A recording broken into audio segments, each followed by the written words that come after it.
The story opens inside a warped, shadow-choked forest, where every tree bends like an ancient, bony hand reaching out of the earth.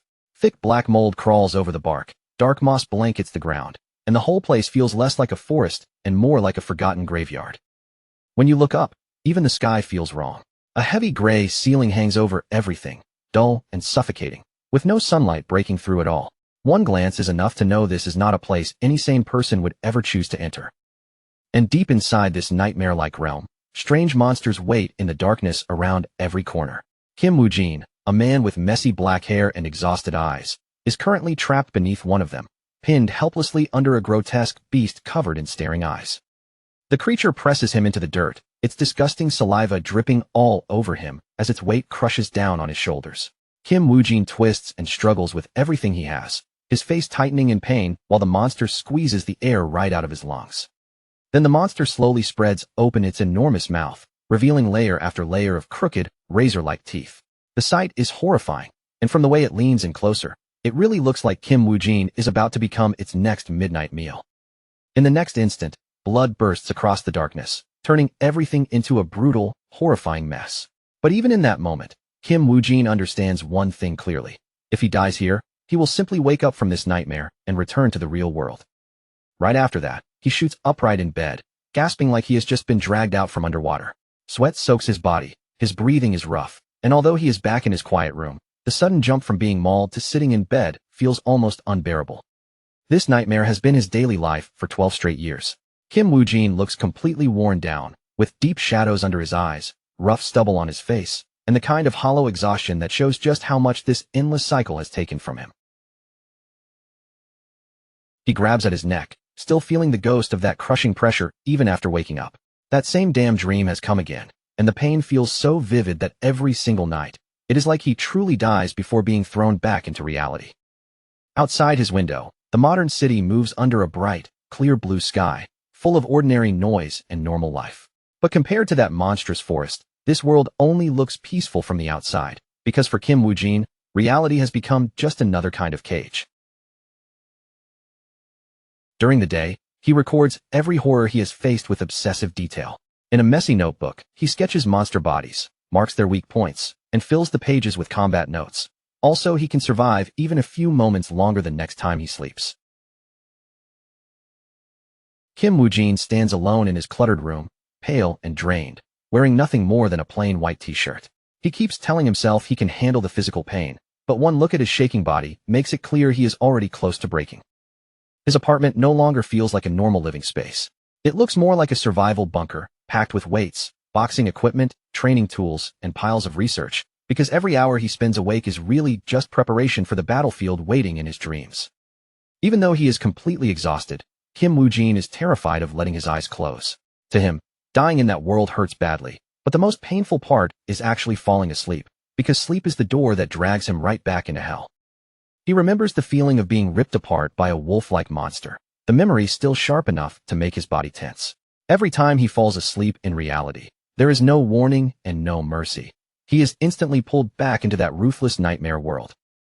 He also remembers a blade piercing straight through his body, with blood pouring from his chest as the pain swallowed him whole. The cycle itself is simple: die in the dream, wake in reality, repeat again, but the damage to his mind is becoming impossible to endure. Sitting on the edge of his bed, Kim Woo-jin clutches his chest and coughs through the exhaustion pressing down on him. There is no such thing as peaceful rest for him anymore, because every attempt to sleep turns into another fight for his life. Frustration and exhaustion twist together inside him until all he can do is curse his own rotten luck. For more than a decade, he has been forced to live between two worlds, and little by little, that double life is killing him from both sides. To stop himself from dying over and over in that hellish forest, he spent 12 years sharpening every skill he could. Weapons, martial arts, survival tactics, jungle movement. He trained until the version of himself inside the nightmare became leaner, tougher, and far more dangerous. Inside that nightmare world, Kim Woo-jin is no longer the broken man from his apartment. His eyes are focused, his body moves with lethal purpose, and with his sword raised in his hands, he looks ready to cut through any monster that blocks his path. Thanks to all that brutal training, he began dying less and less often. When monsters rushed him, he no longer panicked. He stepped in with precise, practiced movements and brought his heavy blade down with enough force to tear through them in a single strike. But surviving better in the dream does nothing to save him in the real world. Back in his room, Kim Woo-jin grips his head in despair, crushed by the impossible weight of living one life while constantly being dragged into another. He stares ahead with empty eyes, realizing the real problem has never changed. No matter how strong he becomes in that nightmare forest, he still has to return to this weak, failing body, and sooner or later, sleep will always come for him. Eventually, Kim Woo-jin goes to see a psychiatrist, a calm professional woman in a white lab coat, who listens to his condition. After hearing him out, she gently suggests that he should try finding a hobby, or at least something he genuinely wants to do. Kim Woo-jin repeats her words back with a hollow expression, as if the idea barely reaches him. To him, the whole world already feels empty and meaningless, and at this point, there is almost nothing left that he can bring himself to care about. Later, he stands in his room and looks over the research board filled with everything he has learned. But for the first time, the monsters are not what scare him most. What he truly wants now is to fall asleep and never wake from it again. He looks completely spent, with messy hair, rough stubble, and a face shaped by 12 years of stolen rest. At this point, he is not asking for much. He just wants one night of deep, peaceful sleep, even if it is only once. Then, without warning, blood starts dripping from his nose. This is no longer simple exhaustion or stress. It feels like something deep inside his body has finally cracked after years of endless physical strain and mental torture. Kim Woo-jin's eyes widen as blood suddenly spills from his mouth and stains his hands red. He grabs at his chest in shock, unable to steady himself, as his body finally begins to collapse under the weight of the double life he has endured. His vision starts to smear and fade as consciousness slips away from him. The room around him turns dull and gray, but strangely enough, for the first time in 12 long years, the constant pounding headache begins to disappear. With a heavy thud, Kim Woo-jin crashes onto the floor and lands face down, his blood slowly spreading beneath him. After everything he survived in the nightmare, it looks like his life in the real world has finally reached its end. He lies there completely still on the cold floor, his face drained of color and his eyes half open. The room falls into a suffocating silence, as if marking the quiet, tragic end of his struggle to stay alive in modern Korea. But inside the darkness of death, Kim Woo-jin begins to notice something strange. His body feels strangely light, almost weightless, and that terrible headache that tormented him for 12 years has vanished as if it had never existed at all. Instead of opening his eyes in a hospital room, he sees a wide, bright blue sky above him. Fresh air fills his lungs, clean and cool, and for the first time since this nightmare began, he feels like he has actually slept well. Slowly, Kim Woo-jin opens his eyes and finds himself staring up through the canopy of enormous, unfamiliar trees. Confusion washes over him as he tries to understand whether he truly died, or whether he has simply fallen into another layer of the same nightmare. Then the truth hits him all at once. He is back in the nightmare world, surrounded by rustling leaves and distant creature sounds, but this time, everything around him feels heavier, sharper, and far more permanent than before. Kim Woo-jin is leaning against the thick roots of a massive tree, dressed in the torn hunter gear he wears in this world. But his body feels different now, younger, healthier, and nothing like the sickly wreck he had become back in reality. He stares ahead in disbelief, his eyes clearer and sharper than they have been in years. After suffering in this place for 12 long years, waking up here while feeling this refreshed is something he has never experienced before. Suddenly, his expression changes as he senses something nearby and turns his gaze to the side.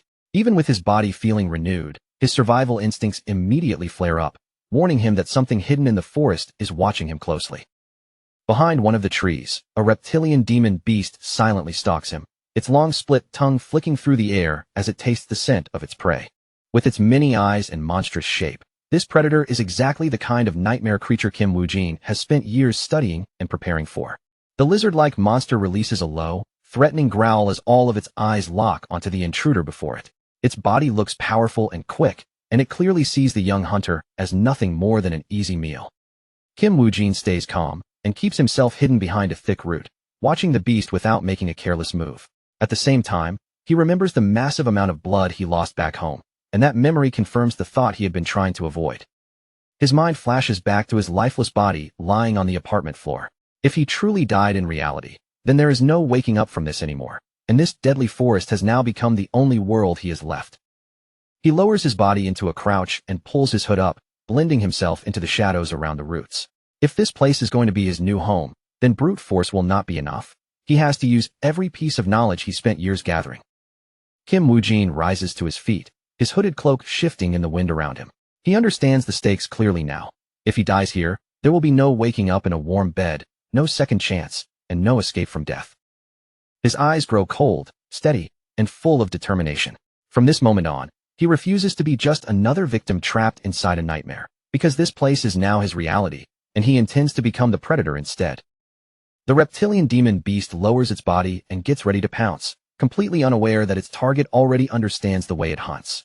Kim Woo-jin watches it carefully, prepared to do whatever it takes to survive in this lethal forest. He narrows his eyes and studies the situation with careful, almost surgical precision. Rather than charging in recklessly, he decides that fighting it head-on is not the smartest move, and instead plans to lure the monster somewhere it cannot stand. A faint smirk pulls at Kim Woo-jin's face as, for the first time in years, he feels truly alive. The danger around him is insane, and one mistake could end everything. But after 12 years of training, he has never been more ready to face whatever is waiting in the shadows. Kim Woo-jin's hand moves toward his dagger, and the moment the metal slides free, a sharp electric-like spark runs through him. His senses snap fully awake, every nerve on edge, and for the first time in this forest, he is done acting like prey. With no hesitation left in him, Kim Woo-jin charges straight at the reptile beast, his sword cutting through the air in a deadly arc. After running from these nightmares for so long, he finally decides this forest is no longer his cage. It is going to become his hunting ground. He plants his feet firmly and holds his ground, surprised by how light and energized his body feels. For a second, he wonders if this strength comes from finally getting proper sleep, or if this younger body is simply far stronger than the sickly one he left behind. The reptile demon beast rushes in with terrifying speed, its huge claws ripping into the dirt while its jaws snap open toward him. It is a hulking mass of scales, muscle, and killing intent, but Kim Woo-jin doesn't even flinch as it closes the distance. The monster releases a thunderous roar that seems to shake the trees around them, sending the forest into a violent tremble. Its many eyes burn with raw hunger, all locked on Kim Woo-jin, as if it can already imagine tearing him apart.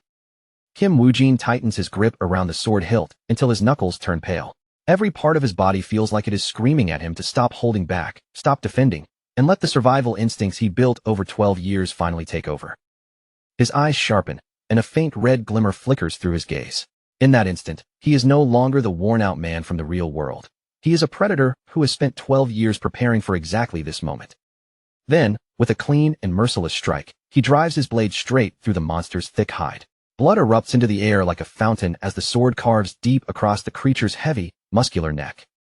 Kim Woo-jin stands there with a terrifying calm, blood splashing across the scene behind him like a crimson curtain. He doesn't blink, doesn't hesitate, and keeps every bit of his focus on making sure this beast never gets back up again. The massive body of the reptile demon beast finally crashes onto the forest floor, shaking the ground beneath it. Dust and broken leaves burst into the air around the corpse, and the heavy impact rings out like the sound of his victory. Kim Woo-jin stands over the fallen monster, covered in its blood from the fight, yet he looks stronger than ever. Compared to the broken man he was in the real world, this version of him seems alive, dangerous, and completely in control. Far off in the distance, strange pillars of pale, ethereal light rise through the dark and murky sky. The sight is eerie but beautiful, hinting that this world is far bigger and far more mysterious than the nightmare forest around him. But Kim Woo-jin isn't finished with the beast just yet. He kneels beside the carcass and begins cutting into its chest, already knowing that monsters like this carry something valuable inside, something that could decide whether he survives in this world or not. As he pulls the flesh apart, a glowing blue core appears inside the monster's body, pulsing with a strange magical light. It shines like a prize carved out of the creature itself, the first true reward from his first real hunt in this permanent nightmare. Kim Woo-jin lifts the radiant core into his hand, his face still marked with streaks of blood from the battle. He studies it closely, his expression caught between fascination and grim resolve, because he can already tell this small object matters for what comes next. He keeps staring at the core with a cold, focused intensity, feeling the mysterious power leaking from it. And in that moment, he understands that from now on, every monster he hunts could become another step toward making himself stronger. Kim Woo-jin brings the core closer, his lips parting slightly, as if he is tasting the victory itself. This is no longer a dream he can wake up from. This is his life now, and if he wants to survive it, he will have to claim it completely. Leaving the monster's corpse behind him, he turns and begins walking deeper into the forest.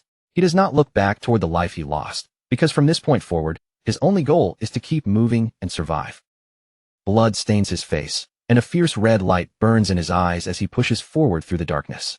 In this brutal fantasy world, Kim Woojin silently swears that no matter what it takes, he will live.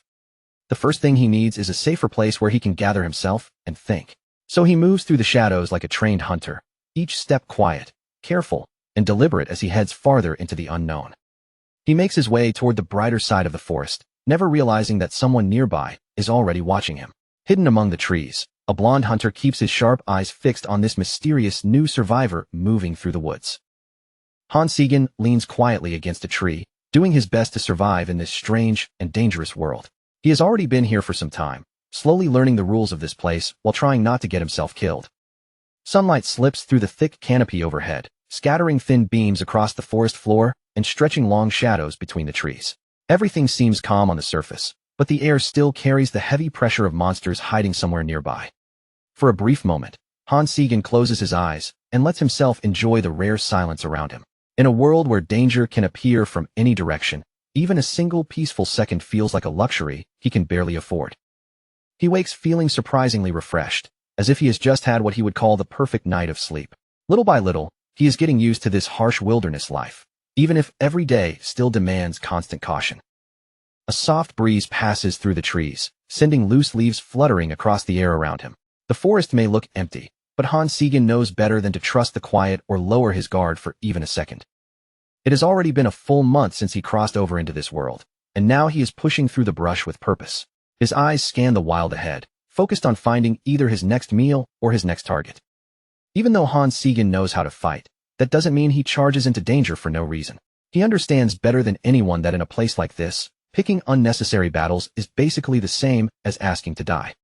From the cover of the shadows, he watches a hideous bat-like monster feeding on its prey. Jumping into that fight just for excitement would be pure madness, especially in a forest where one careless move could cost him his life. The urge to leap in and attack is definitely there, but Han Segan forces himself to stay still and hold back. He rests against the huge trunk of a nearby tree, keeping his body quiet as he waits for the perfect chance to strike. The only time Han Segan truly goes hunting is when hunger pushes him to do it, and right now, his stomach is starting to complain, while that bat monster is beginning to look like a very useful meal. When the moment finally comes, he attacks with deadly precision, his blade flashing through the air like a sharpened razor. The monster has no time to react before his sudden ambush from the shadows cuts through it violently. From inside the creature's chest, a glowing blue core begins to appear, shining with a strange and ancient-looking power. Han Segan recognizes it immediately, because in this world, that core is one of the few things that can help him grow stronger. He reaches into the monster's body and pulls out the glowing essence, his face cold and focused. Consuming these cores has become more than just a choice for him. It is one of the only ways he can keep surviving this living nightmare. Han Segan swallows the energy and feels a powerful surge rush through his veins.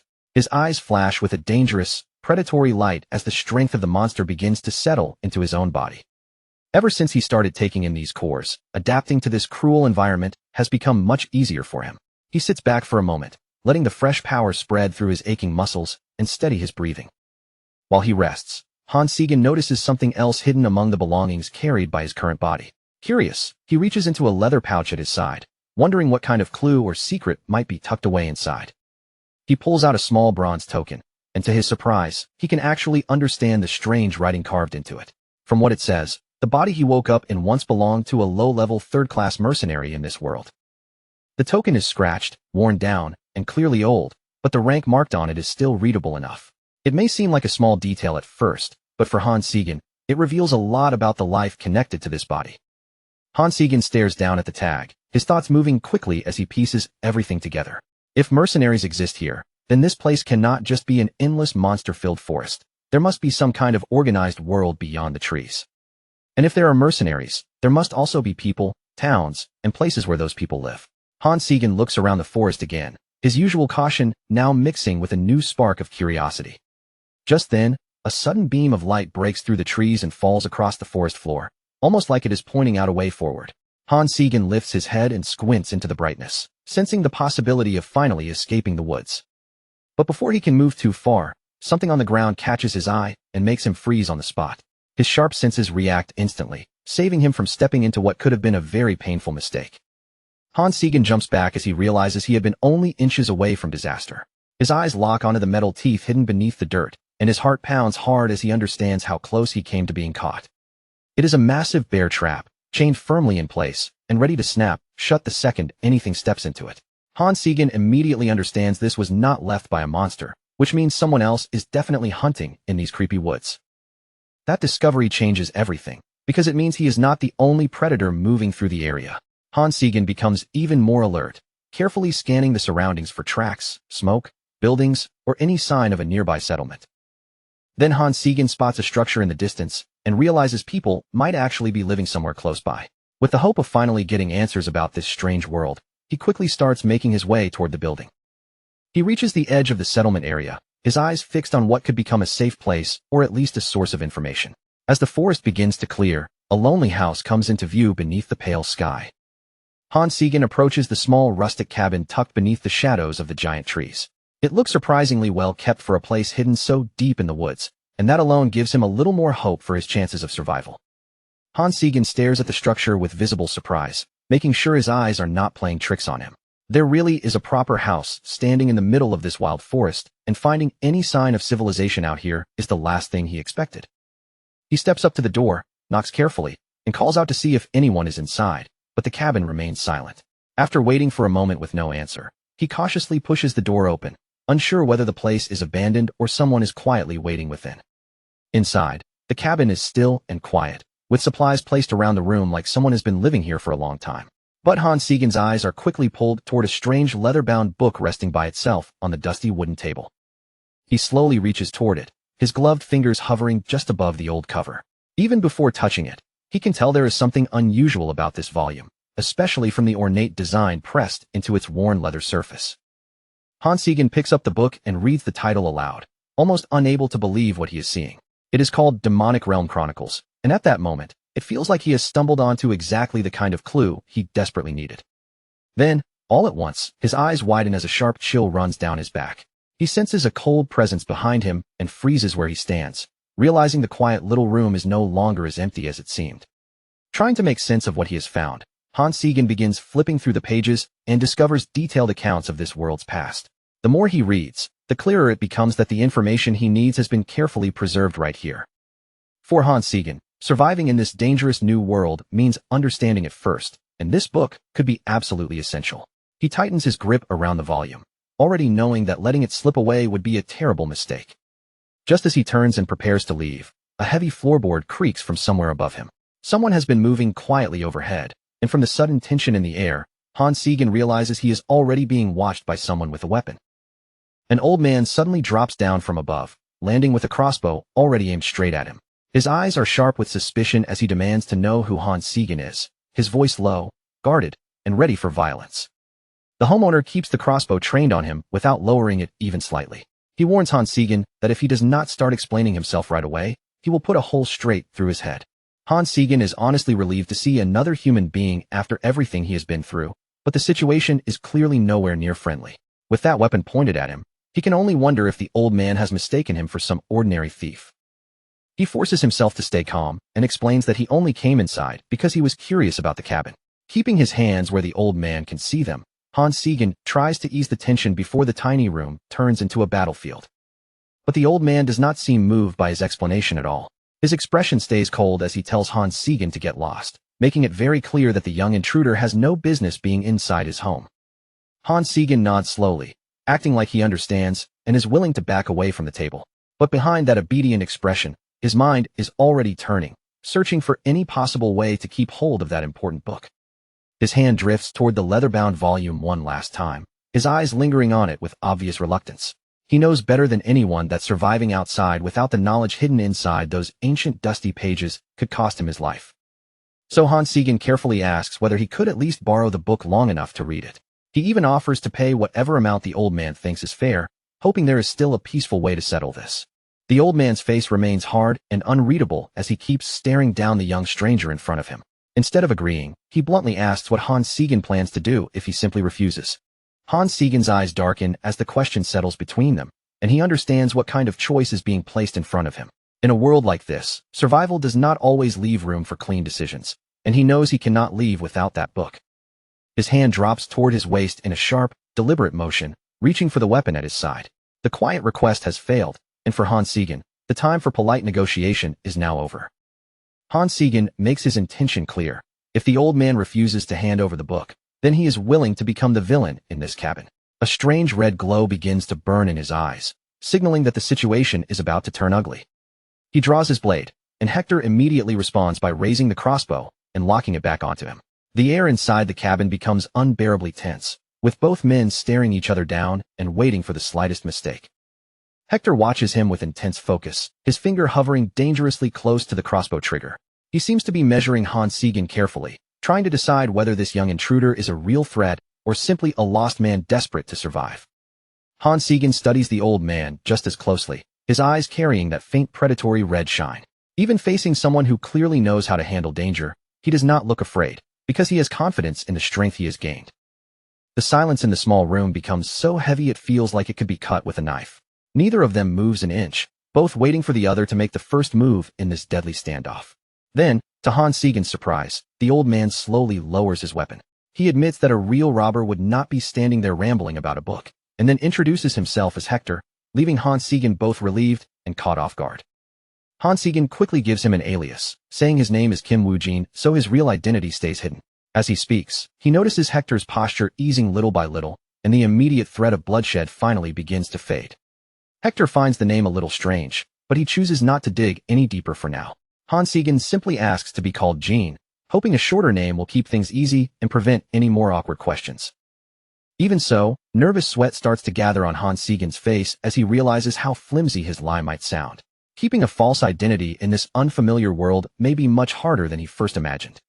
Hector explains that the book is extremely precious to him, so lending it out is not something he is willing to do. However, instead of throwing Hans Siegen out, he offers him a place to stay while he reads through it here. In return for the shelter and the chance to study the book, Hans Siegen agrees to help Hector with simple chores around the cabin. He lowers his head with genuine gratitude, clearly touched by this unexpected kindness. As night settles over the dark forest, the view shifts to Hector's lonely cabin standing quietly among the trees. In the middle of a world filled with monsters and danger, that small home feels like a rare pocket of safety. Inside, a pot of hearty vegetable soup bubbles over the fire, sending a warm and comforting aroma through the room. Hans Siegen is now officially staying at the old man's humble hideaway, finally able to rest somewhere that feels safe. Hector may be rough around the edges, gruff in his tone, and blunt with his words, but deep down he does not seem like a bad person. He urges Hans Siegen to eat properly and recover some of the strength he has lost. For the first time in what feels like ages, Hans Siegen gets to enjoy a warm, home-cooked meal.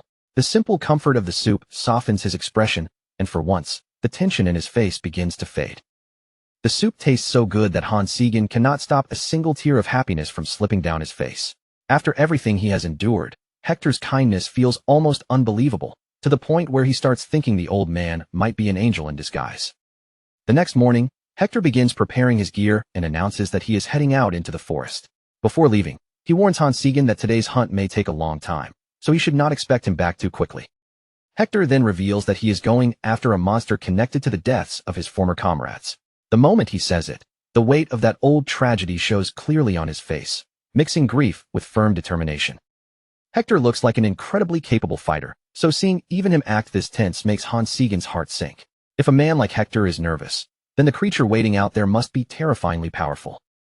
The old man walks out through the door with his crossbow slung over his shoulder, disappearing toward the dangerous woods. Hans Siegen watches him leave, fully aware that a seriously powerful monster is lurking somewhere nearby. Once the cabin grows quiet and he is alone, Hans Siegen finally picks up the ancient chronicle and begins reading in earnest. If he wants to survive in this world, he needs to understand its history, its rules, and the dangers hiding behind them. Every account in the book begins with the fall of the Northern Empire. As Hans Siegen reads, images of a grand fortress burning in flames seem to unfold before him, with soldiers marching into war beneath a sky filled with smoke. The king of the Northern Empire, consumed and blinded by his own greed, eventually committed a terrible sin that would drag countless people into disaster. Driven by his desire for forbidden strength, he reached for the otherworldly gate, hoping to seize an ancient power that no human should have touched. That gate was believed to contain the truth behind all creation, along with power beyond imagination. When the ancient seal was finally broken, a terrifying pillar of red light burst upward and tore into the sky. From that fateful day onward, the calamity began, changing the course of the world forever. Deep within the darkness of the opened gate, countless eyes appeared, silently watching and waiting for the chance to invade. Monsters from another realm poured into the north, spreading terror across the land with unstoppable force. In only 9 years, the once mighty empire was transformed into the demonic realm, leaving behind a nightmare that scarred the world forever. Humanity eventually fought back by creating the Order Alliance and constructing a massive barrier to hold the corruption at bay. The Chronicle shows how desperately they struggled to stop the demonic influence from spreading any farther. Hans Siegen finally closes the book, his thoughts racing after everything he has just learned. Piece by piece, he begins to understand the terrifying truth of the world he has been thrown into. He leans back and thinks over the records about the hierarchy within the demonic realm. There is a lot of valuable information hidden in these pages, but none of it is comforting, because it paints a grim future for humanity. According to the Demonic Realm Chronicles, the farther someone travels toward the heart of the realm, the stronger and more dangerous the monsters become. As Hans Siegen pieces that together, a heavy unease settles in his chest, because it means the place he wandered through may have been far worse than he realized.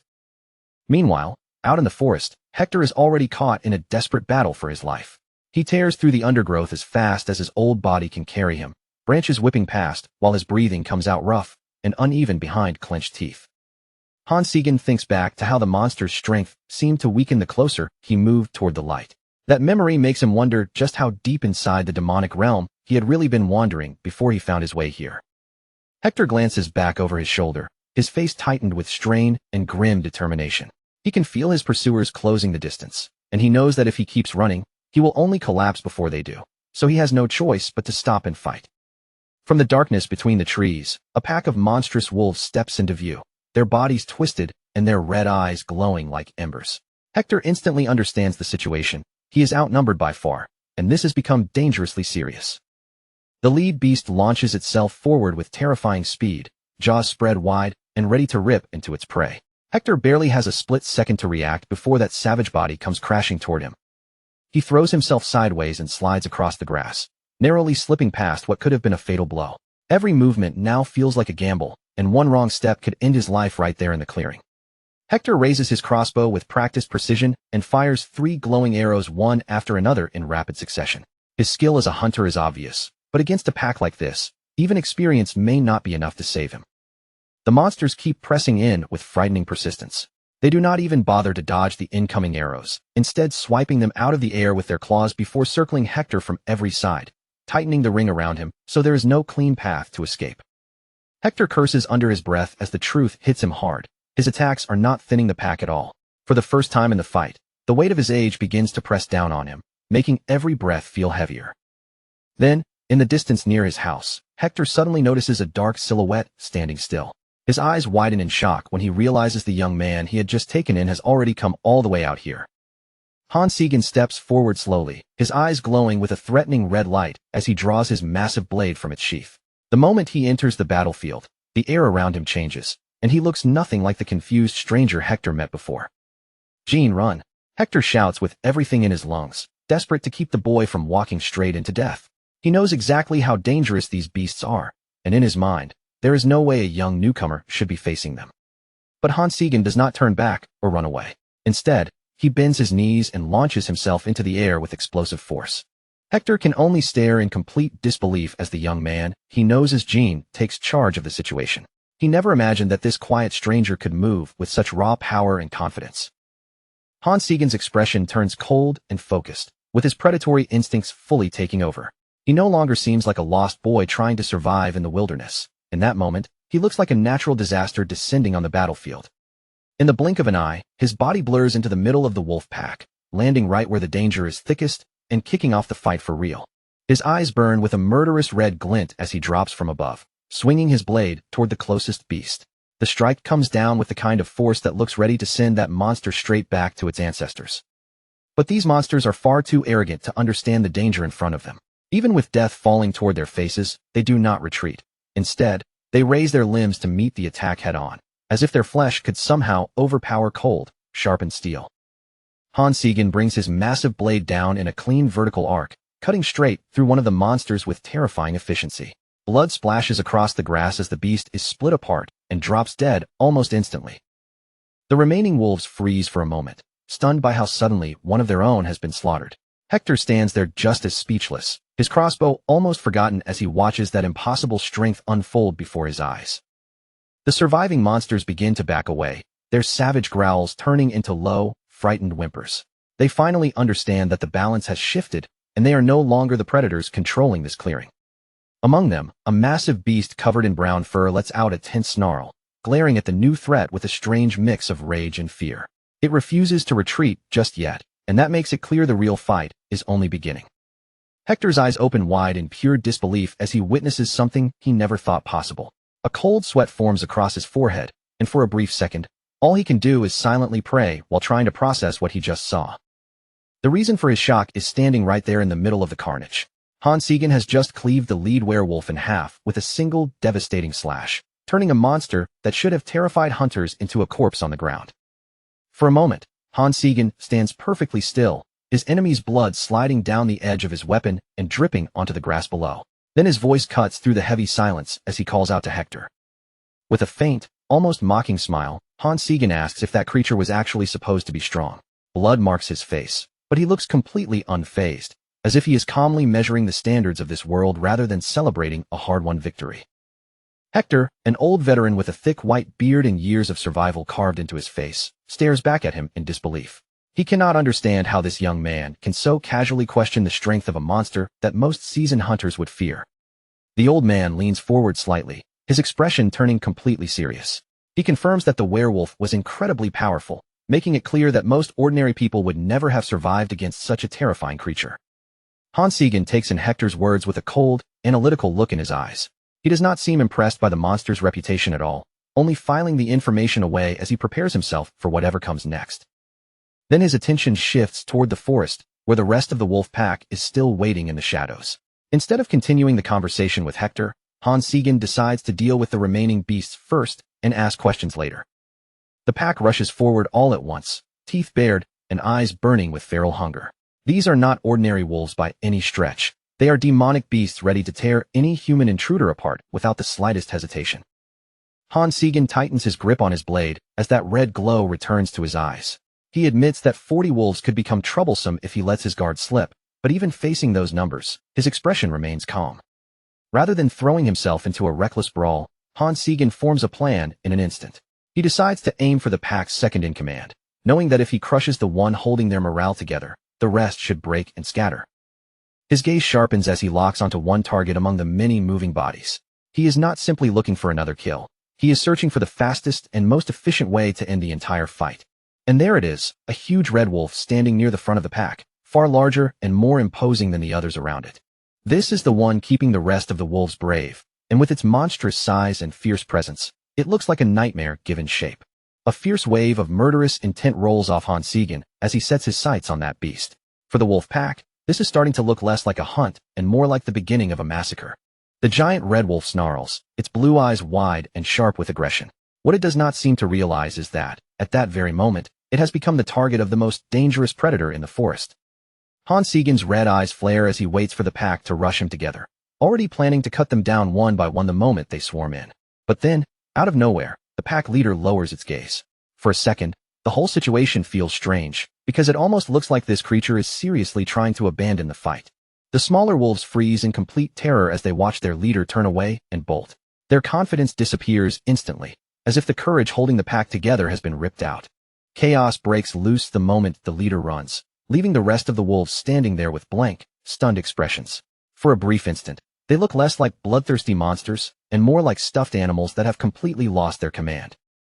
The red wolf lets out a pathetic whimper as it flees, a humiliating sound for a beast that looked so menacing only moments earlier.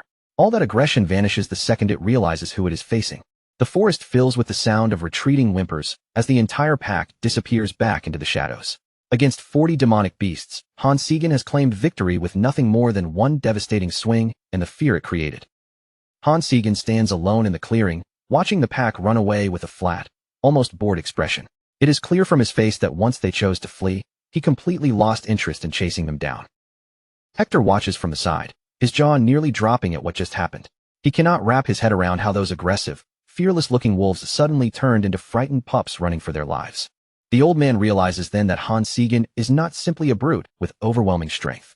He has an incredible sense for reading the battlefield, and by breaking the pack's confidence, he has won a fight that should have been impossible.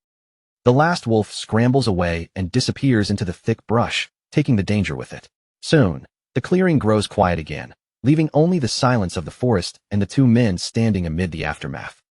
Later, the two of them arrive back at the small, sturdy wooden cabin hidden deep in the wilderness. From the outside, it looks like a safe haven, though in a world like this, safety is always something fragile and uncertain. Back at the cabin, Hector spreads the werewolf hide out in front of him and explains that it could easily sell for around 40 gold coins.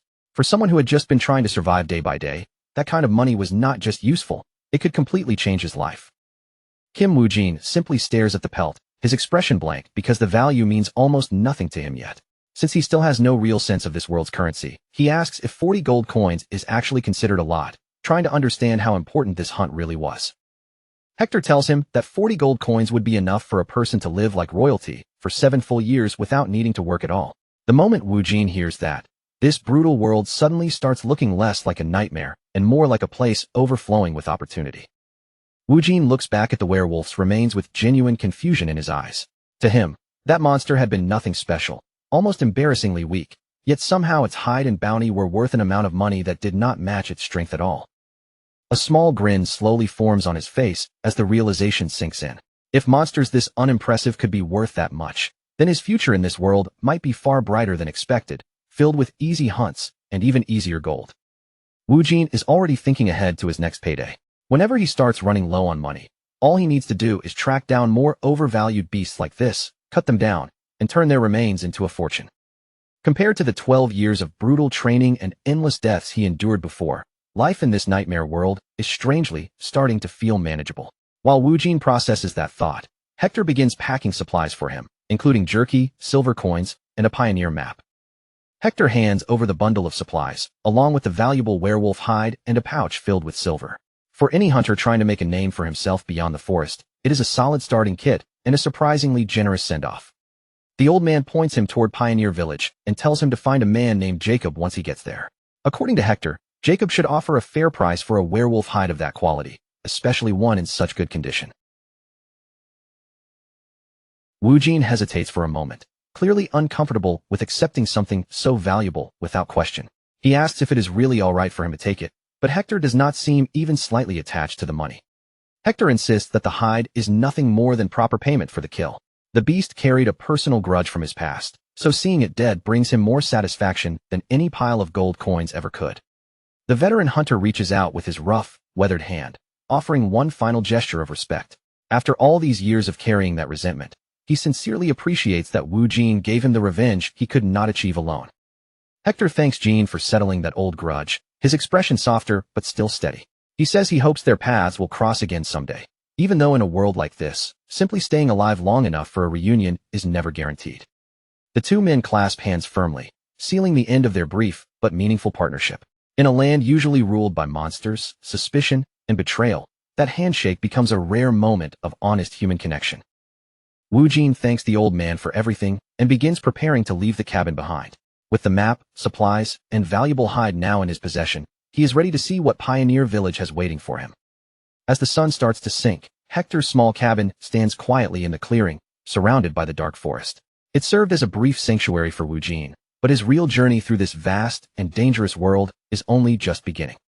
With his gear strapped securely to his back, Woo-jin gives Hector a polite bow before setting out on his path. The old man watches him leave, likely wondering whether he will ever see that strangely talented young hunter again. Woo-jin soon disappears into the dense forest, following the route marked on the map Hector gave him. The world ahead is filled with danger, but after everything he has survived, he looks ready to face whatever crawls out of the shadows. As he walks deeper along the path, a pair of eyes follows him from far away. Mutt, the red wolf from earlier, is perched high on a rock, silently tracking every move Woo-jin makes through the trees below. Mutt sits tall and still, its strange twin tails twitching slowly in the air behind it. It does not rush down to attack. Instead, it lets out a low sound while keeping its gaze locked on the human traveling beneath it. Up close, the wolf's blue eyes shine with an eerie intelligence as it bares its teeth in a quiet snarl.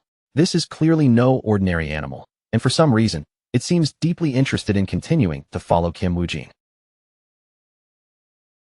After the fierce battle with the wolf pack and the long walk that followed, Kim Woo-jin, still going by Jin, finally reaches the outskirts of Pioneer Village. The settlement is surrounded by massive walls, clearly built to keep the nightmares of the forest from breaking in.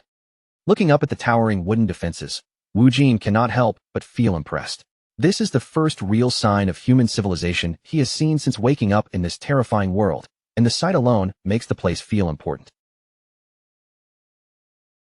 At the village gates, security is extremely tight, with armed guards watching every stranger who approaches. They are not exactly welcoming, and their weapons make that very clear, but fortunately, Wu Jin manages to talk his way inside. As he steps through the muddy streets, Wu Jin quickly notices that this frontier town is better stocked than he expected. Still, something about the place feels wrong, with the air carrying a heavy mix of suspicion, tension, and barely restrained violence. Everywhere he turns, people are staring at him. These are not warm villagers greeting a traveler. They look more like hardened mercenaries, thugs, and desperate men who might slit someone's throat over a few coins if the chance appeared. Wu Jin keeps his guard up as he walks, fully aware that everyone around him is watching too closely. He is a complete stranger in a place that clearly distrusts outsiders, and here, being new is almost the same as painting a target on his back. He already understands that in a world crawling with demonic beasts, there is still one thing that can be even more dangerous than the monsters hiding in the woods. It is a lesson he has learned through brutal experience. That danger is other people. Human greed, betrayal, and desperation can be far deadlier than claws or fangs, especially in a frontier village where laws seem weak and everyone is looking out for themselves first. Following Hector's directions, Wu Jin eventually finds the local tavern. The sign above the door swings slightly and looks worn from age, but it is exactly the place he was told to visit if he wants to sell the werewolf hide. He pushes the doors open and steps into a room thick with the smell of cheap ale, sweat, and unwashed bodies. The place is loud, crowded, and rough around the edges, making it feel perfectly suited for the kind of man he has come to find. Wu Jin moves through the crowd without paying attention to the hostile looks thrown his way by the rowdy patrons. He is not here to make friends, drink, or start trouble. He has business to handle with one specific contact. He walks straight up to the bar and sets his heavy pack down on the counter with a solid thud. The man behind the bar barely even looks up at first, simply offering him a cheap beer like Wu Jin is just another customer. Wu Jin has no interest in wasting time on small talk or alcohol. Leaning in slightly, he asks the bartender if he knows where to find a man named Jacob, because he has some business that needs to be handled. The bartender pauses what he is doing, and his eyes shift toward a nearby patron sitting close to Jin. Almost at once, the customers around them grow strangely quiet, as if everyone senses that something interesting is about to happen at the bar. As it turns out, the fruit-munching man sitting nearby is exactly the person Wu Jin came looking for. Jacob introduces himself with a slick, greasy grin, and just from that expression alone, Wu Jin immediately pegs him as the type of professional scammer who cannot be trusted. Wu Jin tells the creep that Hector sent him, explaining that the old man said Jacob would pay a fair price for a high-quality werewolf hide. He keeps his words simple, watching closely to see how the man reacts. The instant Jacob hears the words werewolf hide, he nearly jumps out of his seat. He looks stunned, as if he cannot believe an old-timer like Hector actually managed to bring down such a valuable monster. Jacob starts unrolling the massive hide, and his eyes practically shine like gold coins the moment he sees it. Wu Jin does not bother correcting him about who really killed the beast, because all he cares about is getting paid properly. Jacob is completely mesmerized by the quality of the pelt. A werewolf hide like this is worth a fortune, and from the greedy look spreading across his face, it is obvious the gears in his head are already turning. He keeps muttering about how the old man finally pulled it off, clearly assuming Hector was the one behind the kill. In Jacob's mind, there is no way a young, scrawny-looking kid like Wu Jin could have hunted down a beast like this himself. A nasty grin slowly spreads across the scammer's face as he thinks he has just hit the jackpot. He assumes Wu Jin is nothing more than a delivery boy, someone easy to intimidate and rob of a valuable hide, without paying a single coin. Jacob laughs and pretends to praise Hector's skill, but his real plan is obvious from the smug look on his face. He intends to keep every coin for himself, not realizing he is playing with fire by trying to cheat the wrong person. Right then, a group of huge thugs step out from the shadows and move to surround Wu Jin. The setup is painfully obvious now. The tavern owner has no intention of doing honest business and is planning to rob him in broad daylight. Wu Jin's expression turns cold as he looks at the men closing in around him. After 12 years of hellish training, tavern thugs like these do not scare him in the slightest, so he stands his ground and calmly asks what they think they are doing. Jacob throws the massive werewolf hide over his shoulders with a smug, shameless grin. He steals the loot right in front of Wu Jin and tells him to get lost if he wants to live, acting like the matter is already settled. Wu Jin, still using the name Jin, realizes his instincts about Jacob were completely right. This man is a full-blown scammer, and although Hector trusted him enough to give a recommendation, that trust has clearly been thrown in the dirt. Jacob simply smirks and calls his blatant theft a kind of investment. He claims that supplying Hector all this time has cost him money, so taking the werewolf hide is only a way to settle what he believes he is owed. The creep clutches the valuable hide as if it already belongs to him, insisting that he needs it to cover his previous losses. He clearly sees Wu Jin as some harmless delivery kid, someone who will back down the moment things turn threatening. As Wu Jin watches Jacob gloat, a dangerous red glow begins to flare in his eyes. For one brief moment, his patience thins to almost nothing, and he seriously considers whether ending the man right here would be the simplest solution. He tightened his hand into a hard fist, forcing himself to hold back the rage boiling in his chest. Wu Jin was furious, no doubt about it, but even then, he still wasn't fully sure whether taking a life over a single piece of fur was the choice he should make right now. Then, without even the slightest warning, Jacob hurled his beer straight into Wu Jin's face. The ale splashed across his eyes, hair, and clothes, turning the whole thing into an open insult meant to shame him in front of everyone and end the conversation in the most humiliating way possible.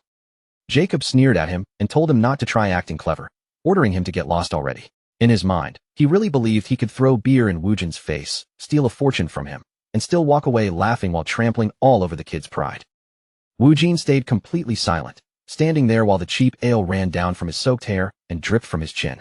He didn't answer, didn't shout, and didn't move, but the air inside the tavern suddenly changed, growing so heavy that the room itself seemed to go cold.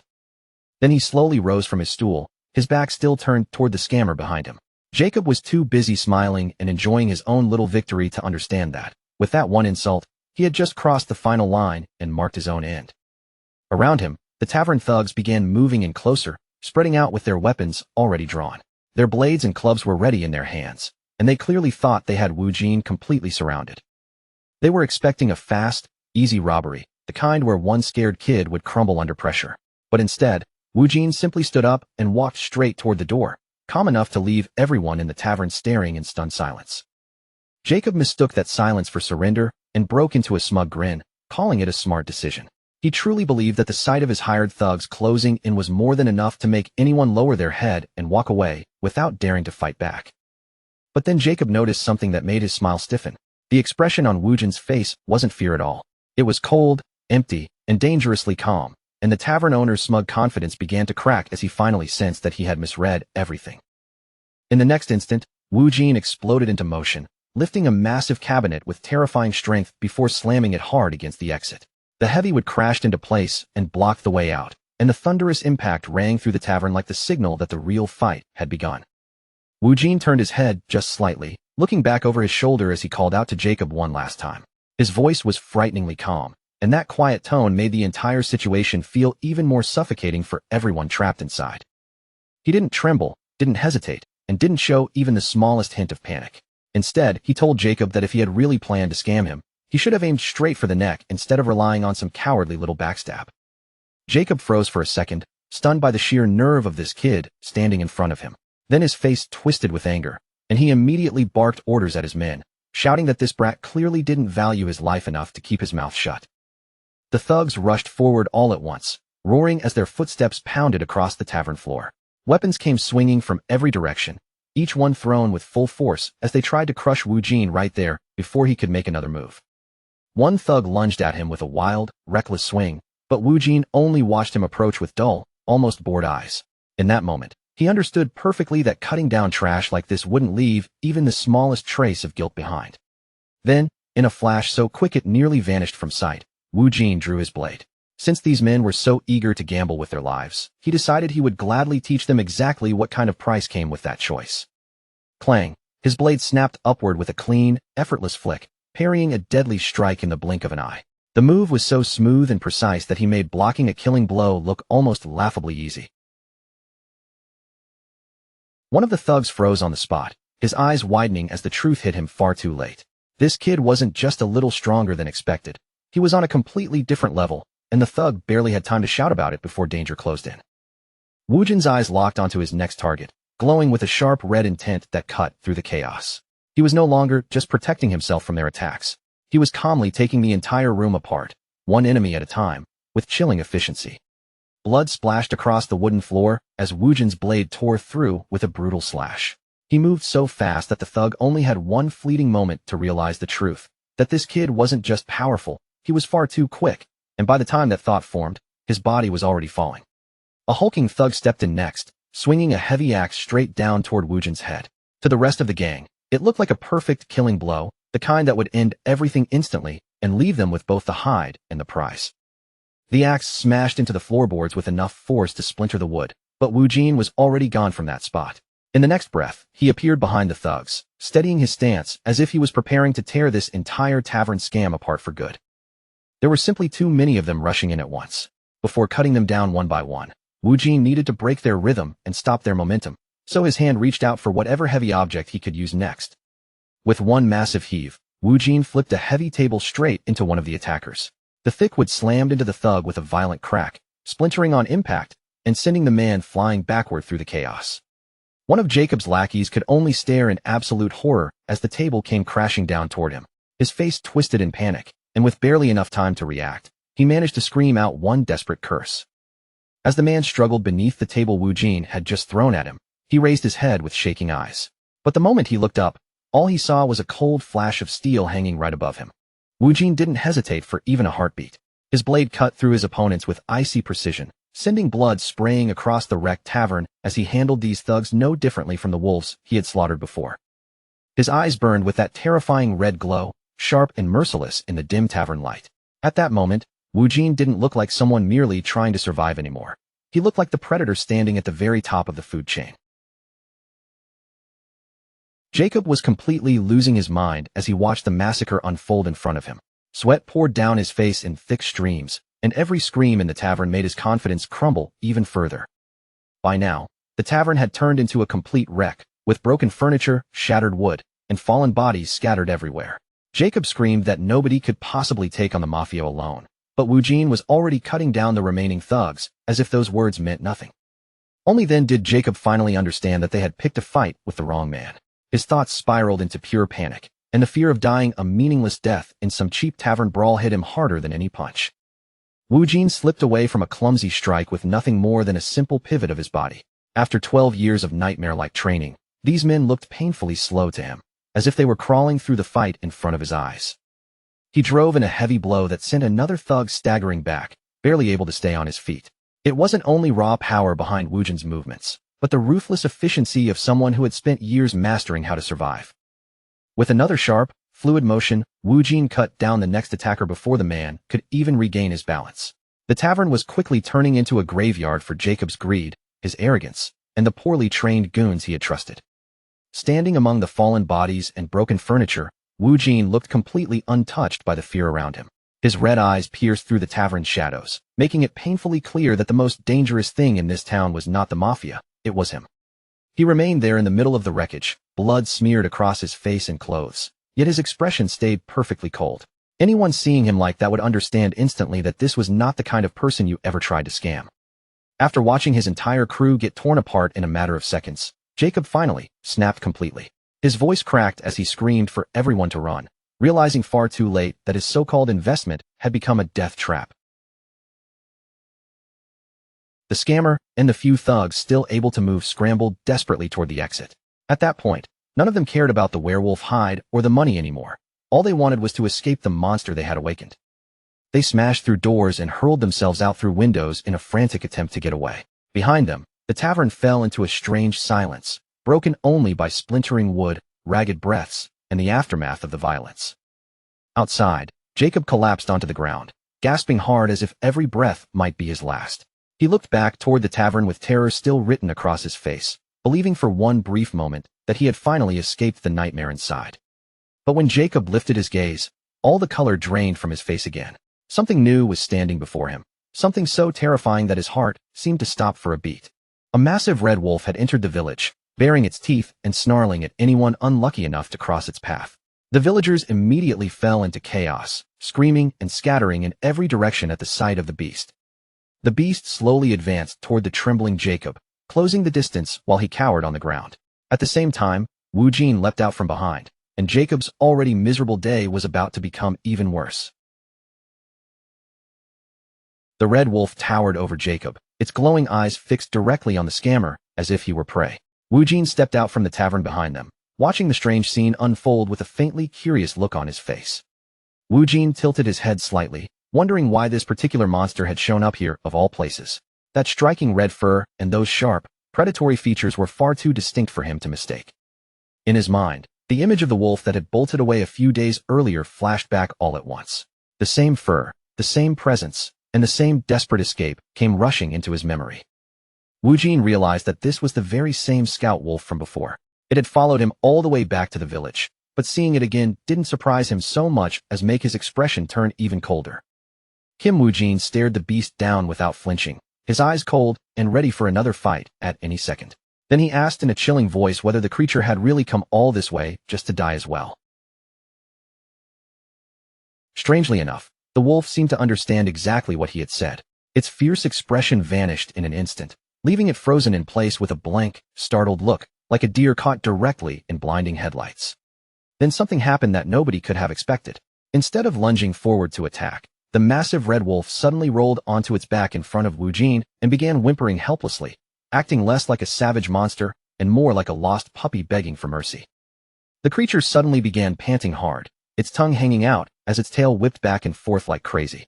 It looked so obedient that Wu Jin could only stand there in stunned silence, trying to figure out what had happened to this supposedly terrifying monster. Instead of attacking, the wolf kept putting on that strange little mud act, rolling across the ground and breathing excitedly like it wanted praise. The whole thing looked so absurd that even the thugs hiding in fear could only stare, completely unable to say a word. Jacob's thugs were left utterly confused by what they were seeing. A moment ago, they had been bracing themselves for a brutal slaughter, but now this demonic beast was acting like some friendly golden retriever running around in a park. Wu Jin lowered his gaze toward the huge monster rolling around in front of him, his face caught somewhere between disbelief and annoyance. He just couldn't accept that a savage forest hunter was behaving this shamelessly, like a desperate little street dog begging for attention. The wolf kept breathing excitedly as it stared up at him, its eyes wide and strangely pleading. Then a new idea slowly crossed Wu Jin's mind, and he began to wonder if this monster wasn't scared of him at all, but actually trying to show loyalty. Without saying a single word at first, Wu Jin simply raised his arm and pointed straight toward the remaining scammers. That one silent gesture alone was enough to make both the men and the beast freeze for a second, unsure of what was about to happen. Wanting to see whether this strange loyalty was real or just another weird act, Wu Jin kept his finger aimed at the thugs. Then he looked directly into the wolf's eyes and gave it one short, simple order: bite. The moment that command left his mouth, the wolf's playful behavior disappeared completely. Its eyes flashed with a cold blue glow, its tail snapped stiff, and the hidden predator inside it finally began to rise to the surface.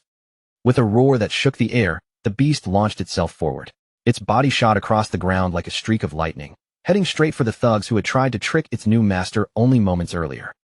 The tavern thugs had no chance to react.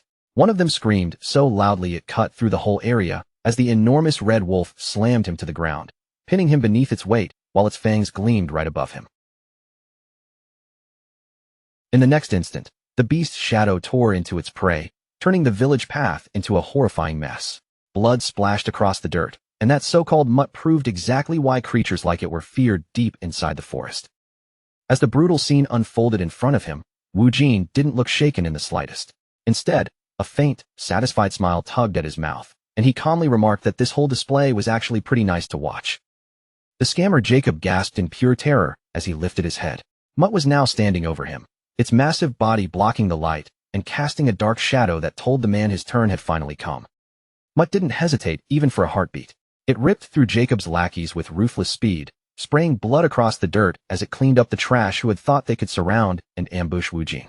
Shaking uncontrollably and drenched in cold sweat, the creep finally understood that he was the only one left alive. Panic swallowed him whole as his eyes darted around, desperately searching for some way to crawl out of this nightmare. Wu Jin looked down at him with eyes so cold they seemed completely empty of forgiveness. He was no longer the weak pushover from his old life, and the hard look on his face made it clear he had no intention of playing nice anymore. The man immediately threw himself flat against the ground, pressing his body low as he begged for mercy. But inside, he was still sneering at Jin like he was an idiot, convinced that a few fake tears and a pathetic apology would be enough to keep him alive. The creep clenched his teeth while hiding his real thoughts behind an act of regret. In his mind, all he had to do was survive this moment, wait for Jean to drop his guard, and then find the perfect chance to get revenge later. All of a sudden, a heavy sword crashed into the ground right in front of the man's face. The force of the impact shook the dirt beneath him, and the scammer jolted so hard it looked like his soul nearly jumped out of his body. Jean leaned closer, his shadow stretching over the man's trembling figure. The air around him grew thick with killing intent as his grip tightened around his weapon, making it clear that this ugly little act was almost over. The disgust on Jin's face was impossible to hide as he watched the man grovel. He could see straight through those lies, and it reminded him far too clearly of all the people back in Korea who had taken advantage of him again and again. A dark red light flickered in Jin's eyes as a faint smirk appeared on his face. He already knew exactly what this man was planning, and this time, he had no intention of letting anyone treat him like an easy target. Then Jin's mind was pulled back into a memory from his old life. In a plain, lifeless office, he sat across from his boss and apologized again and again for problems that had never even been his fault, all because he needed to survive. His factory manager sat there with a casual attitude, brushing off Jin's worries about his unpaid salary like they were nothing. The man even had the nerve to ask if Jin understood how difficult things were for the company, while completely ignoring the workers suffering under him. Back then, Jin had been far too soft-hearted for his own good. Instead of pushing back, he forced a smile and accepted the excuse, believing that if he stayed patient and worked hard, he would eventually receive the money he had earned. But that kindness turned out to be a terrible mistake. 1 week of delay quietly stretched into months of waiting, and all the while, Jin had to struggle through each day just to keep food on the table. One day, Jin walked into the office again to ask for his missing pay, but when he arrived, he found the factory manager casually practicing his golf swing, completely relaxed, as if his employees weren't barely scraping by. The manager shot him an irritated look, calling him a punk just for interrupting his little practice session. From the way he spoke, it was painfully obvious that he had no respect at all for the person actually doing the work. Then the jerk started twisting the situation around, saying they all needed to stick together during hard times. He made Jin look selfish just for asking for the salary he had earned, treating him like a fool who would keep taking abuse without fighting back. Back in the present, Jin stood over the scammer as those bitter memories weighed heavily in his chest.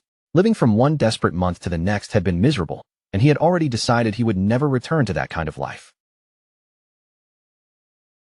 Jin turned his back on the creep and said he had learned one important lesson from everything he went through. The scammer's eyes widened at once, thinking he had found an opening, and his hand slowly reached for the hidden weapon he had been keeping close. The man's expression twisted into something ugly and murderous. The fake tears vanished in an instant, replaced by a cold desire to kill the very person who had just appeared to show him mercy. A nasty grin spread across his face as he convinced himself that the advantage was finally his. In his mind, Jin was just another naive kid who had made the worst possible mistake by turning his back too soon. Then, with a sudden burst of speed, the scammer lunged forward and pulled out a hidden dagger. He aimed straight for Jin's exposed back, planning to end everything with one dirty, cowardly strike. The man screamed wildly as he threw himself into the attack, certain that his blade was about to land. What he didn't understand was that Jin had been expecting this exact move from the very beginning. Jin's eyes burned red as he slipped away from the strike with almost no effort. There was no surprise on his face at all, because every move this piece of trash made had already been predicted. Catching the man in the middle of his swing, Jin stared him down with open contempt. His voice turned cold as he pointed out that scammers always pretend to be victims right before they try to kill you. Kim Woo-jin's gaze stayed icy as he prepared to deliver the final blow. At that moment, he made it clear that there was no space left inside him for mercy, regret, or any more pointless hesitation. The unknown scammer's face twisted with pure fear as the truth finally hit him. His cheap manipulation, fake begging, and dirty tricks had all run out of time, and there was no luck left to save him. Blood sprayed across the grass as Woo Jin struck with deadly precision. Before the coward could even think about begging again, the threat was already cut down and brought to an end. The aftermath was gruesome. The man who had tried to play Jin for a fool was now lying in the woods as nothing more than another blood-soaked corpse among the dirt and trees. Jin looked down at the bloody mess below him, his eyes still glowing with that dangerous red light. In that quiet moment, he was making a firm promise to himself that would not be broken. Standing tall above the fallen trash, Jin decided he was finished being the convenient pushover everyone could step on. From this point forward, There would be no more gentle smiles, and no more playing nice. Once that bloody matter was finally settled, Gene turned his attention away from the corpses. There was no reason to linger there any longer, because another problem still needed to be handled. Mutt was still lingering around the campsite, watching him closely with a small bag clamped firmly between its teeth. Gene noticed the strange offering right away and wondered what the beast wanted from him now. The enormous wolf walked over and dropped the heavy bag right at Jin's feet. From the way it behaved, the clever creature seemed to be trying to win his favor, almost as if it were paying for a place beside him. When Gene checked inside, the bag turned out to be packed with shimmering gold coins. Apparently, even the monsters in this strange world understood the value of offering a proper tribute. Kim Woo-jin was honestly caught off guard for a moment. He had never expected a terrifying demonic beast, especially one that had just slaughtered several men, to act so much like a loyal pet dog. He looked at the big guy and asked if it really wanted to come along with him. The moment Mutt reacted with obvious excitement, Gene got his answer without needing to hear a single word. The giant wolf happily pressed itself against him, nuzzling into Gene like an overjoyed puppy. It was almost hard to believe this was the same terrifying predator that had just finished tearing through a group of men. Gene looked down at the enormous new companion standing beside him, and for the first time, the sharpness in his expression eased just a little. After everything that had happened, having a beast this powerful at his side might actually turn out to be a pretty good deal. He slowly reached out and placed his hand on the clever creature's head, giving it a calm, gentle pat. With that simple gesture, Gene accepted both the bag of tribute and the beast's complete loyalty, as if sealing their strange new bond. Then Gene told Mutt that from this point on, they might as well try to get along. And just like that, this ridiculous but powerful duo was officially formed, ready to step forward together into whatever came next. With the bloody forest fading behind them, the story moved toward a new place entirely. Beyond the trees and wilderness, the wide rooftops and busy streets of a nearby pioneer city began to come into view. Not long after, time slipped by quickly, and the pale morning light slowly broke through the clouds. The warm glow of a brand new day spread across the sky, marking a fresh start for Gene after the chaos of the night before. For the first time in what felt like forever, Gene opened his eyes while lying in an actual bed. Nearby, Mutt was already awake, stretched out comfortably across the floor like it had always belonged there. Gene couldn't help letting a small smirk appear on his face. After all the danger, blood, and exhaustion he had endured, that was easily the deepest and most peaceful sleep he had gotten since being trapped in this nightmare world years ago. He sat up and stretched out his stiff, aching muscles, while Mutt let out a loud yawn beside him. The morning felt so clear and refreshing that, for a brief moment, Gene almost felt light enough to fly. Later, outside near the stream, Gene began the unpleasant work of cleaning himself up. He knelt by the cold running water and scrubbed away the dried blood, dirt, and grime clinging to his torn, travel-worn clothes. He splashed water over his face and wiped it from his eyes, revealing the scarred body beneath.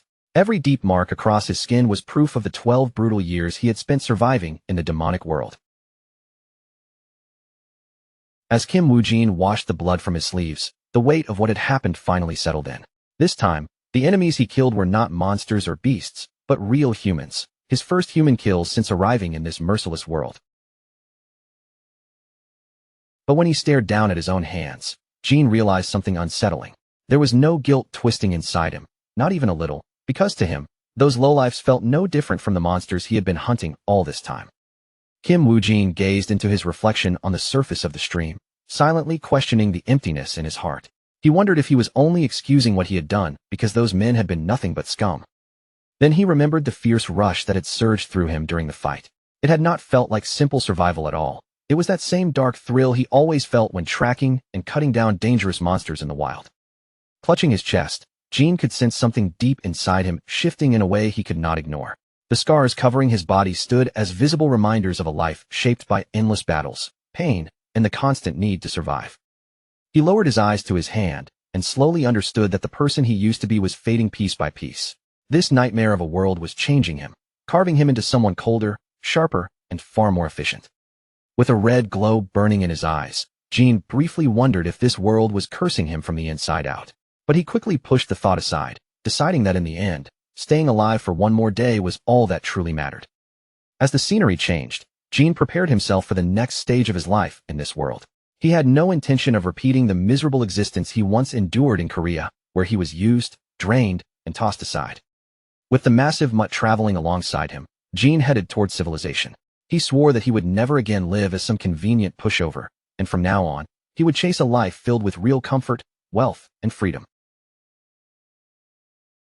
Hidden beneath the shade of his hood, Jin's expression stayed firm and determined. He was not wasting his energy fearing the future anymore. For now, he simply wanted to enjoy the present as someone who had survived. At last, the towering walls of the fifth pioneer city rose into view ahead of him. Jin already knew his first priority once he arrived: sell the valuable pelt he had dragged all the way through the dangerous wilderness. Before stepping through the gates, Jin told Mutt to stay close, but keep itself hidden from sight. He knew very well that walking into the heart of the city with a demonic beast beside him would only create needless trouble. Jin entered the busy city streets, moving through crowds of ordinary people, merchants, and children as if he were just another traveler. From the chronicles he had read, he remembered that monster bounties had to be handled through the local order alliance. As he made his way toward the alliance, a random thought crossed his mind. Maybe Mutt was a little too rough of a name for such a useful companion, but honestly, it was simple, short, and easy to remember. Soon, Jin arrived in front of a grand building crowned with tall towers and white domes. This was the Order Alliance headquarters, the place where hunters could finally turn dangerous kills and hard-earned trophies into real money. Inside the building, the Order Alliance clerk was stuck in the middle of an incredibly dull day, yawning and stretching behind his desk. He had no clue that a hunt valuable enough to shake up his routine was about to come through the door. Jin walked up to the counter while carrying his huge, heavy bundle with him. The clerk barely lifted his head before asking, in a tired and uninterested tone, what had brought this traveler to the Alliance today. Without wasting words, Jin dropped the enormous pelt right onto the counter. The weight of it landed with a heavy thud, making the wooden surface groan and finally snapping the sleepy young clerk out of his boredom. Jin stated his purpose plainly, telling the official that he was there to collect a monster bounty. He stood there calmly, carrying himself with the quiet confidence of someone who had faced far worse things than paperwork. At first, the clerk barely gave the trophy a serious glance and dismissed it as some ordinary dogskin. He even warned Jin not to waste the Alliance staff's time with childish pranks in a place like this. But the moment the clerk leaned closer for a proper look, his eyes suddenly widened in shock. His words died halfway out of his mouth as he realized the texture, thickness, and quality of the fur were nothing like any common animal hide. The clerk began scrambling over the counter in a panic, his face going pale as he checked the hide again and again. Then he shouted in disbelief, finally recognizing the massive trophy as a rare and incredibly valuable werewolf pelt. Sweat gathered across the clerk's forehead as he looked back at Jin with a completely different attitude. His voice shook as he asked whether this unknown traveler had really managed to hunt down a beast like that by himself. Jin stayed perfectly calm and answered with a simple confirmation. He had caught the monster earlier, and now that the dangerous work was done, all he wanted was the payment he had earned. Once the initial shock passed, Jin was guided into a grand private room to wait. He took a seat at a massive table, looking strangely out of place among the expensive furniture and polished surroundings. After some time, the guild official finally appeared with a heavy bag in hand and apologized for keeping him waiting. Apparently, confirming a werewolf pelt was not something they could rush, especially when the reward involved such a large sum of money. The official placed the pouch on the table with a solid, weighty thud. Inside was a pile of gold coins, the huge payout for Woojin's first major hunt in this dangerous new world. Kim Woojin stared at the heavy bag of gold sitting right in front of him, quietly calculating its value. With this much money, he realized he could probably live an extremely lazy and comfortable life for at least 6 or 7 years. When he opened the pouch and looked inside, the sight of all those shimmering coins stirred something strange in him. His body trembled, but it was nothing like the adrenaline rush that came from battle or hunting. Jin let a few of the gold coins slide through his fingers, watching them glint as a small smirk formed on his lips. At that moment, he finally understood just how wonderful it felt to have real money in this world. Just as Jin was quietly enjoying the weight of his new fortune, the Order Alliance official spoke up again, this time with a nervous edge in his voice. Jin turned his eyes toward him, wondering what the man could possibly want now. The official leaned forward carefully and asked whether Jin might be interested in accepting another special request. He admitted that there was a serious matter he wanted to entrust to such a capable monster hunter. Jin's eyes narrowed slightly as he repeated the offer back to him. The idea of another request immediately caught his attention, because if there was more gold involved, he definitely was not going to ignore it. The official let out a heavy sigh before explaining the problem. A dangerous monster had recently appeared at a nearby quarry, and its presence was creating a serious headache for both the city administration and the workers who depended on that place. Because of that beast, the laborers were now too terrified to set foot inside the quarry. That meant no one could mine bloodstone, and without that supply moving, money was no longer circulating properly throughout the entire pioneer city. The official painted the situation as something truly grim, saying the whole city was already approaching ruin. According to the rumors, this monster was far stronger and much more dangerous than an ordinary forest werewolf. Even with all that danger hanging over the request, the official looked at Jean with a faint spark of hope. He said he believed that a warrior skilled enough to bring in a werewolf pelt might actually be able to handle the terrifying beast alone. Jean remained calm as he listened, then asked for the exact details of the problem. Before agreeing to any new dangerous job, he wanted to know precisely what kind of monster he would be facing. The official finally revealed the creature's name, the Mad Skull. He explained that the Order Alliance had placed an enormous bounty of 70 gold coins on the head of this vicious, bone-masked demonic beast. The moment Jean heard that name, his body froze for the briefest instant. He recognized the Mad Skull immediately from the ancient survival chronicles he had read, especially because of its infamous ferocity and nearly impossible-to-break defense. The name instantly dragged a memory out of the depths of Jin's mind. He had already crossed paths with that beast once before, back during those long, agonizing 12 years when every day in this nightmare world had been a fight just to stay alive. What stood out most in his memory was the creature's gigantic skull, a bone-hard fortress that worked like a natural shield. That pale, mask-like structure covering its head was so unbelievably tough that an ordinary iron weapon could barely even leave a proper mark on it. And that skull was only part of the problem. The Mad Skull was violently aggressive, with a level of raw durability and physical strength that made a regular werewolf look almost harmless by comparison. Jean immediately understood why the local hunters were having such a hard time with it. The first time he fought one, it took him an entire month to finally bring it down, and most of that nightmare came from dying 28 times before he succeeded. The official watched Jin's reaction closely, his voice shaking just enough to betray his nerves. He needed a real answer, so he asked whether Jean truly believed he could subdue a creature as deadly and legendary as the Mad Skull. Jean didn't respond right away. He stayed perfectly still for a long moment, letting the silence stretch across the room while he weighed the danger of the hunt against the massive reward waiting on the other side. At last, Jin's eyes lit up with a brilliant red glow, and a confident grin slowly spread across his face. Just like that, he accepted the challenge, deciding that the Mad Skull would be the next prey in his hunt. Kim Woo-jin soon arrived at the layered quarry known as the mine. Heavy machinery sat scattered across the industrial site, but the place itself was wrapped in a chilling silence that made the empty stone paths feel even more dangerous. Jean moved along the rocky ridges, remembering the rumors about the quarry shutting down because of the Mad Skull. To him, this wasn't just some frightening story. He knew exactly how dangerous that monster was because he had faced it before. The gloomy air hanging over the mine was enough to make most people turn around and run. But for Jean, that creepy pressure felt painfully familiar, almost like another normal workday, though he had no intention of staying there longer than necessary. He stepped deeper into the heart of the site, hoping to finish the hunt as quickly as possible. In Jin's world, wasting time could get you killed, and he had no plans to burn daylight in a place this miserable.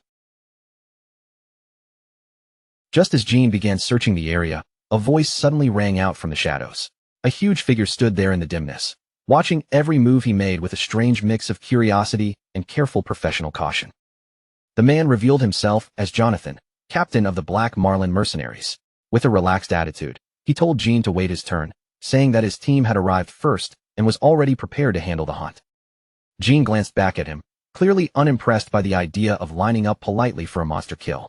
After surviving 12 years in a hellish world, the only rule he knew was simple: whoever killed it first claimed the prize. Jonathan only grinned, trying to keep the mood calm even under Jin's cold stare. He didn't seem eager to start a fight. He was just trying to keep control of the hunting ground his group had already occupied. Then the captain suddenly switched his approach and invited Jean to join their team instead. In his mind, working together would make things faster, and behind him, his squad of prepared mercenaries stood ready like proof that they knew what they were doing. Jean quietly weighed his options, knowing that standing around until they finished would only waste precious time. He didn't want to get tangled up in a fight with humans, but he also had no intention of walking away from the reward. In the end, Jean decided that joining the mercenaries might actually be the smartest move. Sure, it meant splitting the payout, but it also meant finishing the job without creating unnecessary trouble with other hunters. Even after agreeing in his head, Jean wasn't foolish enough to completely drop his guard. After dealing with so many backstabbing scumbags, he knew better than anyone how quickly people could turn on each other when money and danger were involved. Jean kept a firm grip on his sword and asked Jonathan why he would even want help from a stranger. The captain already had plenty of men with him, so this sudden offer felt just suspicious enough to make Jean cautious. Jonathan laughed casually and admitted that he always valued safety more than showing off. To him, having an extra strong fighter meant lowering the risk, even if it also meant sharing the final reward with a lone wanderer. Then Jonathan looked Jean straight in the eye and said he could tell he was strong. The mercenary captain seemed to have a sharp instinct for reading people, and something about Jin's presence clearly screamed high-level hunter. Jean noticed that Jonathan had started speaking to him more respectfully, which told him these mercenaries naturally bowed their tone toward strength. Still keeping his guard up, he asked what made Jonathan so sure he was powerful. The answer turned out to be the massive wolf following him. While the men were talking, Claire had already found Mutt and was happily pampering the beast as if it were nothing more than an oversized house pet. Claire could barely hide her amazement, pointing out that wolf-type monsters were known for being fiercely independent and nearly impossible to tame. Seeing one act so friendly around a human was enough to shock the entire group. Jean stared in disbelief, wondering when Mutt had even slipped out of hiding. He had clearly told the wolf to stay out of sight, but apparently that simple instruction had gone straight over the beast's head. And the reason for Mutt's betrayal was painfully obvious: high-quality cooked meat. Claire was feeding him food so good that even Jean hadn't tasted anything like it, and the wolf's fierce loyalty was crumbling instantly in front of a few delicious snacks. Mutt no longer seemed to care about dignity, pride, or looking like a terrifying beast. His entire focus was locked onto the tasty meat, until one sharp look from Jean made him break into a nervous cold sweat. For a moment, it seemed the bond between master and beast finally managed to win against pure hunger. Mutt dropped the meat right away and straightened himself up, acting as obediently as a loyal puppy caught doing something wrong. The giant wolf turned back toward Jean with eyes full of submission and loyalty, as if begging to be forgiven on the spot. The sudden change was so dramatic that everyone around them was left staring in stunned silence. Jean was completely speechless. This clueless beast actually seemed to think the two of them were on the same level, even trying to share that dirty piece of meat with him like they were equals. But after so many long days of wandering through the wilderness, sleeping outside, and surviving on whatever scraps he could find, that piece of meat in front of Jean began to shine in his eyes like a feast served to royalty. Jean swallowed hard, and a bead of sweat slid down his face as he stared at the food. His body was reacting before his pride could stop it, overwhelmed by a craving he hadn't been able to satisfy in years. He kept looking at the meat on the ground, silently wondering when he had last eaten a proper meal. Surviving in the nightmare world meant forcing down monster meat and whatever else he could find, but this smelled like actual heaven. Jin's face twisted with conflict as he realized the wolf had just been eating that scrap off the dirt. His stomach was practically screaming at him to grab it. While his pride fought a desperate battle, it was clearly starting to lose. His gloved hand slowly began to reach out, almost on its own. Inside his head, a silent war for human dignity was playing out, but after years of eating whatever trash kept him alive, the temptation was becoming way too powerful. Then, before Jean could fully surrender to hunger, Claire suddenly held out a fresh bundle of meat and asked if he was hungry. Behind her, Mutt loomed with the same eager energy, while Jean froze in complete shock. Jean stood there stunned, his eyes widening as he looked at the kind girl in front of him. In a cutthroat world like this, he hadn't expected anyone to offer him something so precious without demanding anything in return. With soft light around her and feathers drifting through the air, Claire looked almost like a real goddess in Jin's eyes. Right then and there, he decided she was one of the rare people in this dangerous land he might actually be able to trust. After that, the group advanced deeper into the mine, their lanterns pushing back the darkness inside the rocky tunnels. Jonathan led the way with steady confidence, while Jean followed behind, still quietly processing the unexpected kindness he had just received. Jean took a bite of the meat, and the rich, savory spice hit him so hard it nearly blew his mind. Compared to the monster meat he had forced himself to swallow just to survive, this tasted like something from another world. As they continued walking, Claire turned back with a warm, friendly smile and realized they still hadn't properly introduced themselves. Before the dangerous hunt began, she seemed to want to close the distance between them at least a little. The captain introduced himself as Jonathan, leader of the Black Marlin mercenaries, while the girl gave her name as Claire. Compared to the reckless hunters Jean had seen before, the two of them carried themselves like a capable and professional pair. Jean hesitated for just a moment before introducing himself simply as Jean, choosing to keep his real name hidden. Jonathan accepted it easily and welcomed him to the team, telling him to ask if anything came up later. Jonathan flashed a confident grin, though Jin's serious tone seemed to catch him slightly off guard. For a brief moment, he studied the lone hunter again, as if sensing that there was much more beneath that quiet exterior. At last, the group reached the bottom of the enormous quarry where the hunt would truly begin. Jonathan immediately took command, ordering his people to set up the nets and move into their assigned positions. The captain turned toward Claire and asked if she was ready to begin. She answered without the slightest hesitation, while Jean watched from the side, curious to see how these professional mercenaries actually handled a monster hunt. Suddenly, feathers began drifting through the air, making Jin's eyes sharpen in surprise. He watched the glowing particles float around them, feeling a strange and powerful energy begin to gather across the entire area. Claire rose with graceful movements as she opened a massive magic book that shone with brilliant light. Jean stared in complete awe, because this was the first time he had ever seen real magic being performed right in front of him. A glowing magic circle appeared across the pages as Claire began chanting her incantation. In that moment, Jean realized he was seeing the same legendary power that had been mentioned in the chronicles he had read back in the other world. Claire gently closed her eyes and called for a blessing to fall upon the land in her own name. The air around her began to hum with a quiet, building power, and as the spell took form, a soft light spread outward, wrapping everyone in its glow. She activated Feather Step, and in an instant, pale white feathers drifted through the air while green energy circled around the entire group. Jean felt it immediately, as if the weight in his limbs had shifted and his body had become lighter than before. Jonathan felt the magic surge through his body, filling his muscles with fresh speed and strength. A grin crossed his face as he praised Claire's skill, clearly convinced that her support was first-rate and more than enough to face whatever was waiting in the mine. Claire quickly warned him that the effect would only hold for about 3 to 5 minutes.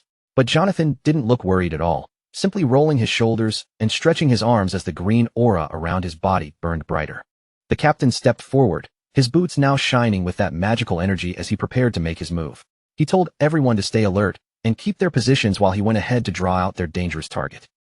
Then Jonathan burst into the quarry at incredible speed, moving to lure out the Mad Skull himself. Glowing feathers streamed behind him as he shot across the ground, moving far faster than any ordinary human should have been able to. Jean watched the captain's sudden burst of speed with a faint smirk on his face. He had to admit, seeing the magic work in real time was impressive, and the whole thing looked way cooler than he expected. As the magical feathers continued drifting around Claire, Jean found his eyes lingering on her for a moment.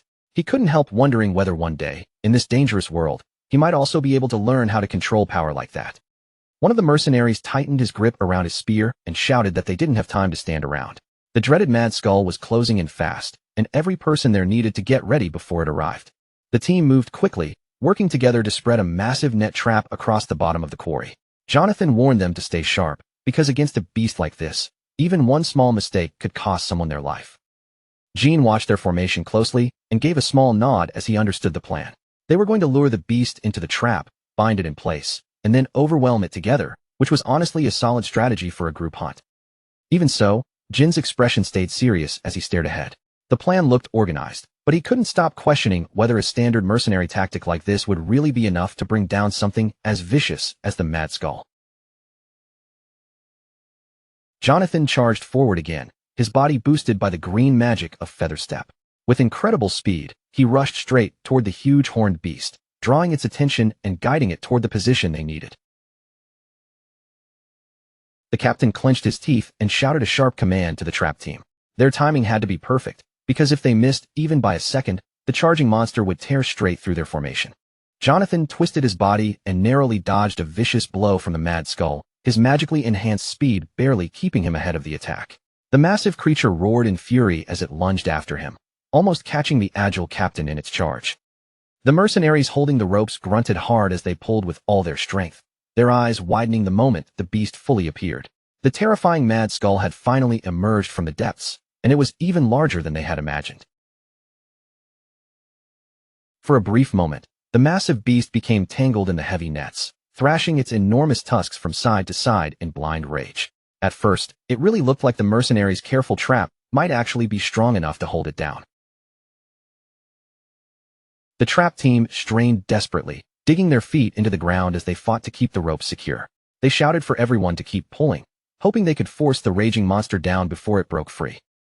With the target restrained for the moment, Jonathan immediately gave the signal for the spear team to move in. He knew they only had a small opening, and they needed to strike before the beast could tear loose.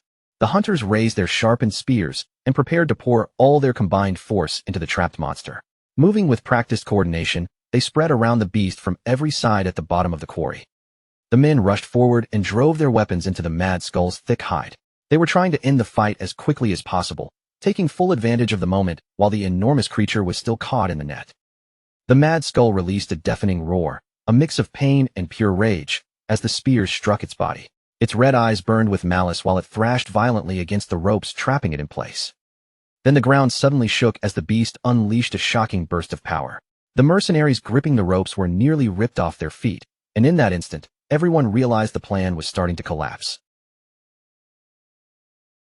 With one violent surge of raw strength, the mad skull began tearing through the thick nets wrapped around it. The monster's power was far beyond what the mercenaries' equipment had ever been built to withstand. Jean watched everything from a distance, his eyes narrowing as the situation quickly turned ugly. He quietly muttered that this was definitely not going the way the mercenaries had planned. The gigantic creature overpowered the entire team with terrifying ease, breaking free as mercenaries were thrown away like they weighed nothing. Panic started spreading through the group as their organized strategy completely failed against its strength. One of the hunters shouted in disbelief and frustration as his comrades were tossed around like rag dolls. He couldn't understand how so many trained mercenaries were failing to restrain just one monster, no matter how strong it was. The mad skull let out another thunderous roar as it ripped apart the last remains of the net. Its eyes glowed a fierce, furious red, and now that it was free, it was clearly ready to punish everyone who had attacked it. A close look at the creature's eye revealed nothing but raw, primal rage burning inside it. This was no longer a trapped animal struggling to escape. It had become a vengeful predator ready to rip its enemies apart. Without warning, the mad skull launched into a full-speed charge straight toward Claire. With the mercenary formation shattered and no one in position to protect her, she was left completely exposed to the beast's enormous weight and deadly tusks. Claire froze in place as the monster came rushing toward her, her magic failing her at the worst possible moment. With the entire plan falling apart in an instant, it looked like there was no way for her to escape. But right then, Jean moved like a blur, crossing the distance and stepping directly in front of her. His speed was so shocking that the other mercenaries could only stand there, stunned by how fast he had reacted. Jean planted himself between Claire and the massive mad skull, blocking the beast's path with his own body. Behind him, the terrified girl could only watch as the lone hunter prepared to face the monster head-on. He braced both feet firmly against the ground, digging his boots into the dirt to withstand the impact that was about to come. The force of his sudden stop kicked up a cloud of dust around him as he steadied himself. With a strained grunt, Jean reached out and seized the mad skull's enormous tusk with his bare hands. The monster's strength pressed down on him like a wall, but he refused to give even a single step. The mad skull growled low in its throat, its hot breath washing over Jin's face as its red eyes burned with hatred. Even the beast seemed stunned that a mere human was somehow holding back its charge. Claire stretched her hand toward him in desperation, screaming that it was far too dangerous. She couldn't believe Jean was actually trying to stop a rampaging monster like that with nothing but his own physical strength. Jean didn't even turn his head as he told Claire not to worry. His voice stayed strangely calm, even while the terrifying beast in front of him was trying to grind him straight into the dirt. The hunter locked eyes with the monster and spoke with complete confidence, declaring that he knew exactly how to take it down. This wasn't a blind gamble. His years of surviving against beasts like this were guiding every move he made. A dark smirk slowly appeared on Jin's face as his eyes began to glow with a menacing red light. From that look alone, it was clear that for him, the real hunt had only just begun. Kim Woo-jin suddenly leapt into the air and grabbed onto the mad skull's massive tusks. The giant boar-like monster roared beneath him while he fought to keep his balance in the middle of the intense, chaotic struggle. He quickly twisted his body, spun with the beast's movement, and shoved it aside as it lunged toward him again. Woo-jin moved with incredible agility, his sharp eyes searching every inch of the monster for an opening that could end the fight. The mad skull released another deafening roar, its red eyes locked completely onto its target. This creature was a living mass of raw power, and Woo-jin knew that even one clean hit from it could bring everything crashing down. Woo-jin clenched his teeth, his gaze growing sharper as he prepared for the next clash. Against a monster with this much strength, one careless movement could be fatal, so he couldn't afford to lose focus for even a moment. The beast charged again with terrifying speed, forcing Wu Jin to stand his ground and meet it head-on. He swung his blade, searching for a weak spot beneath that thick armored hide, but the monster's defenses were brutally tough. Wu Jin let out a rough breath as he realized his current strength might not be enough to take this thing down easily. His grip tightened around his sword, and the strain of the fight began to creep through his body. The mad skull towered before him, its enormous tusks jutting out like giant blades ready to skewer anything in its path. It bellowed with rage, fully determined to crush the human daring to stand in front of it. After a close call, Wu Jin cursed himself for losing focus even for that tiny instant. He knew he had let his guard slip, and against this monster, he needed to snap back into full concentration immediately. Suddenly, glowing white feathers began swirling around Wu Jin, making him look around in confusion. Something was changing, and he could feel a strange new energy flowing over his body from head to toe. Claire had finally stepped in from the sidelines to support him. With her magic, she sent a powerful wave of mana toward Wu Jin, hoping to turn the tide before the mad skull could overwhelm him completely. Wu Jin froze for a moment as the change hit him all at once, his body suddenly feeling unbelievably light, almost as if his feet might lift off the ground. To him, it felt like someone had finally taken a 30-kilo pack off his back after years of carrying it nonstop. With that sudden boost flowing through him, a confident smirk slowly formed on Wu Jin's lips. Now he finally had the advantage he needed, and with this speed on his side, he could put his plan into motion and bring down that giant pig for good. Jonathan and the other mercenaries immediately shouted that they were coming in to help him, their weapons already raised. But Wu Jin shut that down right away, yelling for them to stay back because he intended to handle this monster completely on his own. Captain Jonathan stopped mid-step, visibly caught off guard by Wu Jin's sharp command. He had expected the newcomer to accept backup against such a deadly beast, not insist on facing the mad skull alone like this was just another normal hunt. White feathers continued swirling around Wu Jin's feet as he prepared himself for the next attack. Claire's magic was exactly the push he needed, giving him the movement speed required to outmaneuver a monster this fast, heavy, and brutally powerful. Wu Jin quickly decided it would be much easier to move freely without anyone getting caught in his way. So he launched himself back into the fight, his body cutting through the battlefield in a blur of speed and precision thanks to Claire's spell. As he moved, Wu Jin began breaking down the beast's attack pattern in his head, knowing every monster had some kind of fatal flaw. To hunt a mad skull properly, he only needed to exploit the simple, predictable behavior behind its charging instincts. No matter how terrifying its name sounded, this thing was still basically a giant pig at its core. It could charge forward at frightening speed in a straight line, but with that huge body, sharp turns were a serious weakness. The mad skull charged wildly after him, slamming into the quarry walls as it struggled to match Wu Jin's newly enhanced speed. It was a monster packed with raw power, but it clearly lacked the agility to handle sudden shifts in direction. Wu Jin planned to turn the beast's own momentum into its biggest enemy. Moving with smooth, controlled footwork, he guided the mad skull along exactly the path he wanted, slowly dragging the raging monster toward the perfect spot. The ground cracked violently when the beast crashed straight into a massive stone pillar, unable to stop its own charge in time. Chunks of rock burst outward in every direction as the impact sent heavy tremors through the ruined quarry. Just as Wu Jin had predicted, the mad skull's hoof slipped against the uneven ground during its frantic rush. That tiny stumble, almost invisible in the chaos, was the exact opening he had been waiting for since the fight began. The huge creature completely lost its footing and skidded across the floor, its massive body sliding out of control. It let out a pained squeal as it crashed down hard, leaving itself exposed for the strike Wu Jin had prepared. Thanks to Claire's magic, Wu Jin felt even lighter than he had expected, like his whole body could respond the moment he gave the order. With the first part of his plan working, he decided it was time to move into the second step and finish things quickly. He focused on the mad skull's enormous tusks and realized they were basically the monster's hands, serving as both weapons and shields. If he wanted to land a clean blow, he needed to find a way around those brutal defenses. Wu Jin knew right away that trying to cut through those tusks with an ordinary sword would be a waste of strength. So instead of forcing a bad attack, he quickly changed tactics and searched for a softer, more vulnerable target. His eyes locked onto the beast's nose, the ultimate weak point for a creature like this. With the magic buff making his movements lighter and sharper, Wu Jin positioned himself to strike with absolute precision. A huge burst of blood sprayed out the moment Wu Jin's attack landed directly on the creature's snout. The mad skull shrieked in agony, and its pained cry echoed through the ruined quarry like a warning bell. From that point on, Every movement only made the monster's pain worse. The wound dragged down its speed and aggression, making it far too burdened to keep pressing Wu Jin with the same reckless force as before. Wu Jin moved like a ghost through the battlefield, his body wrapped in the glowing white feathers of Claire's spell.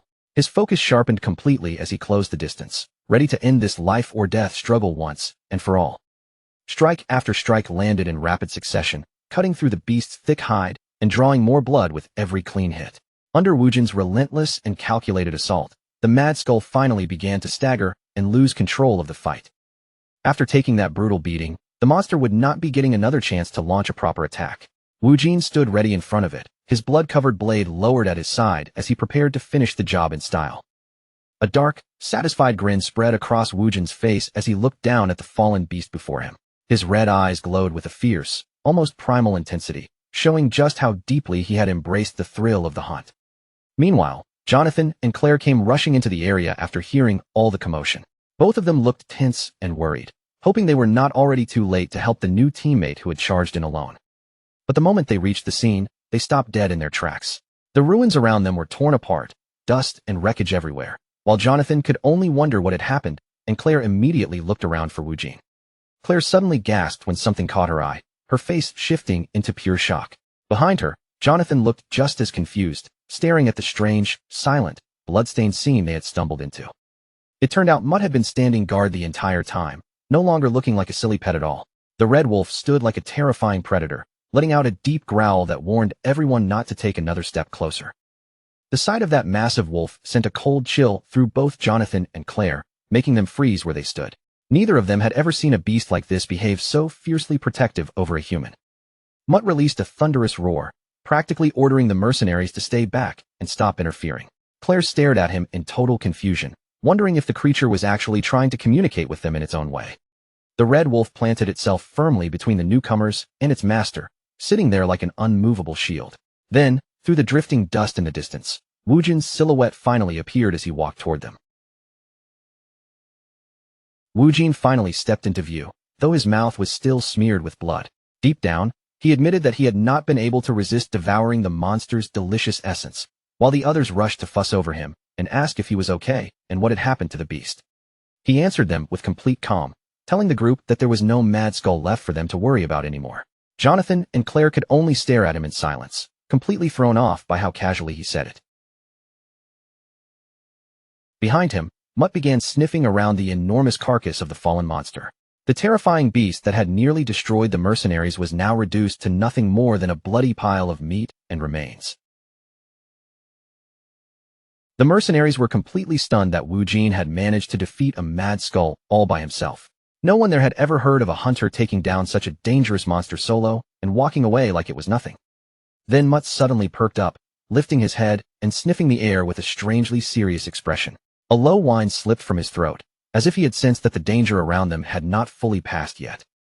The red wolf turned toward the dark entrance of a nearby tunnel and began growling at the shadows.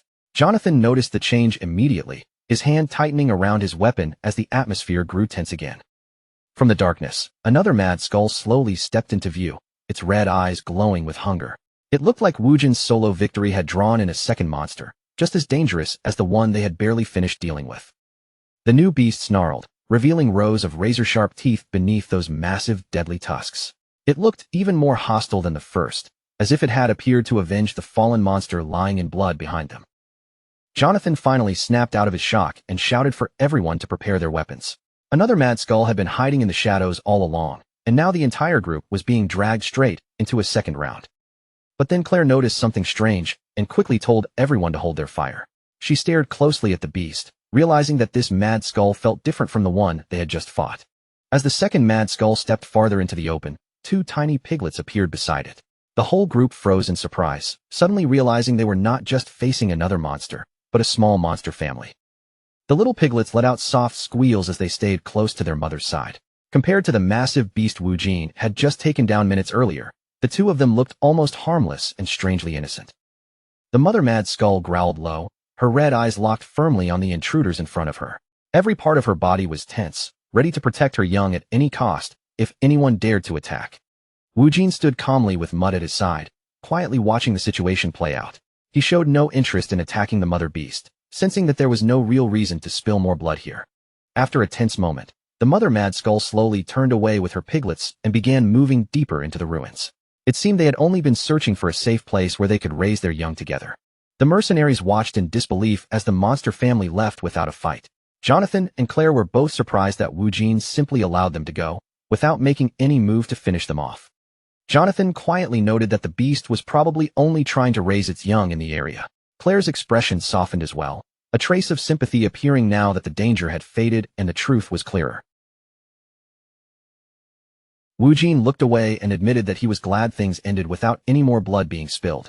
With the immediate threat finally gone, his posture loosened slightly, and the tension around him began to fade.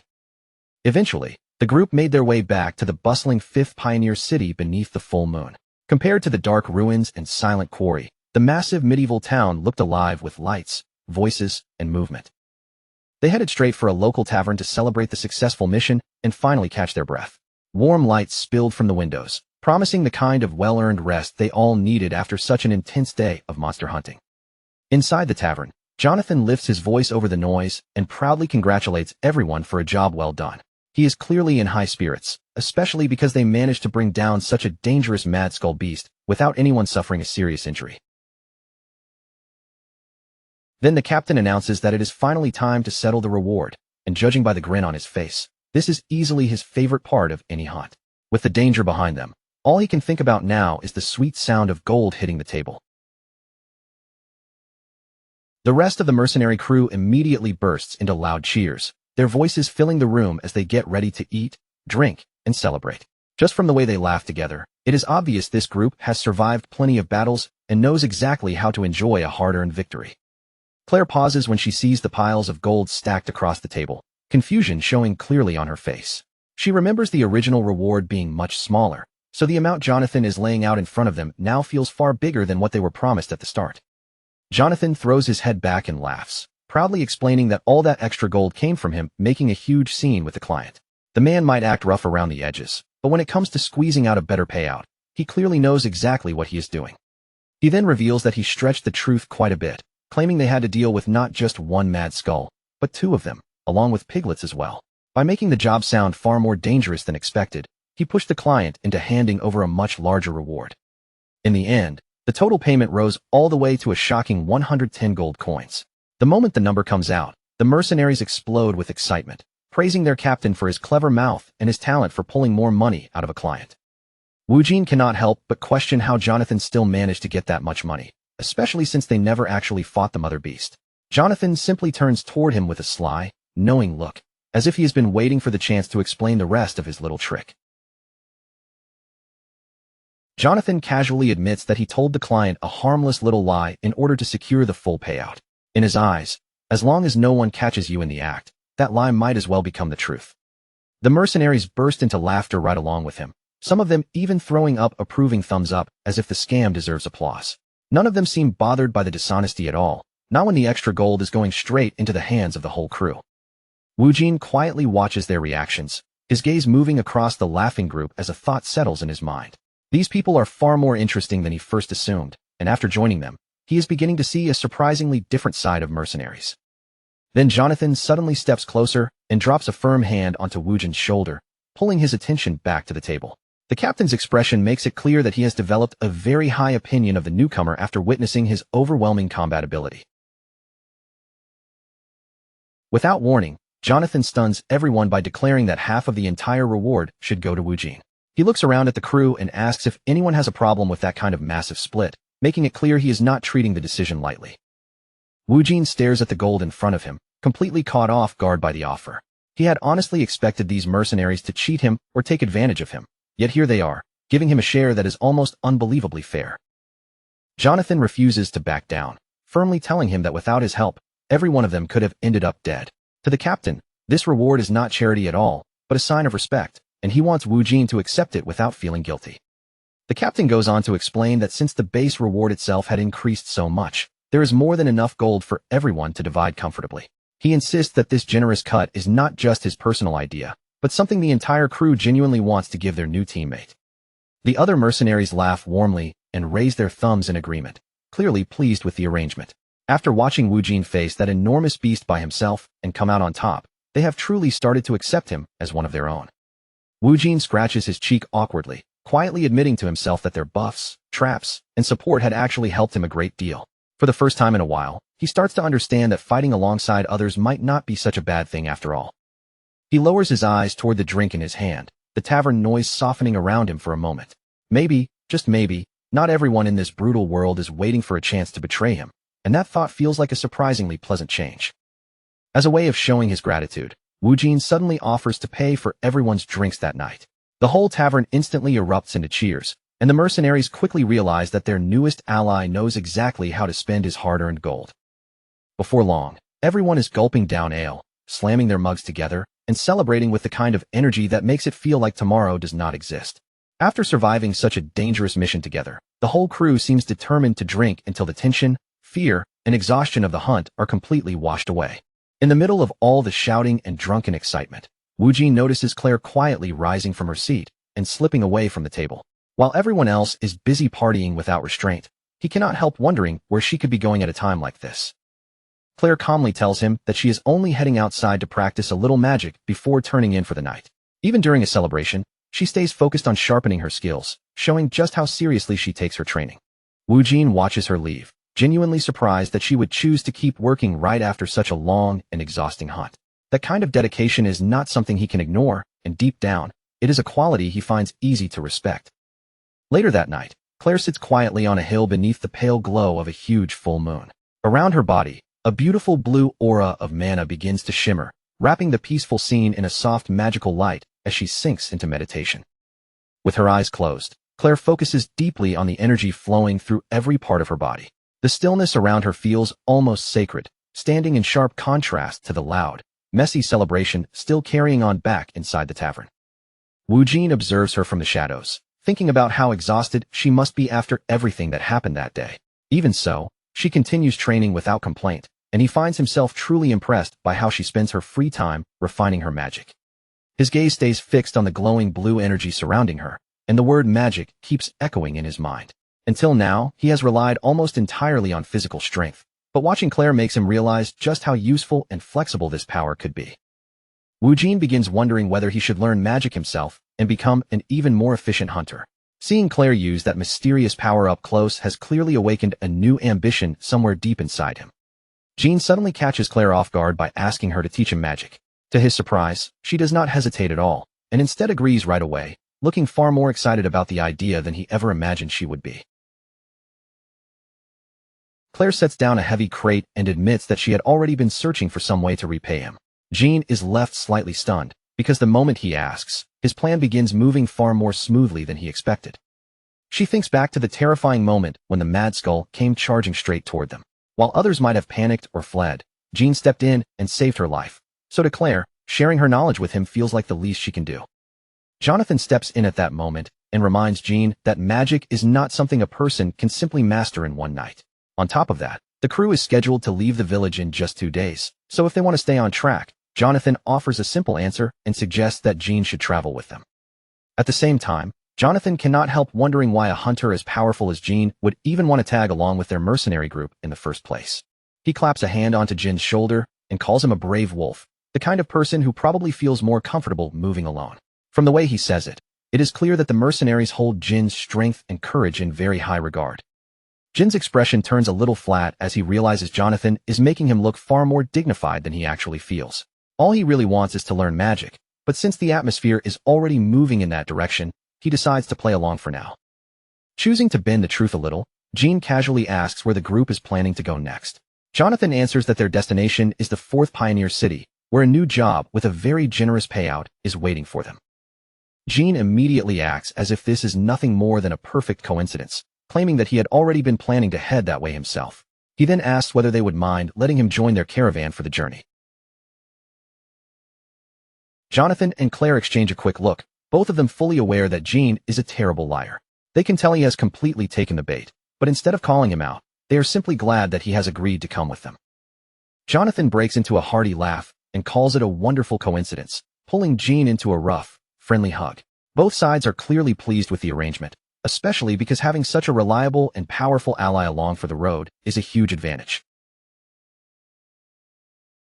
Jean lets a small, knowing smirk appear as he turns away from the group. Just like that, his next destination is decided, and with each step forward, he moves a little closer to uncovering the secrets behind magic. The group soon begins traveling through the wilderness, but they are not riding ordinary horses like a normal caravan. Instead, they are carried on the back of a colossal armored creature, a beast so massive that it rises above the surrounding trees.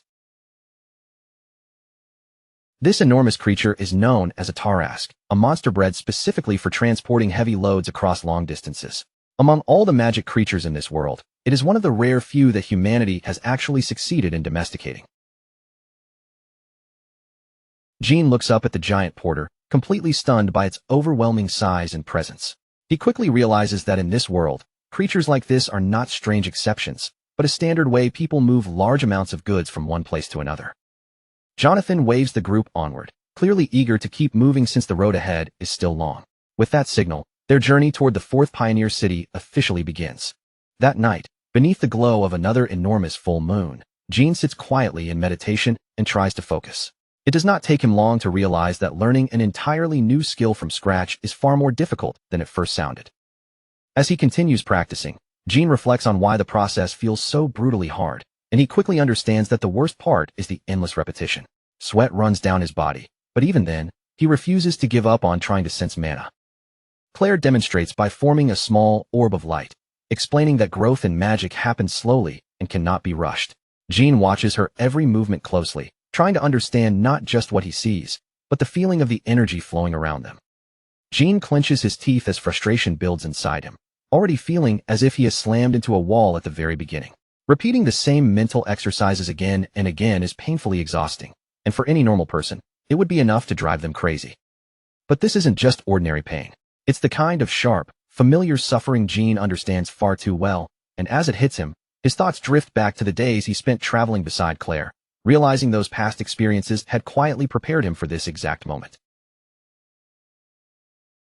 His mind sinks even further into the past, returning to the 12 brutal years he spent enduring endless torment inside the Magion.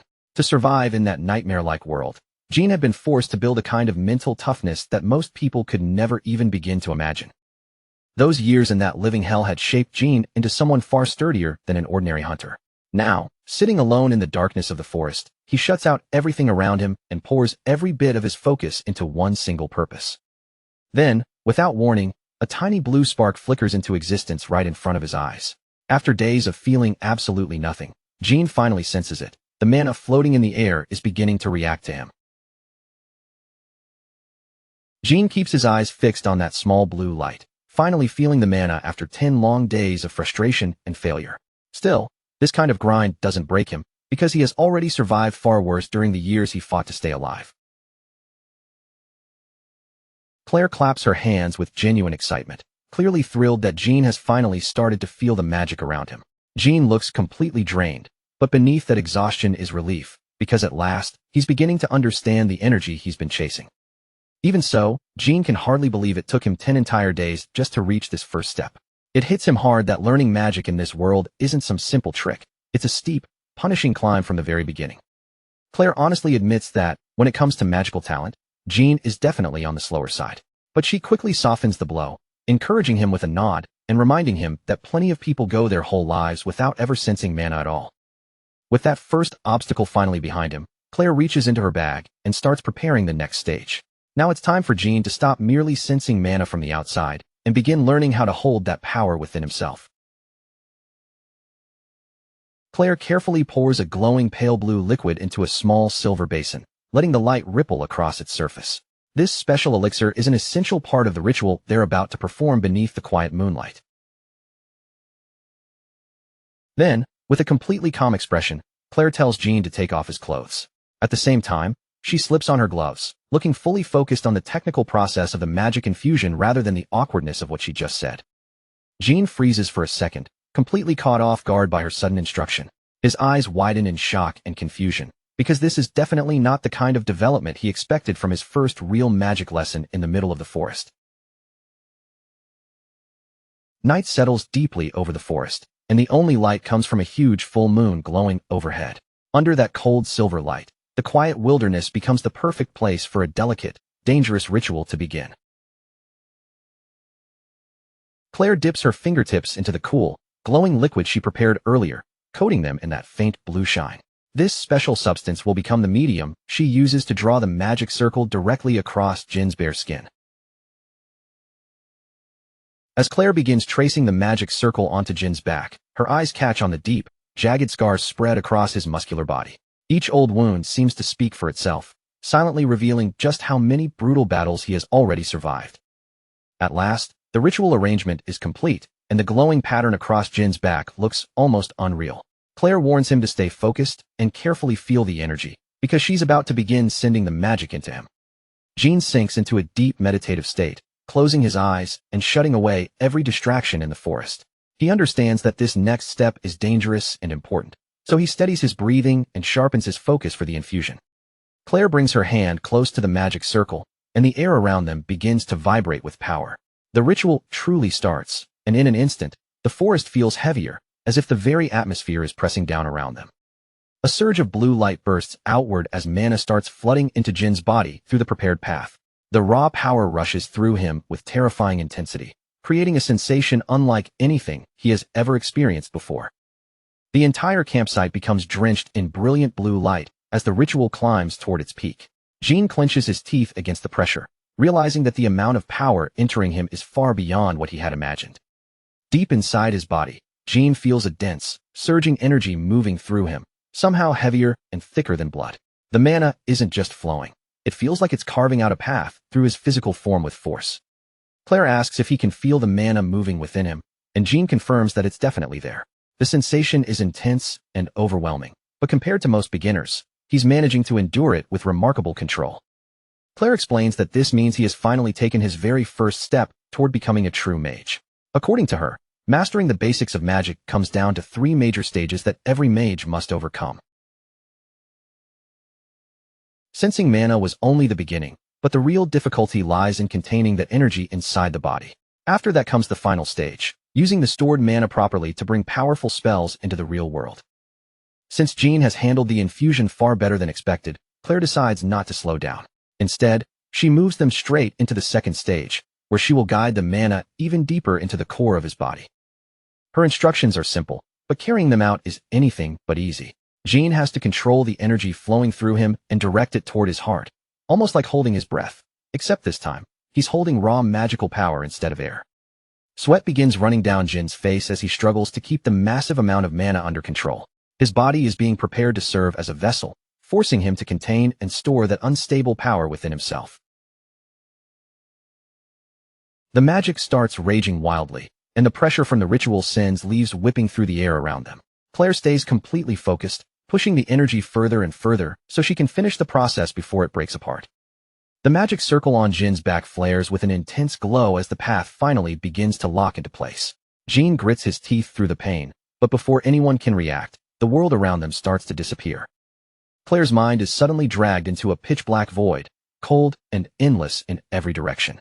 Towering above her is a colossal mantis-like beast, its presence so overwhelming that it feels less like a creature and more like a living nightmare. The monster is unbelievably massive, with a green body covered in sharp, jagged spikes. It lowers its gaze toward her, radiating such predatory hunger that Claire feels fear crawl through her entire soul. Several glowing red eyes blink across the creature's face, each one staring straight through her. This is not some ordinary mental image or simple manifestation. It feels like something ancient, dangerous, and deeply unnatural is living inside Jin. Claire's consciousness begins to flicker as a cold, heavy energy closes around her like a suffocating grip. In that terrifying instant, she realizes with pure horror that Jin's inner world is completely wrong. Blue mana whips around her in violent spirals, swirling like a storm as the connection starts collapsing. Claire is trapped in a mental whirlpool, desperately fighting to pull herself back into the real world. Back in the forest, the ritual has spiraled into a chaotic storm of energy. Claire stares at Jin in disbelief, her body trembling from the terrifying glimpse she just witnessed inside him. She gasps sharply for air as she feels her own magical reserves being ripped away. If this continues even a little longer, Jin is going to drain every last drop of mana from her body. No matter how desperately Claire tries, she can't free herself from the dangerous situation. Then, all at once, a wolf's tail sweeps in from behind, wraps around her, and yanks her away from the draining force. From the shadows, Mutt suddenly steps into view, his blue eyes glowing with fierce power. The massive red wolf lifts Claire up as if protecting her, standing there like a silent guardian for both her and Jean. Claire can only stand there in shock, wondering where this strange creature could have appeared from so suddenly. She has never seen anything like Mutt before, especially not a beast capable of saving her in the middle of a dangerous magic ritual. Mutt fixes his gaze on her, his presence both majestic and terrifying at the same time. He doesn't attack, but the way he positions himself near Jean makes it painfully clear that he is far more than an ordinary animal. Still sweating and shaken, Claire wonders if Mutt somehow understood that she was in danger. Did the wolf step out of the shadows on his own because he knew Jean was about to consume her completely? Jean glances back over his shoulder and sees Claire collapsed on the ground, still frozen in shock. From the look on his face, he has no idea what kind of horror she just witnessed inside his mind. Jean calmly asks if she's all right, even as the chaotic energy around them slowly fades away. He doesn't realize at all that Claire has just seen the monstrous thing hidden deep within his soul. Claire struggles to find her voice, still shaken by the glimpse she caught of Jin's mental world. That inner space is supposed to reflect a person's true power and deeper nature, which makes what she saw even more terrifying. She explains that every person has a unique mental realm shaped by their life and experiences. Normally, those places are calm or at least understandable, but the world inside Jean was nothing less than an absolute nightmare. The image of those countless red eyes flashes through Claire's memory again, their cold and empty stare refusing to leave her mind. Never before has she sensed such an ominous, predatory presence hiding inside a human being. When Claire looks at Jean now, she can almost still see the shadowy outline of that gigantic mantis monster looming behind him. The sight is horrifying, especially because Jean himself is standing there with such a calm, unaware expression. Claire forces herself to stand, and her face turns deadly serious as she confronts Jean directly.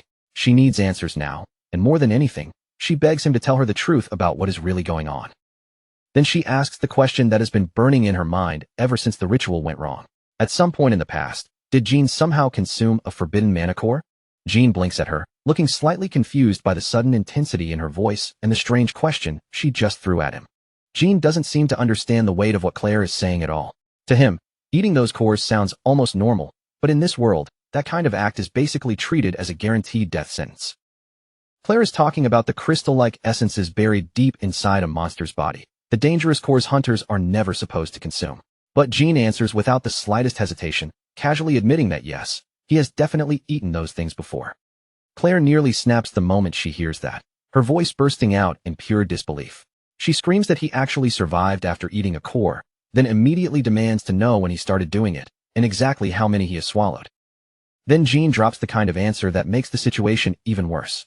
With a completely casual tone, he reveals that he has been eating those things for 10 whole years, and by his own rough guess, he has probably consumed tens of thousands of cores by now.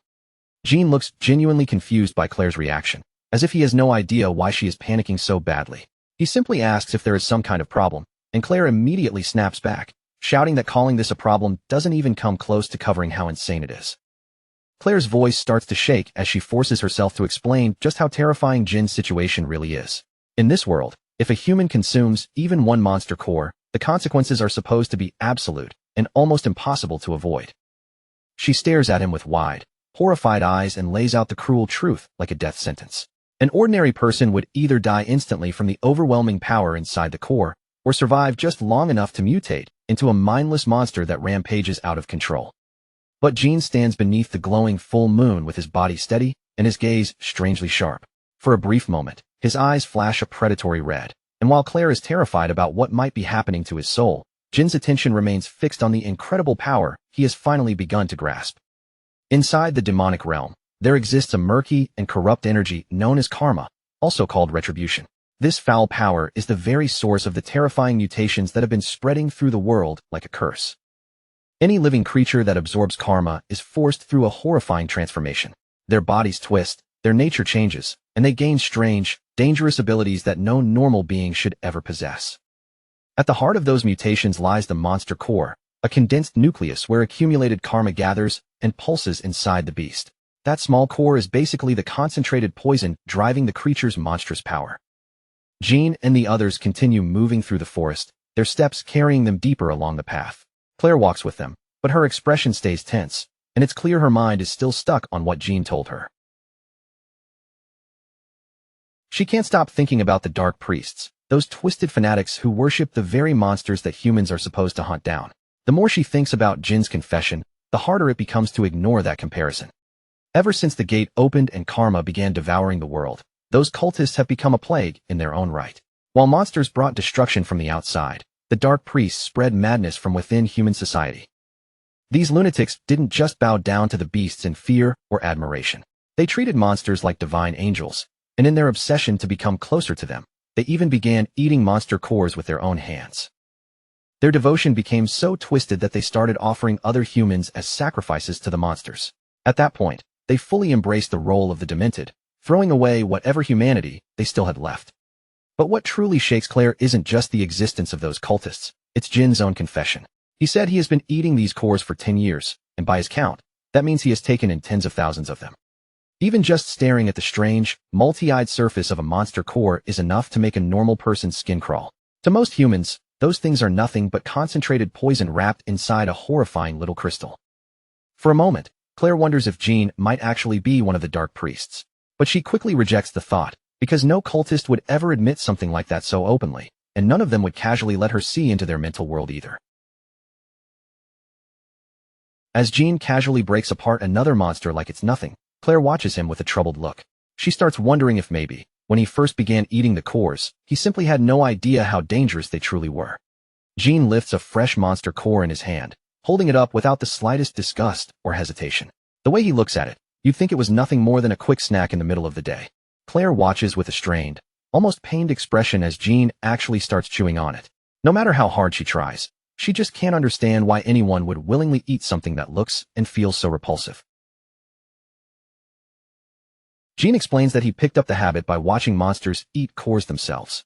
To Claire, that answer only makes him more unsettling, because with every bite he takes, Jin becomes harder and harder for her to figure out. Claire warns him that he has only survived this long because of pure luck, or something close to it. If he keeps eating those cores, she insists they will eventually turn him into a monster, or simply kill him outright. Jin keeps his thoughts hidden behind a calm expression. Deep down, he knows he is a living contradiction to everything Claire is explaining, and that makes him quietly wonder whether her knowledge is truly right in his case. Still, he can't completely ignore the strange effects happening inside him. After his recent kills, he felt almost nothing at all, and that restless urge to keep fighting has been growing harder for him to suppress. For one brief second, Jin's eye glints with a sinister red light. Whether he wants to admit it or not, the monster cores are definitely changing something inside him. When Jin gives a half-hearted answer, saying he'll try to stop, Claire refuses to let that slide. Her face tightens immediately, and she demands that he quit right now, without excuses and without leaving himself any room to continue. Then she hits him with another terrifying warning. If he keeps eating those cores, he won't just be risking his life. He may end up losing the ability to use magic altogether. For the first time, Jin actually looks worried, but not because of the part about dying. Claire is stunned when she realizes he seems far more concerned about losing magic than about losing his own life. Claire lets out a heavy sigh and explains the situation more clearly. In Jin's current condition, full mana manifestation is probably out of reach for him, at least for now. But she doesn't say that all hope is gone. According to Claire, he should still be capable of using mana arts, which work a little differently from ordinary magic manifestation. The moment Jin hears that term, his attention sharpens. Mana arts sounds exactly like the kind of advantage he has been searching for in this dangerous world. Before long, the group finally reaches the fourth pioneer city, a massive stronghold built to survive the horrors spilling out from the demonic realm. Its walls and crowded streets make it feel like a hardened hub for anyone brave enough to live on the front lines. The city square is absolutely packed with people. Mercenaries and hunters from all over have gathered in one place, filling the air with noise, tension, and the chaotic energy of warriors looking for work.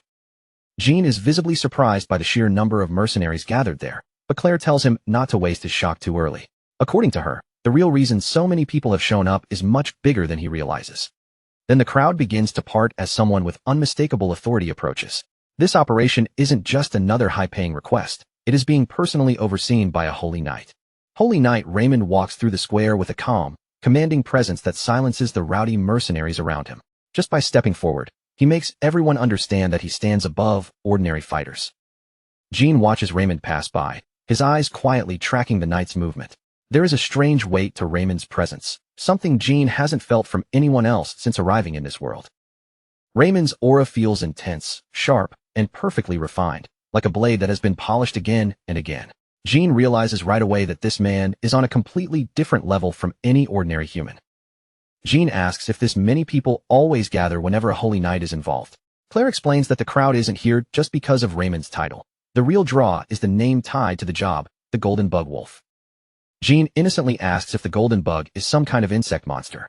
Claire can barely believe he is serious, because to everyone else, that name is far too famous to mistake for a beast. Claire just shakes her head, almost exhausted by how little Jean knows outside of fighting and hunting. She is starting to realize that when it comes to famous people in this world, Jean is completely clueless. Jonathan steps in and explains that the Golden Bug was known as the greatest businessman in the world. He was a massive tycoon, the kind of man whose assets were so enormous that he was counted among the richest people alive. But that legendary businessman's story came to an abrupt end recently. Without much warning, the Golden Bug suddenly died, leaving behind a fortune large enough to shake the entire city. Jean asks if the man was assassinated, but Jonathan tells him that those claims are only rumors. The truth behind the Golden Bug's death is still unclear, and no one can say for certain what really happened. What matters now is what he left behind. The tycoon had 2 sons, and because of them, the entire city's mercenary crowd has suddenly become involved. Someone needs to escort those 2 sons, along with their enormous inheritance, into the safety of the city's inner barrier. With that much wealth at stake, the mission is anything but ordinary. It is a high-stakes escort job built around a literal fortune. Protecting the heirs and their legacy has become the biggest request in town, drawing every ambitious fighter who wants a chance at the reward. At last, Jean understands why the square is overflowing with mercenaries. With that much money on the line, it makes perfect sense that every fighter in the city would want to grab a piece of the action. The clerk's voice rings out across the busy square, calling for the Black Marlin mercenary group to come forward.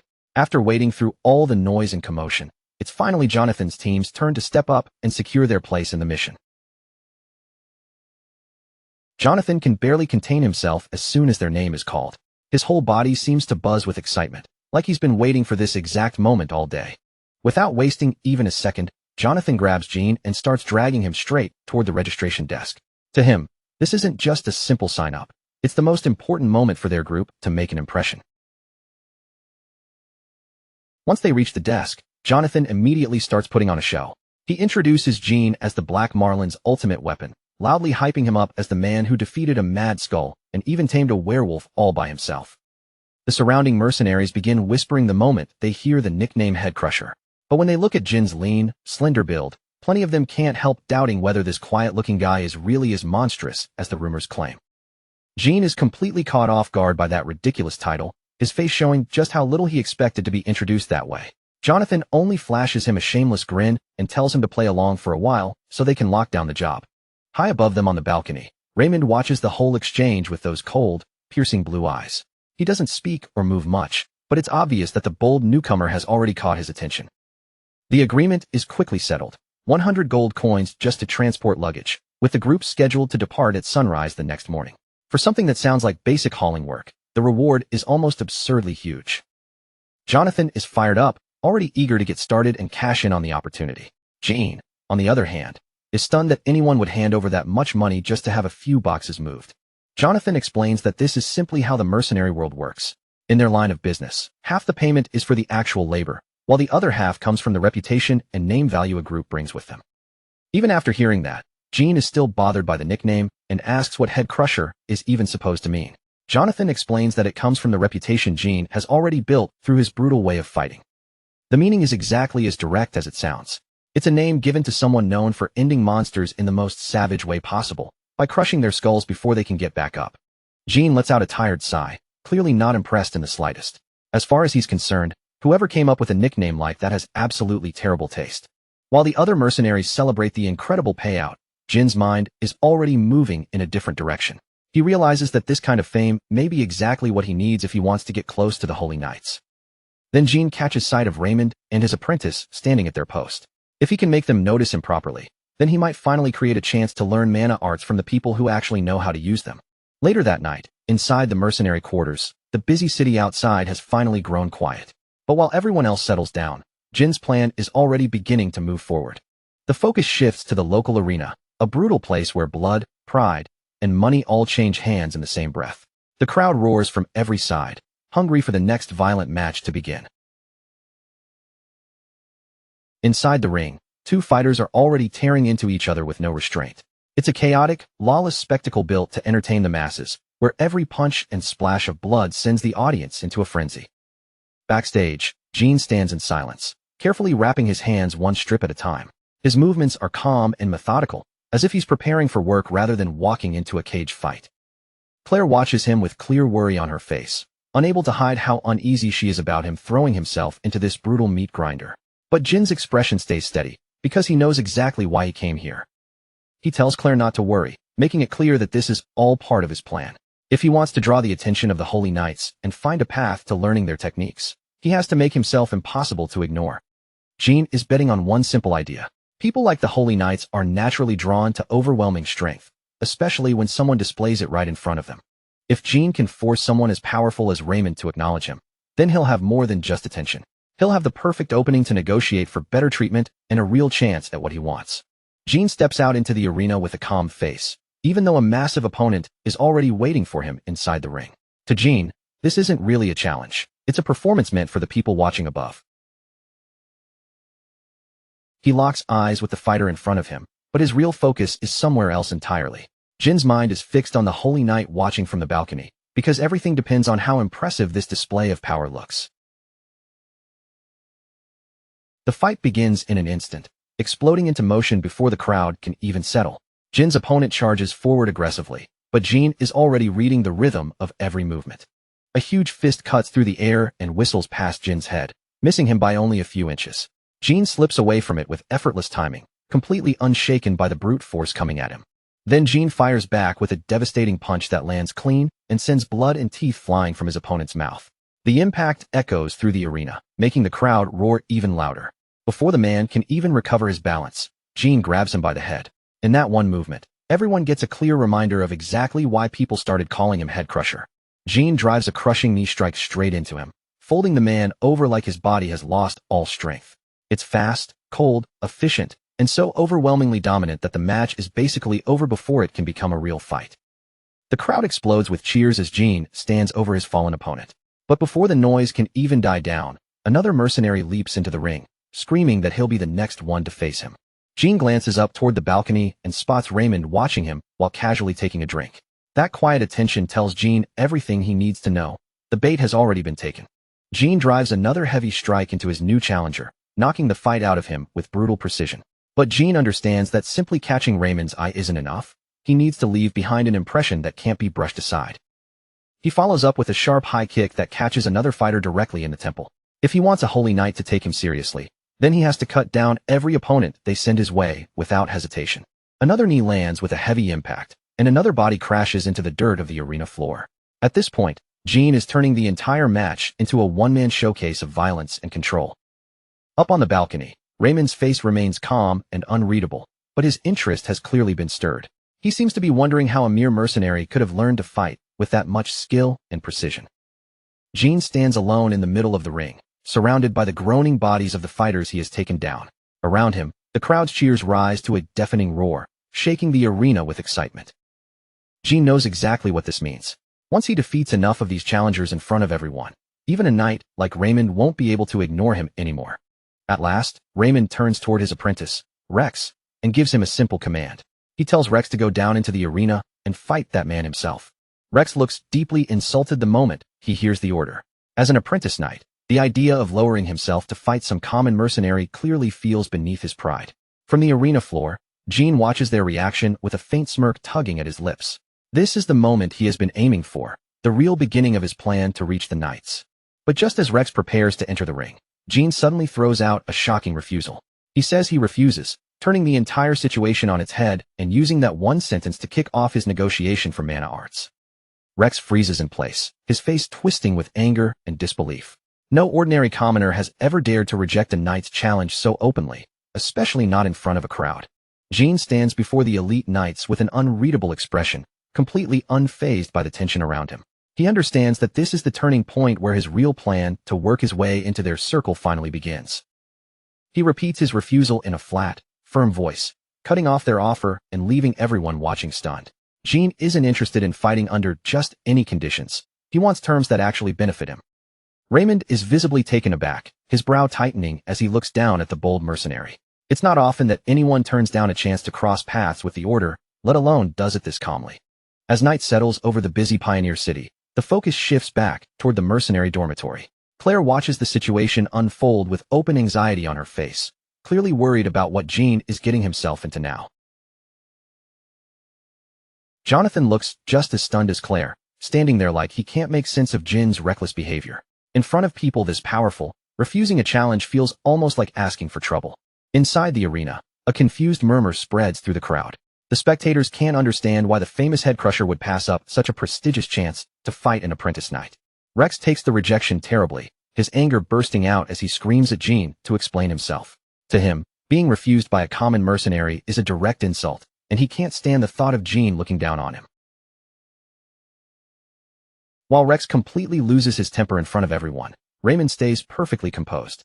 His calm blue eyes remain locked on Jean, watching him with such sharp focus that it almost feels like he's trying to see straight through him. The Holy Knight finally steps forward, his voice steady as he questions Jin's refusal. He wonders if Jean is turning down the duel because he was injured during the earlier matches and is trying to hide it. Jean only lifts his bandaged hand and gives a loose, casual wave, as if the concern barely matters. He assures them that his body is in perfect condition, making it clear that physical pain isn't the reason he's holding back. Raymond presses him again, unwilling to accept such a vague answer. If Jean isn't hurt, then he wants to know exactly why a mercenary like him would refuse a duel offered by a knight's apprentice. Jean answers without dressing it up. He's a mercenary, not some noble warrior chasing honor or glory, and he only moves when there's money or power involved. So if they expect him to fight a holy knight's apprentice, then he expects something worthwhile in return. Then Jean proposes that they turn the duel into a proper bet. He has no intention of risking his body in a sparring match just for entertainment, especially not when the other side clearly wants to test him. Raymond's expression turns skeptical as he studies him from above. To him, it's hard to imagine what a common mercenary could possibly offer that would interest someone of a holy knight status. Jean admits that he may not be some grand noble or famous figure, but he does have one thing that speaks loudly enough. He claims he has an outrageous amount of money to put behind his words. With that, Jean brings out a heavy sack of gold and holds it up for everyone in the arena to see. The bag hangs with obvious weight, making it clear that this isn't just empty bragging. The crowd immediately bursts into laughter, mocking him as a lunatic for trying to gamble with a holy knight who lives by discipline and honor. To them, Jean looks like a reckless fool who has no idea how far out of his depth he really is. Rex looks furious at the disrespect, his jaw tightening as he glares down at Jean. The idea that this mercenary thinks he can buy his way into setting terms for a fight only makes Rex's anger burn even hotter. Raymond calmly places a hand on Rex's shoulder, stopping his apprentice before he can explode any further. Then he tells Jean plainly that they have no need for his gold coins. Instead of taking the money, Raymond offers a different kind of stake for the match. He's willing to play along with Jin's challenge, but only if the duel is handled under his own terms. Raymond suggests that both sides agree to waive all responsibility for any injuries or damages that happen during the fight.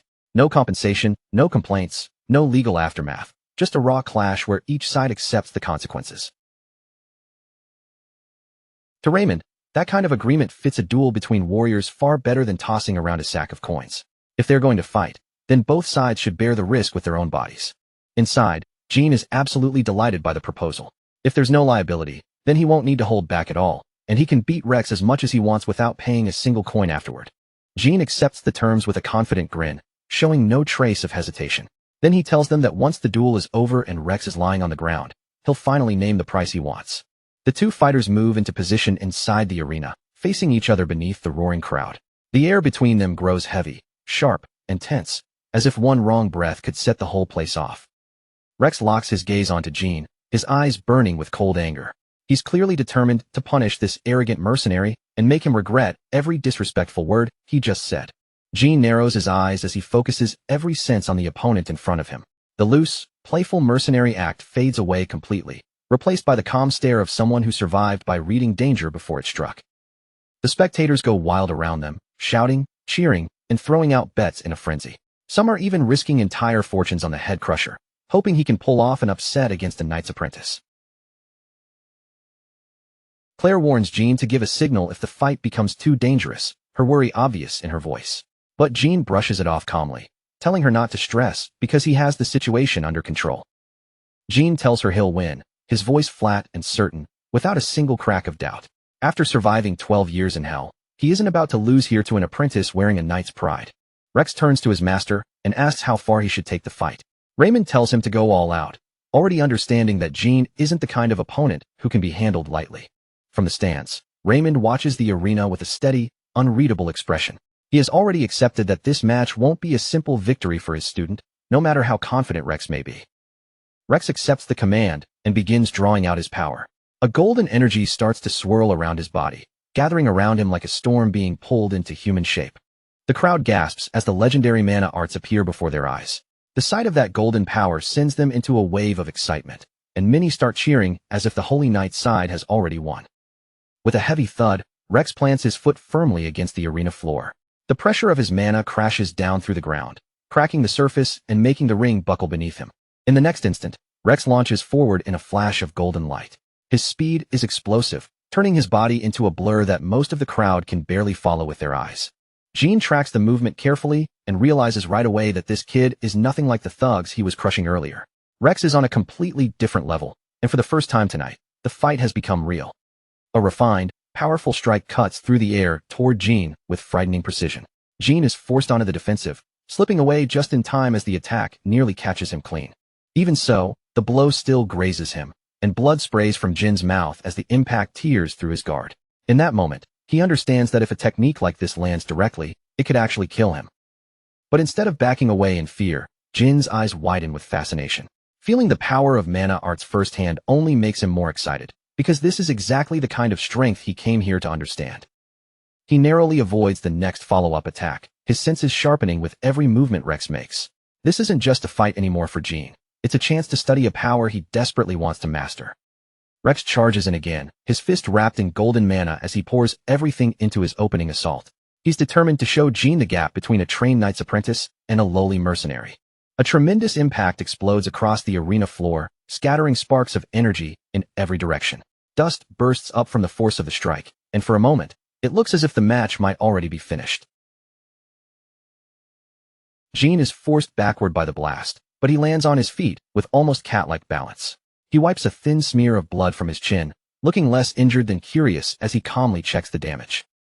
Rex keeps taunting him, calling Jean a wild beast who has no understanding of a holy knight's true power. The fact that this mercenary is still standing only seems to offend him even more. The arena erupts into chaos as the crowd watches the head crusher get pushed back for the first time. On the sidelines, Jonathan and Claire stare tensely, both realizing that Rex's strength is far beyond the fighters Jean crushed before. Claire clenches her jaw, her eyes fixed on Jean without blinking as she silently hopes he stays safe. She knows how dangerous these knights can become once they stop holding back and take a fight seriously. Raymond observes the duel in silence, his face giving away almost nothing. But his eyes follow every step, every block, and every shift in Jin's posture, as if he's carefully dissecting the entire fight. Rex continues pressing forward, golden arcs of mana trailing behind each punch he throws. He's trying to crush Jean under a relentless combination of speed, force, and polished magical technique. Jean raises his bandaged arm and blocks a blow strong enough to shatter an ordinary man's ribs. Yet he doesn't even flinch, keeping his gaze locked on Rex's movements as if the technique matters more than the pain. Raymond's eyes narrow as he senses something strange in the mercenary's rhythm. There is something fundamentally off about the way Jean is moving, and it leaves a heavy, uneasy feeling in his stomach.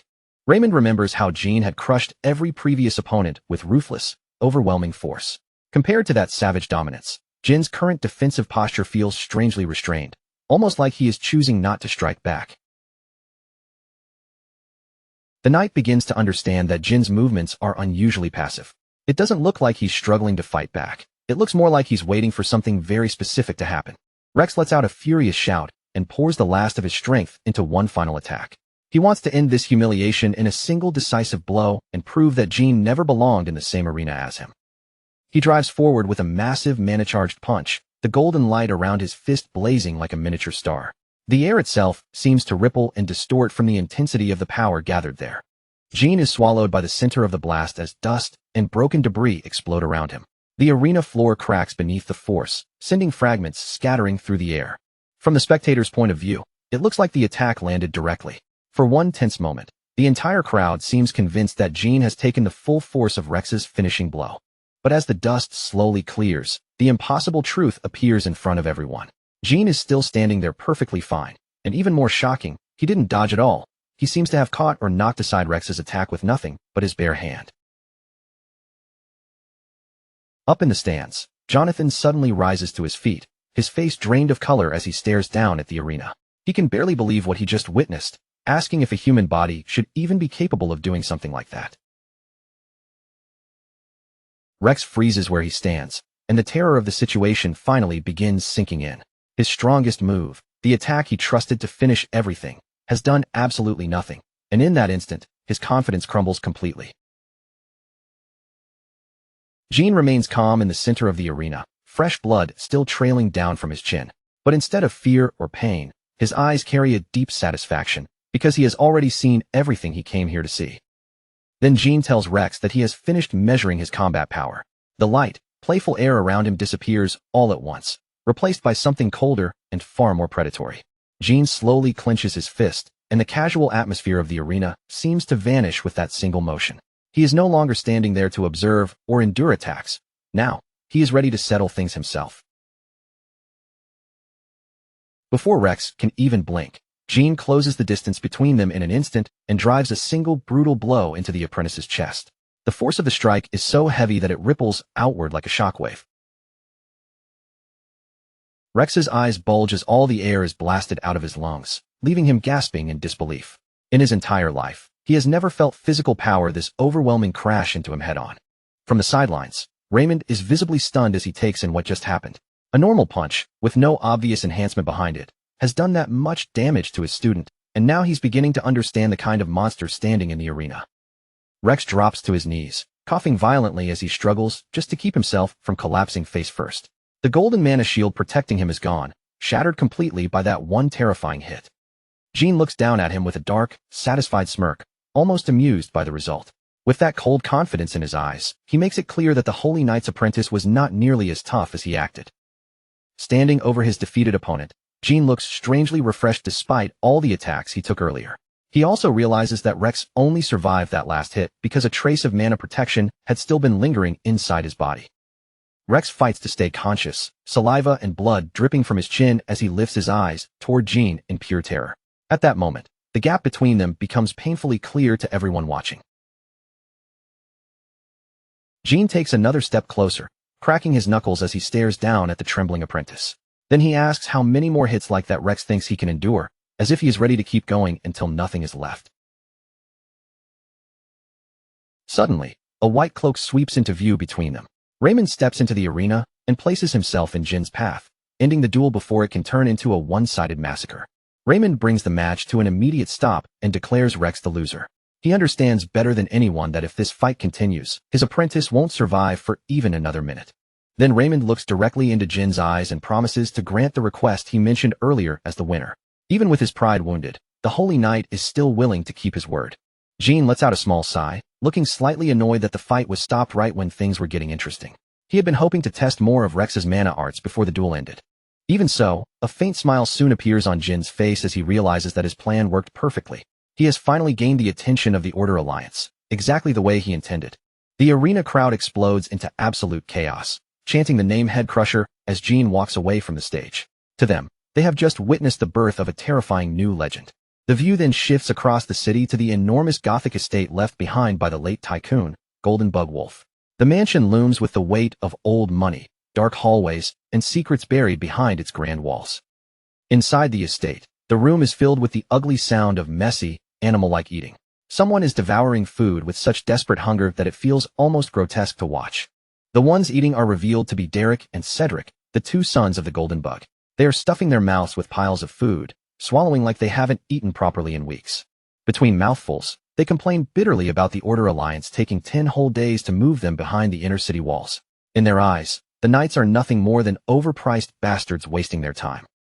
One of the sons scoffs, saying the knights are all talk and no real substance despite the huge fortune they were paid for protection. His arrogance is obvious, smeared across him as heavily as the grease on his face. But then, for a brief moment, they stop eating and the arrogance fades into something much uglier. They begin wondering if their bodies will even last long enough for the evacuation to begin, and real fear slips into their voices. As the moonlight falls across them, the horrifying truth is exposed. Their backs are covered in pulsating blue parasitic growths, glowing beneath the skin as they slowly become the very monsters they are terrified of. Those clusters of blue growths pulse with an unnatural light, each swollen orb twitching as if it has a life of its own. Dark, fibrous strands twist between the glowing sacs, digging into their flesh and fastening the parasites deeper into their bodies.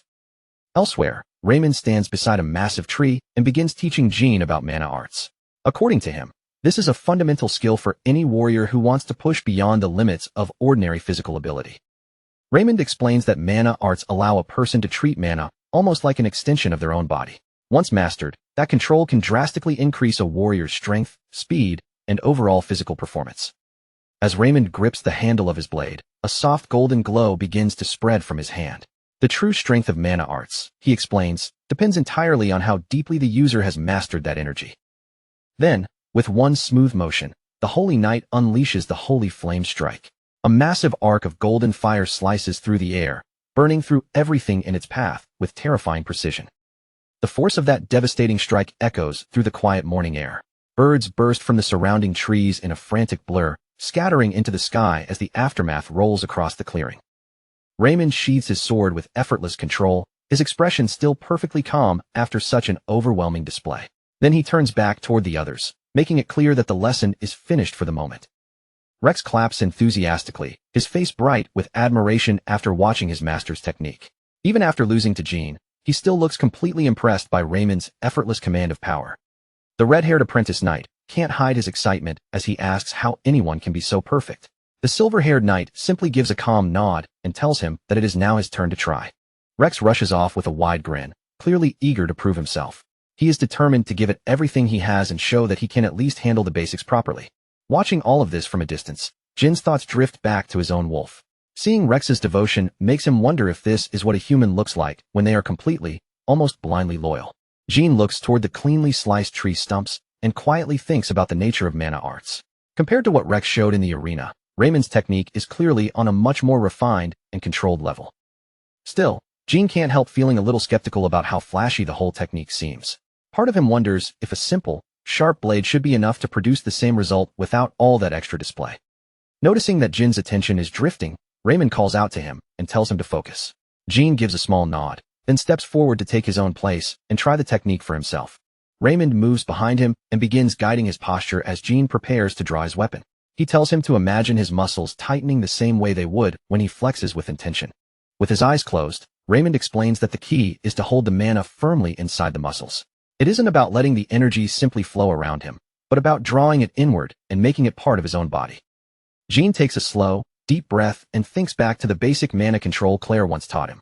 He searches inside himself for that same sensation, trying to feel the energy settle into place. Then, all of a sudden, he senses a strange spark. A faint blue flame flickers near his cheek, small but unmistakable, showing that the energy inside him is beginning to answer his call. A surge of mana begins swirling around Jin's body, catching him completely off guard. Until this moment, he hadn't realized that such a large amount of energy had been stored inside him. As Jean focuses on it, he realizes the calm, light feeling of that energy is exactly like Claire's mana. It must have remained with him after she helped him recover before, quietly lingering inside his body. But as he concentrates harder, the blue glow begins to shift, darken, and twist into a stranger color.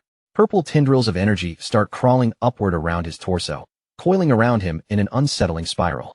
Raymond watches him closely and calmly coaches him to start moving the mana through his limbs little by little. He suggests that even small motions might help Jean understand how the energy responds inside his body. But the moment Jin's aura fully manifests, Raymond's calm expression completely disappears. He stares in shock at the dark, swirling energy pouring out from Jean, unable to hide how abnormal it looks.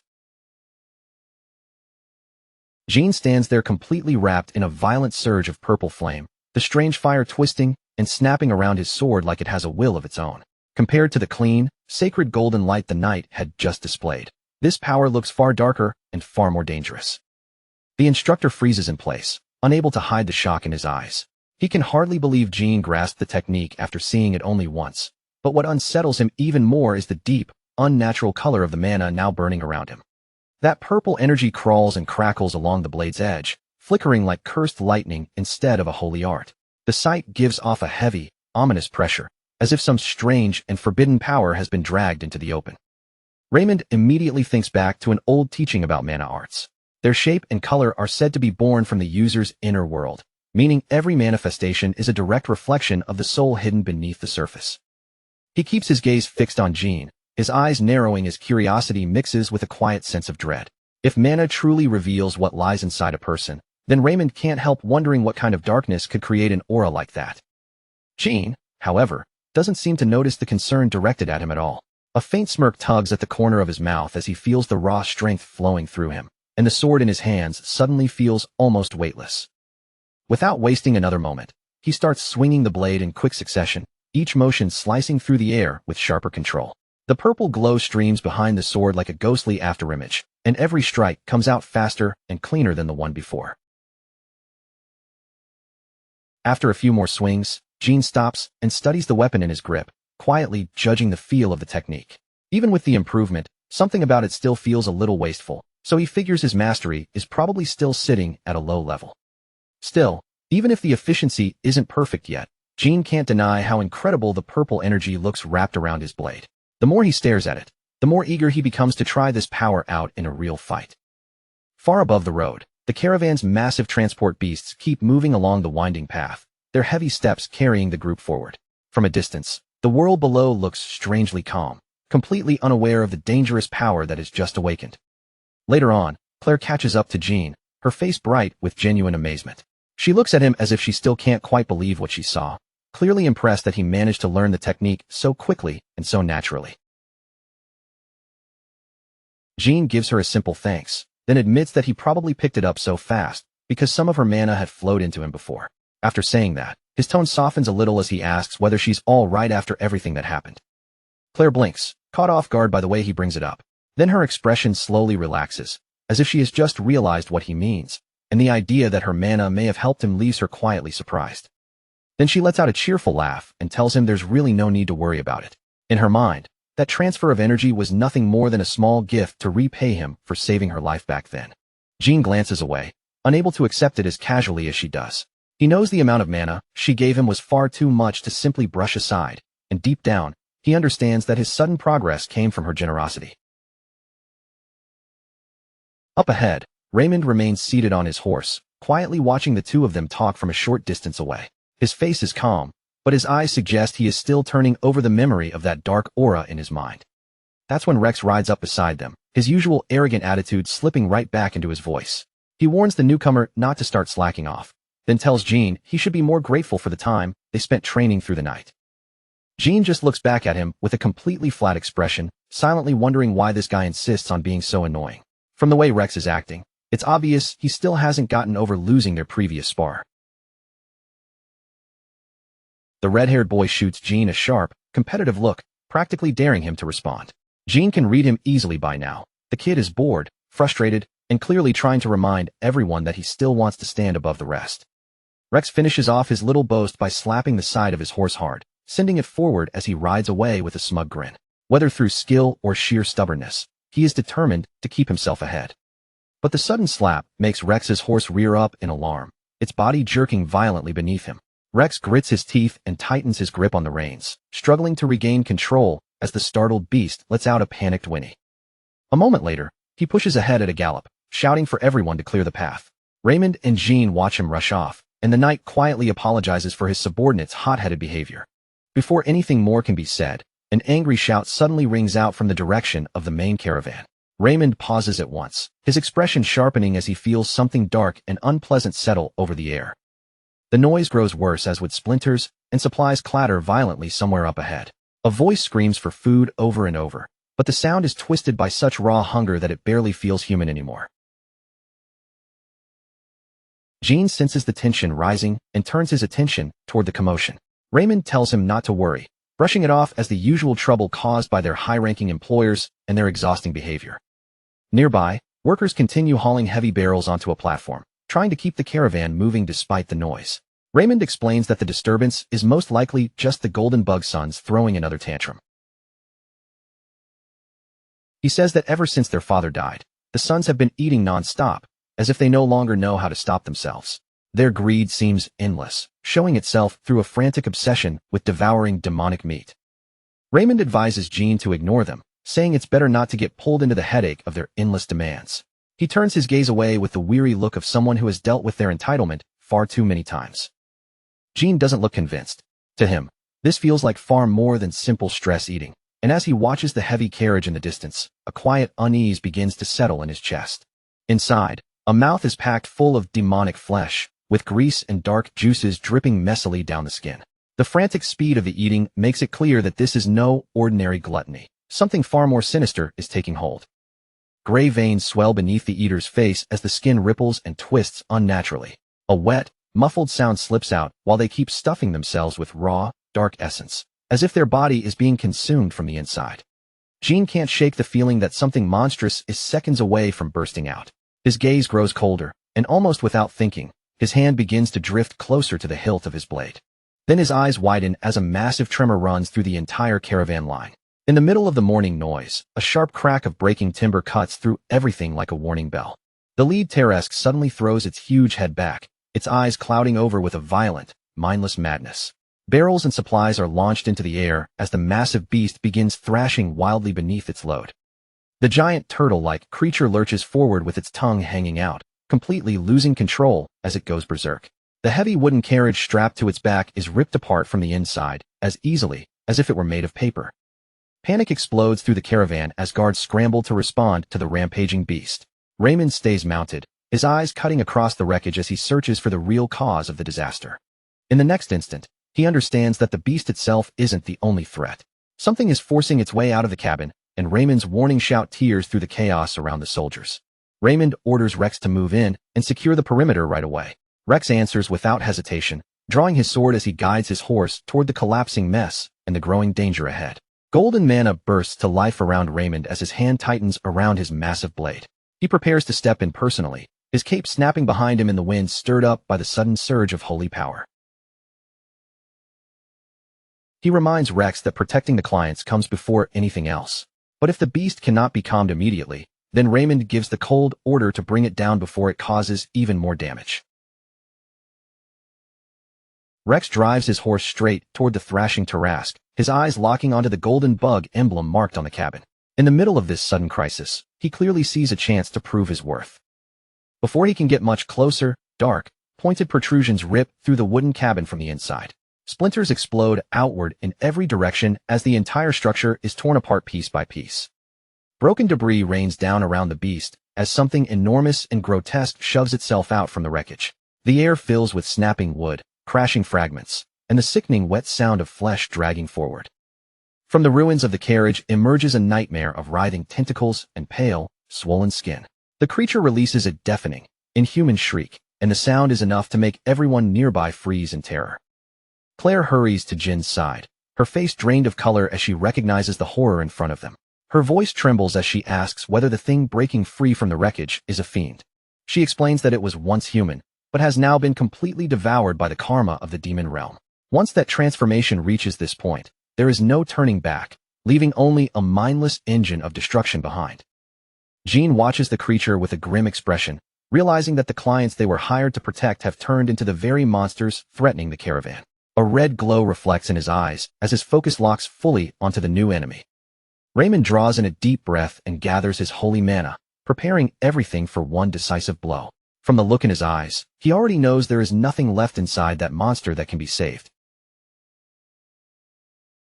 Then he launches himself from his horse, closing the distance in a blur with his glowing sword raised high above him. His aim is fixed straight on the center of the shifting, undulating mass. Holy flame strike! A towering pillar of golden light crashes down from above, cutting straight through the monster's dense flesh. The force of Raymond's attack tears into the creature's main body and splits it apart in one devastating blow. The blade keeps driving downward, carving a scorching path through the air before tearing straight into the ground below. In the next instant, blood and thick black essence explode outward in every direction, as if the fiend's body has been ripped apart from the inside. But even after landing such a brutal hit, the knight doesn't relax for a second. His face stays tight with alarm, his eyes still locked on the ruined monster, and he shouts Rex's name once more, already sensing that this fight is nowhere near finished. The red-haired apprentice charges in right after him, letting out a fierce shout as he rushes toward the shattered creature. His sword is already raised, and every step makes it clear he's trying to end the battle with his own hands. Without slowing down, he springs toward one of the severed chunks of flesh. His whole body leans into the attack, eager to be the one who delivers the final blow and takes the glory for the kill. He swings with all the strength he can pour into his arms, sending a sharp shockwave ripping through the air around him. The blow crashes down so hard that the ground beneath his feet splits apart, but the thing he struck refuses to stay still for long.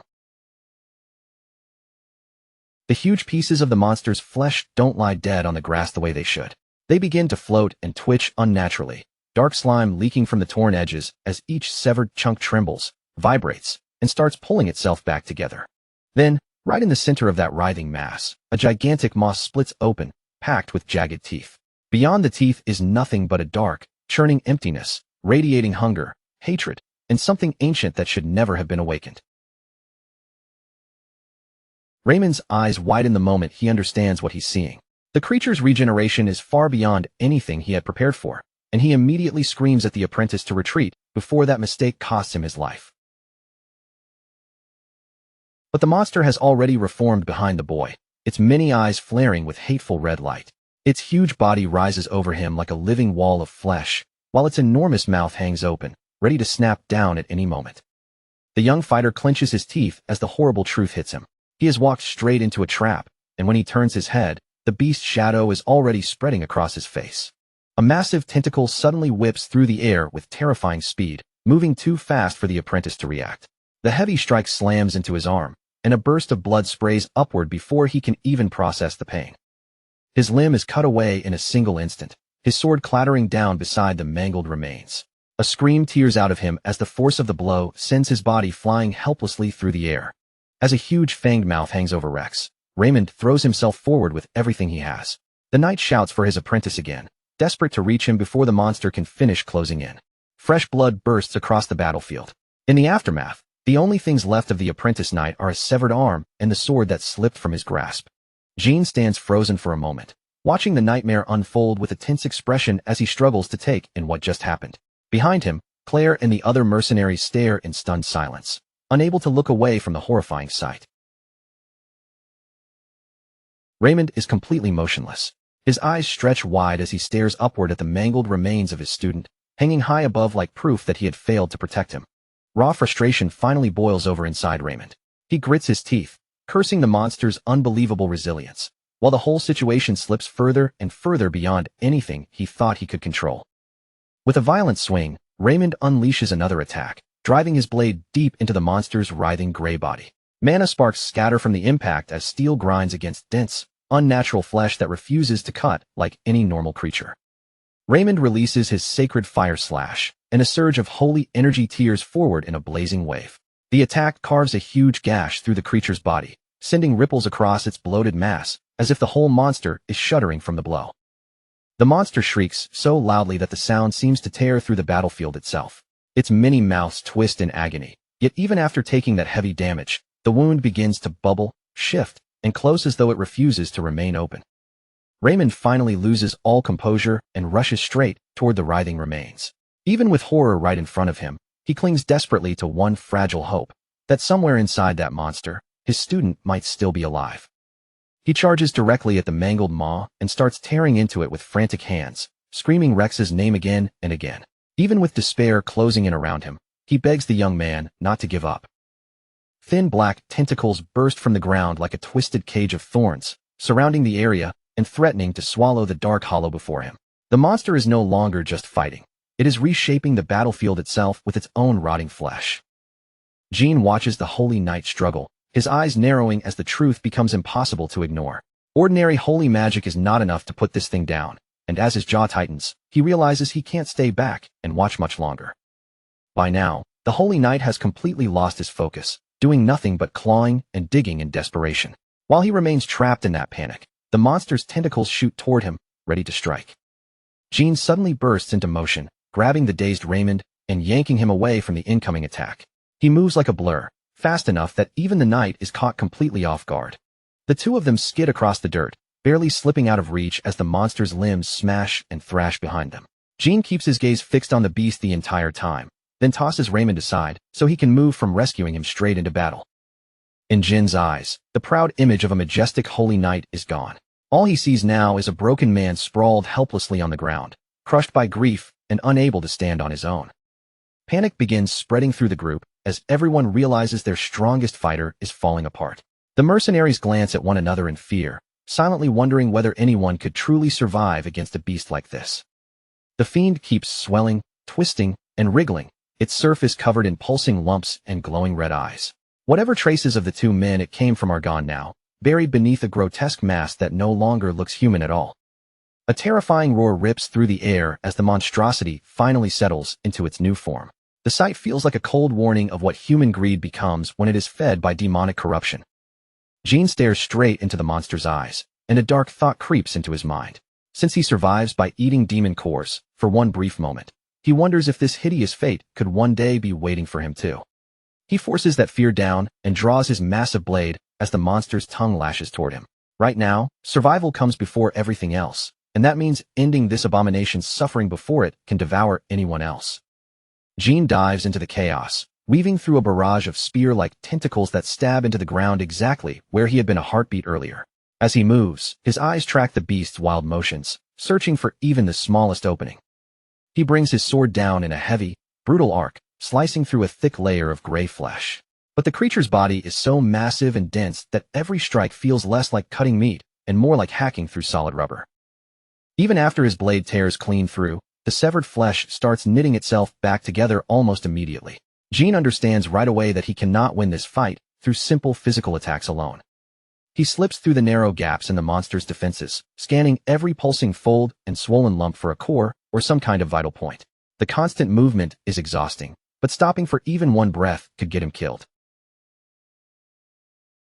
Another enormous mouth opens wide, its teeth spreading as if it wants to swallow anything foolish enough to come near. The monster's hunger looks endless, reflecting the same gluttony of the sons who gave birth to it. Jean swings horizontally, and the slash bites deep into the creature's side, spraying dark fluid into the air. He isn't just attacking blindly now, he's testing how much damage this monster can take before its regeneration finally reaches a limit. He slides back across the dirt with his blade dragging a line behind him, already preparing his next move. But the wounds he just opened are closing before his eyes, and the monster's regeneration still shows no sign of slowing down. Jean curses quietly under his breath, his stare fixed on the pulsing center of the monster's body. If he wants to land a killing blow, he needs a way to stop those severed limbs from reconnecting again and again. At that moment, a harpoon cuts through the air, its metal tip flashing with a cold gleam. Someone else has finally stepped into the fight. The mercenaries launch their attack together, sending harpoons and ropes deep into the beast's soft flesh. Using the pull and weight of each line, they start pinning the monster's limbs down against the ground. Jonathan roars out to Jean, making it clear that they're backing him up. Even with fear still gripping them, the mercenaries find enough courage to stand beside their hunter.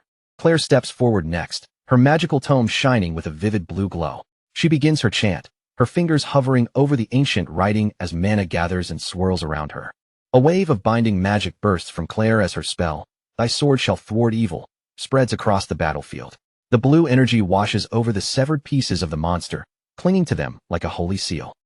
The severed limbs start struggling against the spell, twitching and jerking as if trying to crawl back to the main body. But the magical residue holds them down like a spiritual anchor, finally interfering with the beast's regeneration. The mercenaries throw their full weight into the ropes, muscles straining as they fight to keep the monster pinned in place. They roar together, pouring every bit of strength they have into holding the line. Jean watches their teamwork with grim satisfaction, noticing that even the ordinary soldiers are finally doing their part. This is the opening he has been waiting for, and now he has a chance to finish the monster. A faint smile pulls at the corner of Jin's mouth as he realizes they haven't lost their nerve after all. Their courage, even in the face of that nightmare, earns them a rare moment of respect from him. Thick, dark fluid keeps dripping from the monster's open wounds, splashing onto the dry earth and spreading into ugly black pools beneath it. For the first time since this mutation began, the beast is losing blood faster than its twisted body can repair itself. Then the monster's aura suddenly changes, and a violent crackle of purple energy bursts out from somewhere deep inside its core. As if it can feel death closing in, all of its red eyes flare with a desperate, hateful glow. Jean immediately feels the pressure in the air shift around him, and every instinct in his body warns him that the creature is about to make a reckless move. He lowers his stance, tightens his grip on his weapon, and focuses completely on the unstable mana surging through the beast. From within the warped flesh, the faces of Derek and Cedric begin to push through, their features twisted into silent screams of endless pain. The mutation is no longer holding together properly, collapsing under the weight of its own corrupted power. The monstrosity releases a gut-wrenching roar that shakes the clearing, its enormous body throbbing with violent red energy. Towering over everyone in that grotesque shape, it looks less like a living creature and more like a nightmare built entirely out of flesh. And when they look closer, the horror becomes even harder to stomach. The warped, screaming faces of the golden bug sons are fused directly into the creature's shoulders, their eyes burning with unnatural fire as they become part of the very monster they once feared. The beast begins thrashing in every direction, and dozens of thick, whip-like tentacles burst from its body at once. They lash out wildly at everything around it, making it clear this thing is no longer just a monster. It has become a walking disaster. A blur of black appendages sweeps across the battlefield, slicing through the air with terrifying speed and force. Every single strike carries enough weight to crush bone, tear armor apart, or snap a tree in half like a dry branch. The mercenaries scatter desperately, throwing themselves out of the way as tentacles slam down around them and smash the ground apart. Even Raymond struggles to keep his balance as the chaotic assault grows faster, heavier, and harder to predict. The abomination grows even more hideous, its main mouth stretching wider and wider until it becomes a tooth-filled abyss. It looks ready to swallow the entire caravan whole, feeding on the panic around it as its body swells larger with every passing second. Jean doesn't waste even a breath hesitating. With his blade already drawn, he launches himself straight into the middle of the chaos, moving like a shadow while everyone else can only stare in shock at the monster's overwhelming rampage. The creature's skin is a thick, pulsing mess of gray muscle, swollen veins, and shifting layers of flesh. Its body constantly twists to protect whatever lies inside, making it a defensive nightmare that shrugs off ordinary attacks. Jean swings hard from the side, driving a heavy horizontal slash deep into the monster's flank. Black fluid sprays into the air from the wound, but his real goal is deeper than that. He is searching for the hidden core buried beneath all that disgusting bulk. The monster lets out a sharp, high-pitched screech the moment Jin's attack lands, its massive head jerking and lolling to one side. It tries to swipe back at him in retaliation, but Jean has already slipped away and is moving into position for the next strike. Before the creature can properly recover, Jean follows up with a brutal kick straight into the center of its face. The impact lands with crushing force, snapping the beast's head backward and giving him a brief opening to press the attack. His boot slams into the monster with a sickening thud, pinning its head back against its own bloated body for just a split second. Jean throws his full body weight into the move, using the impact to keep the creature unstable and off balance. Jean slides back and regroups with the mercenaries, his breathing still calm despite the brutal exchange. His eyes quickly check Jonathan and the others, who are barely staying upright after being battered by the monster's attacks. Behind them, the fiend shows no sign of stopping. Its many limbs continue to twist and writhe as it gathers itself for another charge, looking as if its regenerative strength has no real limit at all. Jean keeps his head clear and tells them that the only thing they can do is keep cutting away at the outer layers. If they continue hacking through the flesh piece by piece, they will eventually reach the core, the one part that truly matters. Jonathan nods, tightening both hands around his weapon as determination returns to his face. He tells the others not to lose heart, because even if the monster is getting stronger, they are also starting to understand the pattern of its movements. A cold, confident smile slowly spreads across Jin's face. The look in his eyes changes completely, as if he has finally decided to stop holding back and bring this fight to an end. At last, Jin unleashes the mana arts he has only recently learned, and his sword erupts in a sinister swirl of purple aura. The dark energy crackles around the blade with a power completely unlike the clean holy force a holy knight would wield. "Here I go," he mutters under his breath, then charges back toward the towering monstrosity without hesitation. Purple mana trails behind his blade like a ghostly flame, leaving a dark streak through the air as he closes the distance. Jin attacks with blinding speed, and the purple aura around his sword cuts through the creature's flesh as if it were nothing more than paper. Every swing leaves behind a trail of dark energy that seems to burn directly into the monster's cells. He raises his sword high and brings it down in a crushing overhead strike, the force of his mana arts ripping a massive vertical canyon through the beast's torso. The blow is so overwhelming that the creature's flesh has no chance to smoothly regenerate. The creature screams in pure agony as its regeneration finally begins to break down under the relentless purple mana. The dark energy clings to the damaged flesh, stopping it from reconnecting the way it had before. Jean refuses to slow down, carving through the monster's shoulder and cutting past the distorted faces of the golden bug sons until their screams are swallowed by the attack. His focus never wavers, because all that matters now is reaching the center of that writhing mass. Finally, after the brutal struggle, the blue core is exposed within the monster's body. Jean lunges straight toward it, raising his blade high as the sword seethes with the raw, violent power of his mana arts. Jin's eyes shine with a piercing red glow as he stares down at the dying beast before him. With no hesitation and no mercy left in his voice, he simply mutters, "It's over." With one clean slash, Jin's blade cuts through the monster's core and splits it in two. A massive torrent of blood and dark essence erupts from the wound, marking the final end of that grotesque abomination. The mercenaries collapse to their knees one after another, gasping for air as the adrenaline finally begins to drain from their bodies. They are covered in soot, blood, and grime, but for the first time in what feels like forever, they are safe. Near the trees, Claire is doing everything she can to treat Raymond's severe wounds. The Holy Knight sits there exhausted, his armor battered and stained, while the weight of the battle has clearly shaken him down to his spirit. As the monster's body begins to dissolve, the two broken pieces of the blue core fall onto the grass with a soft, heavy thud. Those fragments are all that remain of the nightmare they have just survived. The core pieces roll slowly across the dirt, while the dark fluids nearby continue to twitch and wriggle unnaturally. Even after the battle is over, the sight is still horrifying enough to make anyone's skin crawl.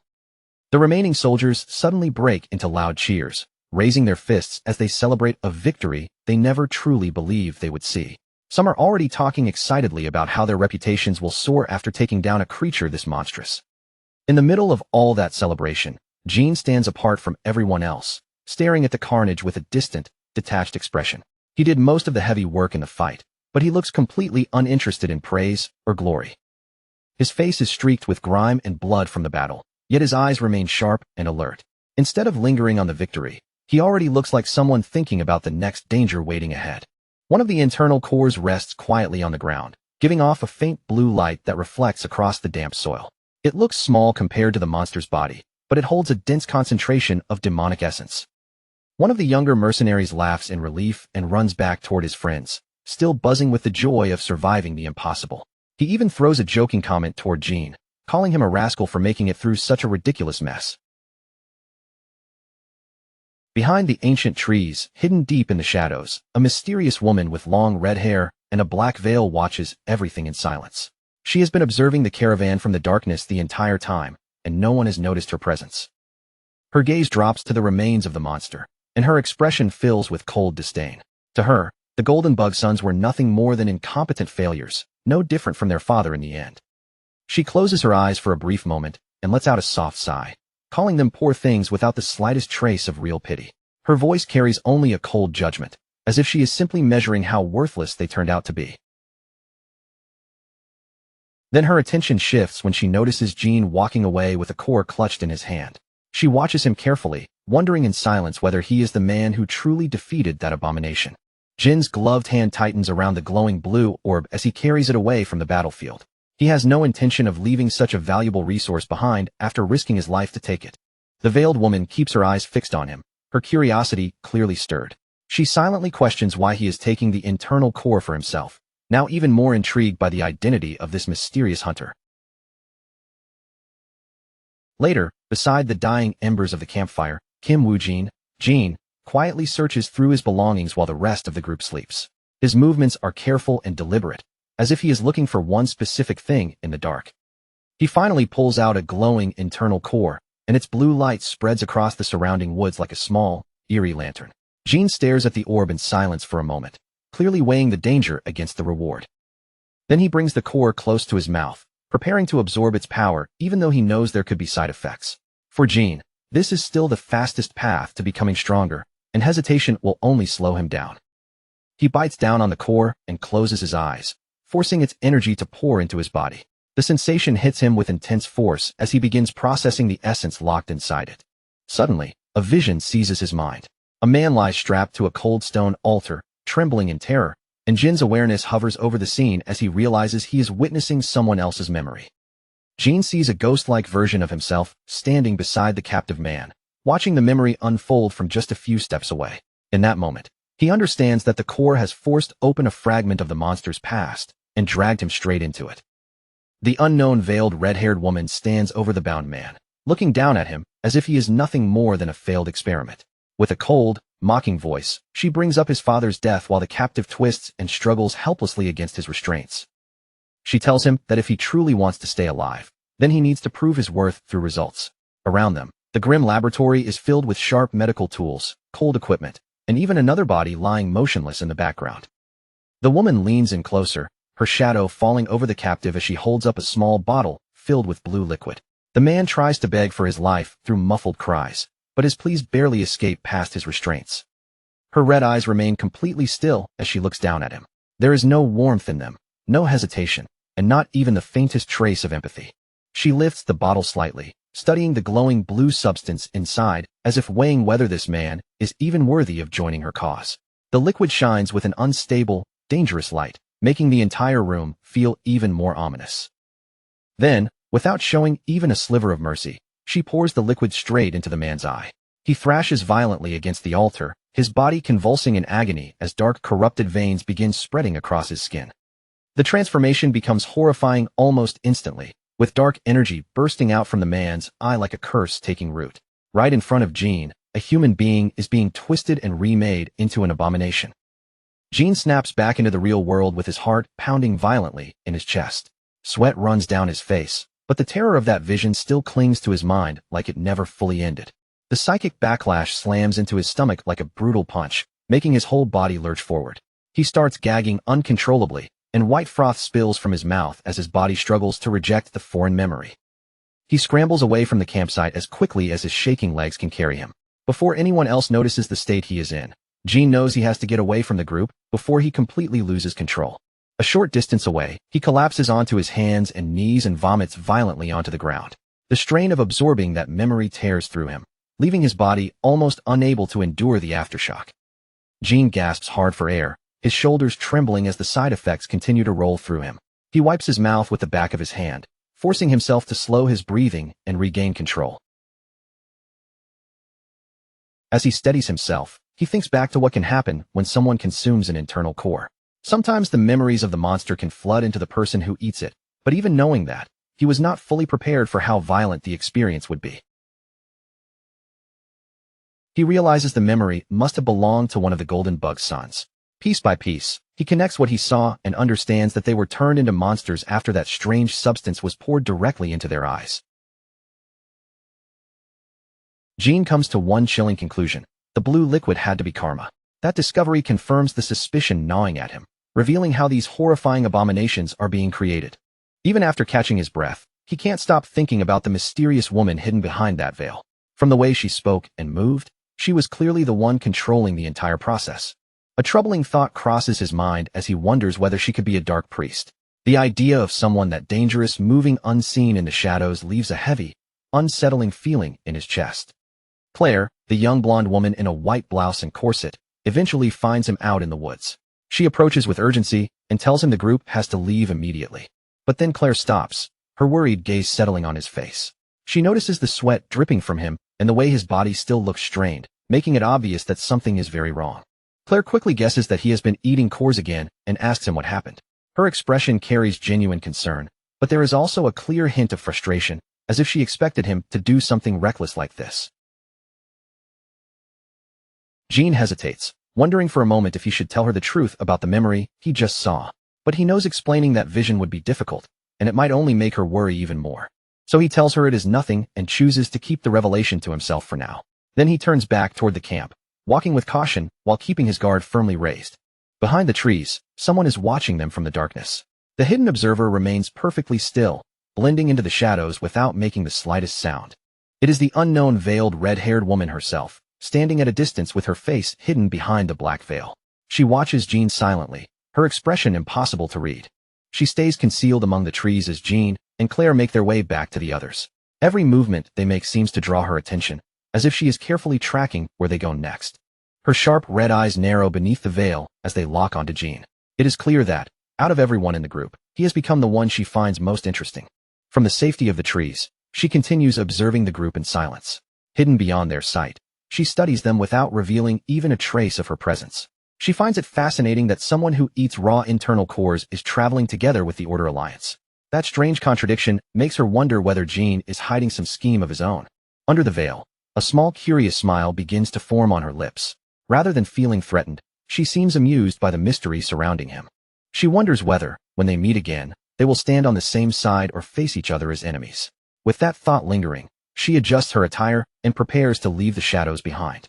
The scene moves to the next morning, where sunlight spreads across a solemn cliffside. The group has gathered there quietly, united by a single purpose.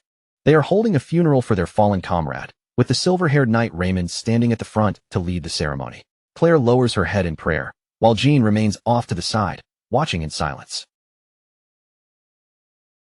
Raymond offers a prayer to E, the god of harmony, over the simple makeshift grave before them.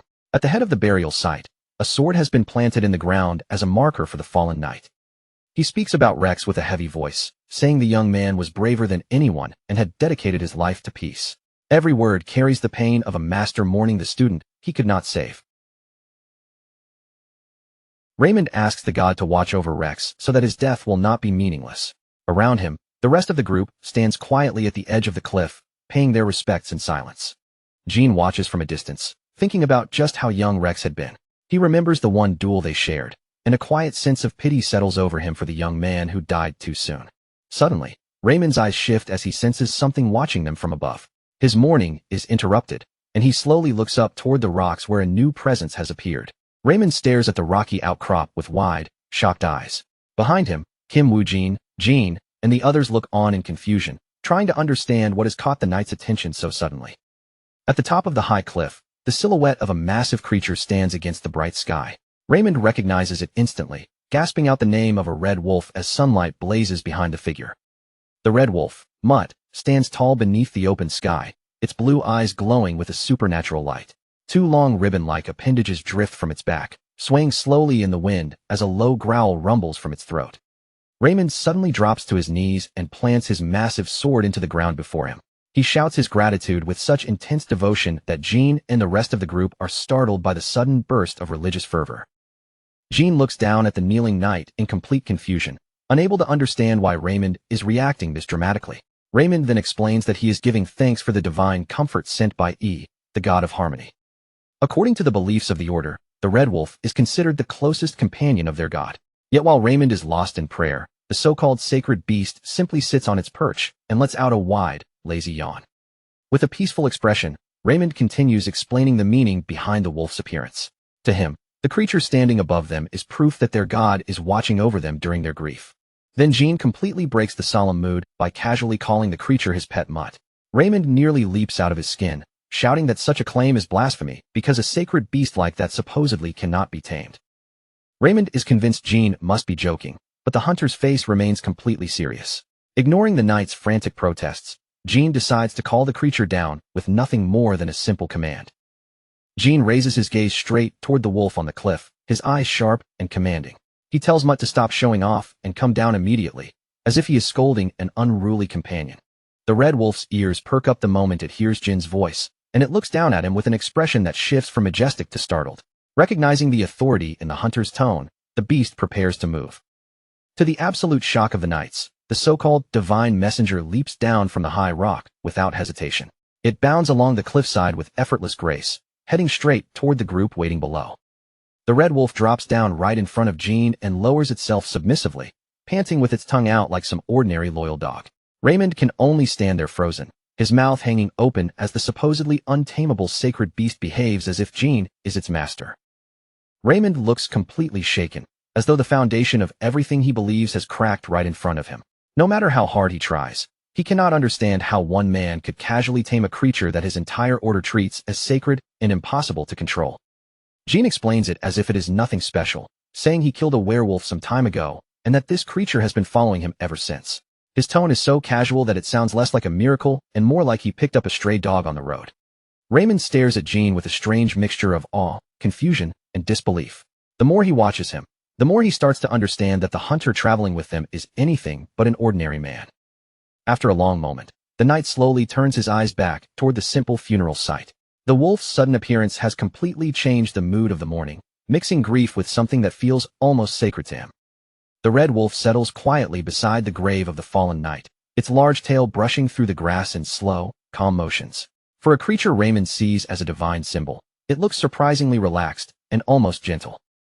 Raymond turns back toward Jean, and this time his voice carries far more humility than before.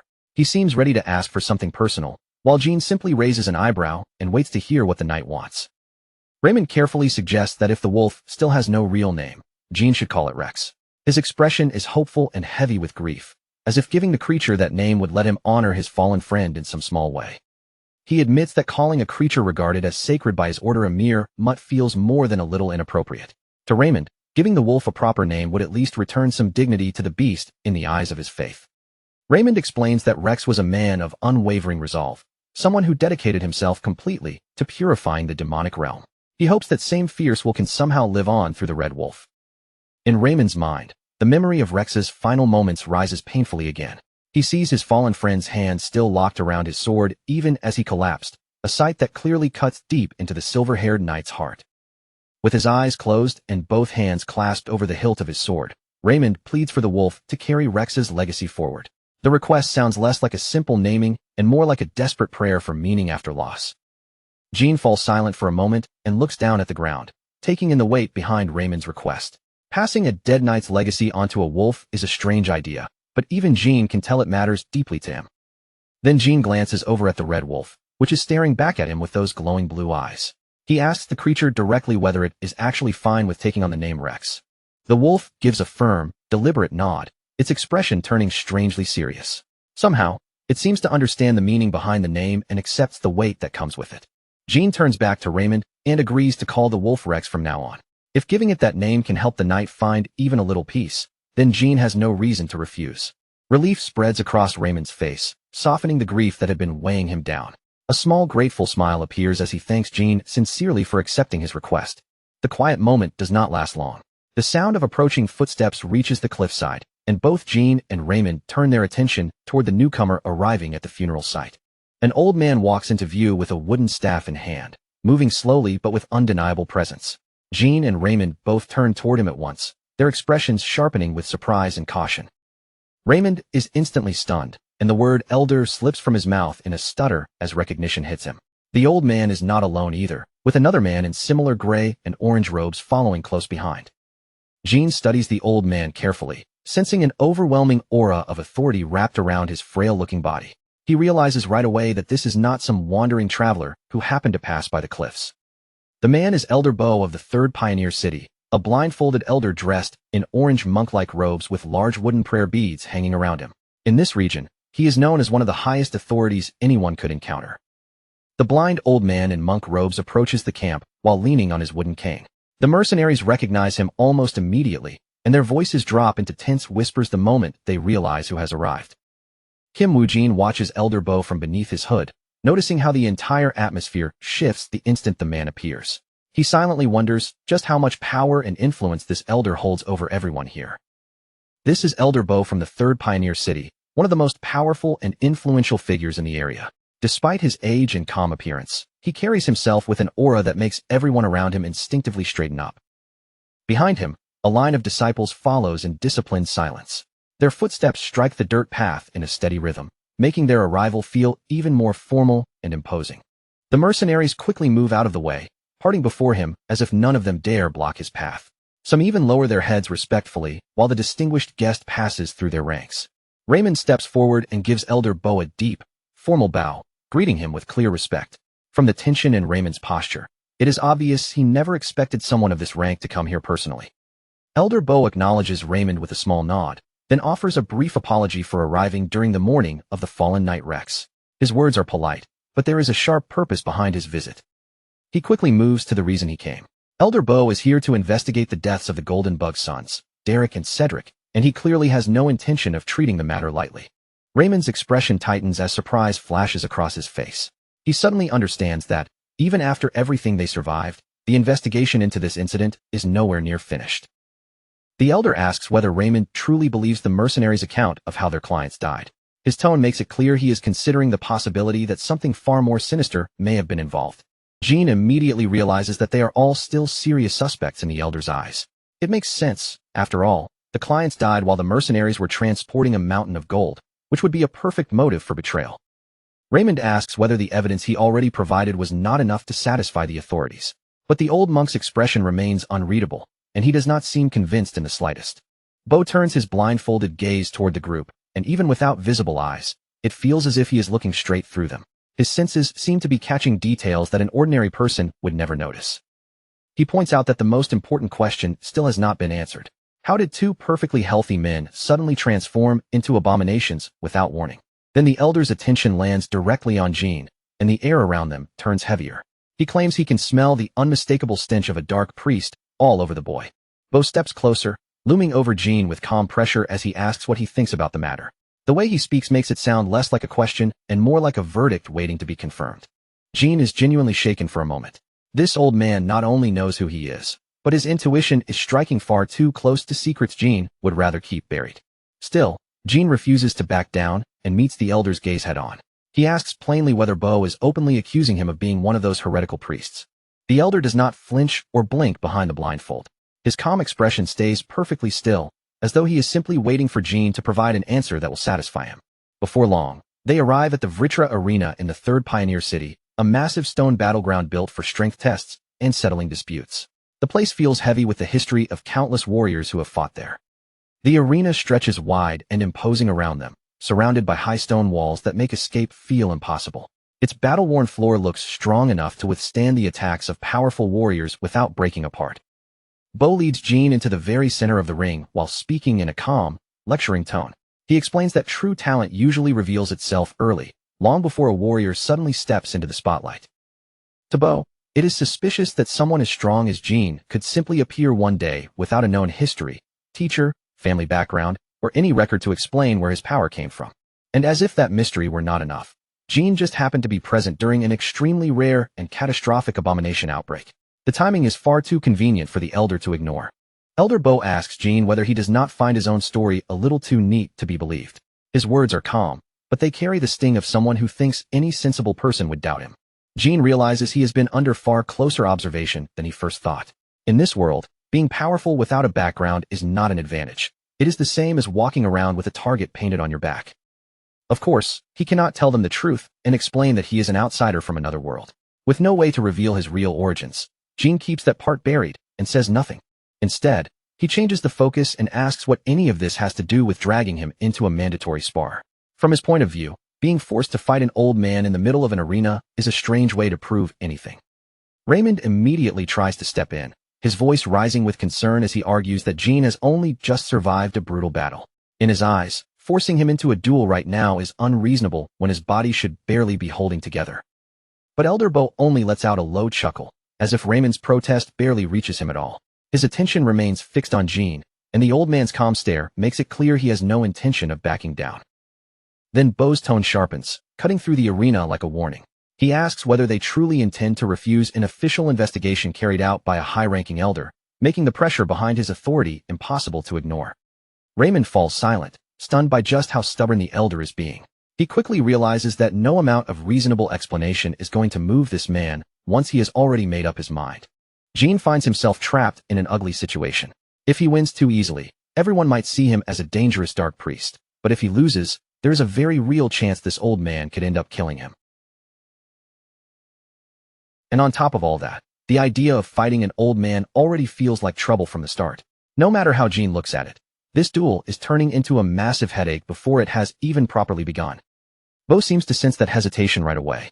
With a faint, playful smirk tugging at his face, he lets his cane drop from his hand and shifts his body into a ready stance. He warns Jean not to look down on him just because he is old, because his rank was not handed to him out of pity. It was earned through pure, overwhelming strength, and in the next instant, a golden aura erupts from his body. Bo slams one foot down onto the arena floor, and the stone cracks beneath the impact. A shockwave rolls outward through the ground, announcing that the old monk is about to strike. In a blink, the frail-looking old man disappears from where he stood. Before Jean can even follow the movement, Bo reappears right in front of him, closing the distance with speed that seems to defy common sense. Jean barely has time to blink before his eyes widen in alarm. That single movement is enough for him to understand that the opponent in front of him is far more dangerous than he first assumed. A palm strike wrapped in intense golden energy shoots straight toward Jin's chest. The power around Bo's hand hums violently, shaking the air itself as it rushes forward. Bo unleashes his great bell strike, a palm technique that crashes forward with the force of a battering ram. The moment it lands, a massive golden explosion bursts through the arena. Jin groans as the impact tears into him and blasts him backward. His body barely manages to endure the overwhelming force, but the sheer power behind the strike still rattles him to the bone. He slams into the stone wall hard enough to carve a huge crater into it. Dust, broken rock, and debris explode around him as the strength of the monk's palm strike sends shock through the entire arena.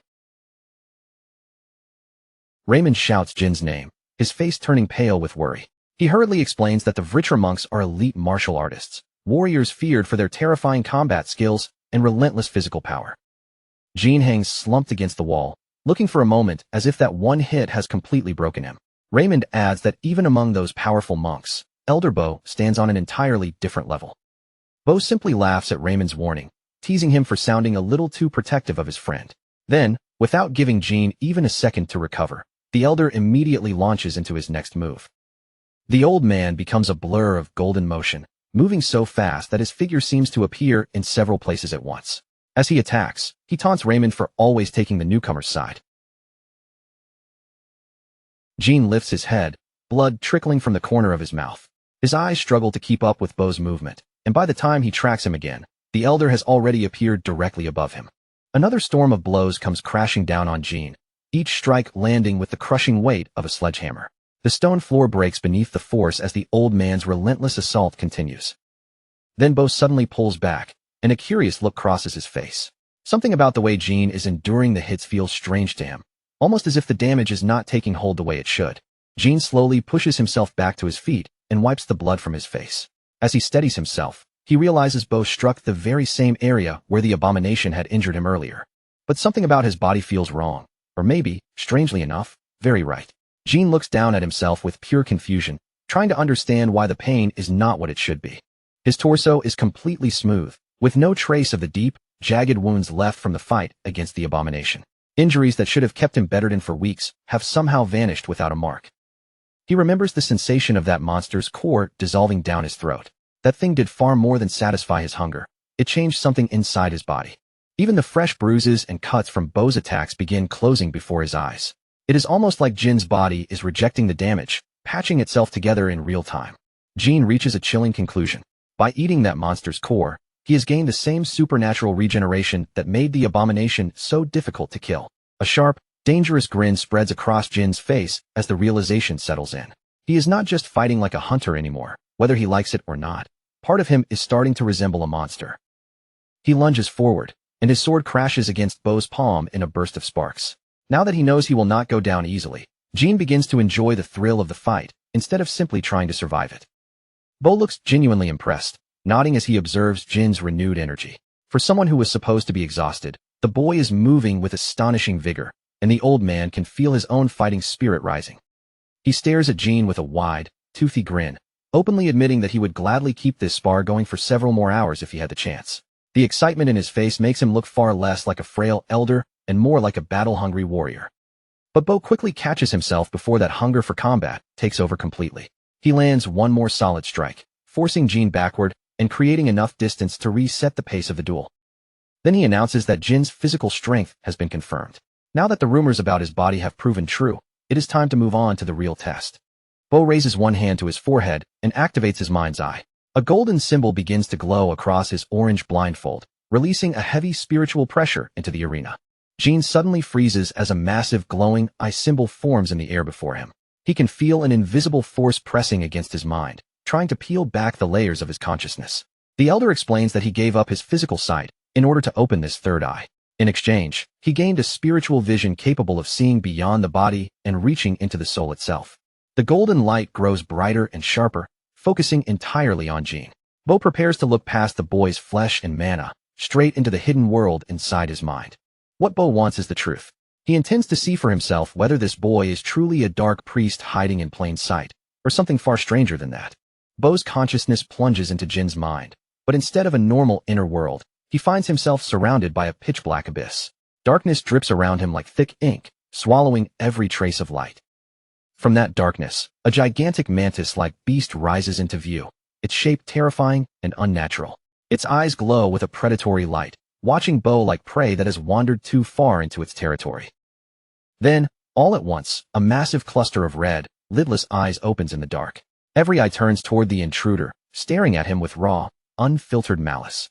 Bo's spiritual voice commands the beasts to stay back, but even his tone carries a tremor of shock. The sheer amount of darkness inside Jin's mind is far beyond what he expected to encounter. As he moves deeper, Bo finds himself standing in a literal river of blood. The crimson liquid splashes around his sandals with every step, pulling him further into the horror buried inside the boy's psyche. He looks around in disbelief at the nightmarish landscape stretching before him. This is not simply a memory or a passing fear. It is a living hell carved directly into Jin's soul. Back in the arena, sweat pours down Elder Bo's face as his physical body reacts to what his spirit is witnessing. Even outside the mind, the trauma of that inner world begins to shake him. Inside Jin's mental world, the darkness reveals itself as a graveyard of monsters. Thousands of demonic silhouettes haunt the black forest of his past, lingering like the shadows of everything he has survived. Bo suddenly flinches, his hand flying to his shoulder, as if something unseen has struck him. The intensity of Jin's nightmare repels him so violently that even his spiritual presence can barely hold steady.